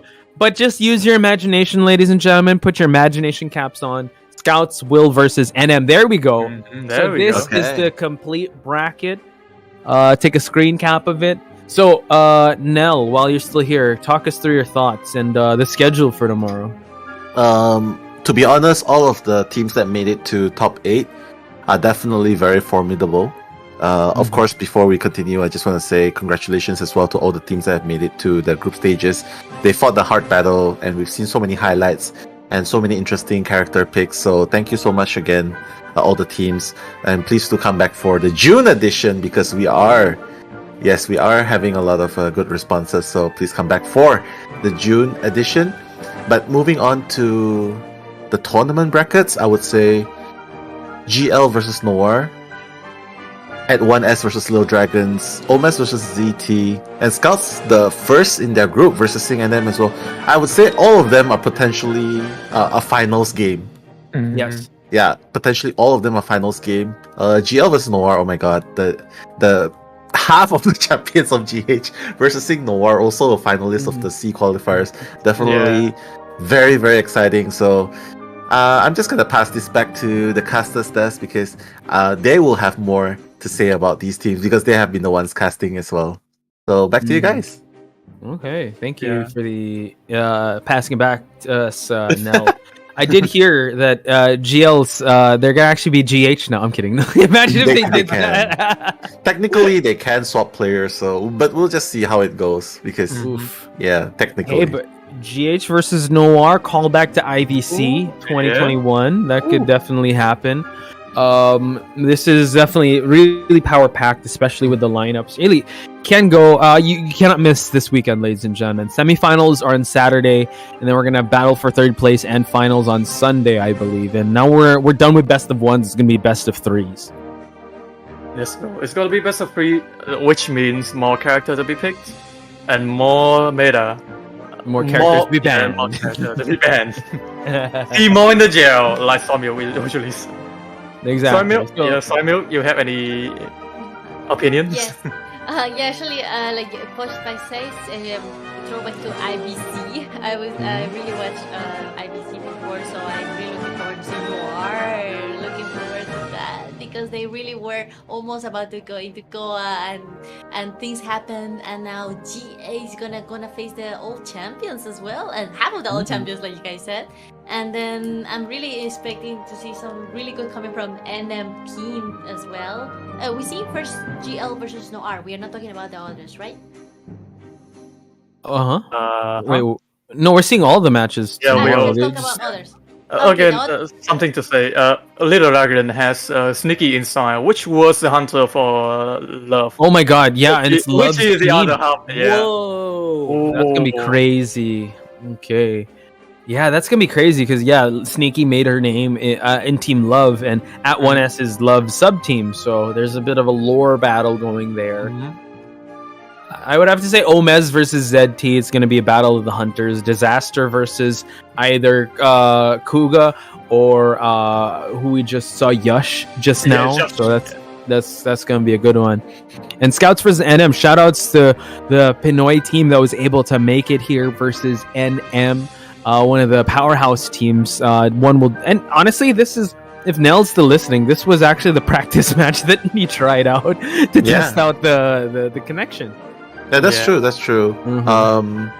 I'm just glad that we are having we did the test, because from the test itself, we found that the ping is actually still playable, Workable. Workable. Even though it's not the tournament server, but with a workable ping, and just so glad that the Philippine teams are joining IVA this term, so they get to represent the Philippines and even going to the top placing of their group. So it's definitely something very, very proud. It's worth mentioning, and I'm just glad that we made a decision to open it to everyone in Southeast Asia. No bias. Yeah, just open to everyone. Yep. Yes, All right. open to everyone. Yes. Awesome. And I think on that note, ladies and gentlemen, I hope you guys get your 8 hours of sleep. When's what's the call time tomorrow? What's the time that everyone has to report? It's gonna be a 12 p.m. 12 And also, everyone that's watching 152, I don't know, Nell, are we going to try to do that watch party thing? Yeah, we are going to do a watch party. We are going to have the mods. We're going to talk about it through later, because we are going to meet up later. We are going to have the mods. We're going to have people in the Discord server of IVA or NM. Basically, we're going to notify. We're going to have a tag, Discord tags. We're going to have a watch party. We're going to have massive watch parties. So, guys, if you guys want to, just hang out with all of us. Hang out with the mods. Hang out with like you can see in the chat, Lacrimosa. You can see Chantel, Ricky. You can see Yumiko. Yeah, Yumiko as well. Dr. Zara as well. You know, maybe Dr. Yeah, so you just hang out with everyone, and then we are gonna... Yeah, we can enjoy it. Even just watching it together in VC. So, yeah, that's going on starting tomorrow. Oh no, Yeah. people are messaging me already.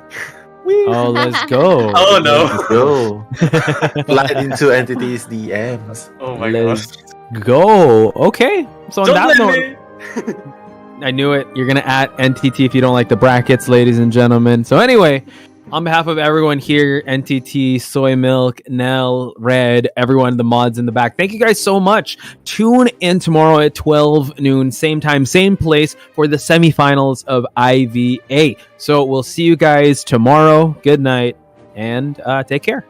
See ya.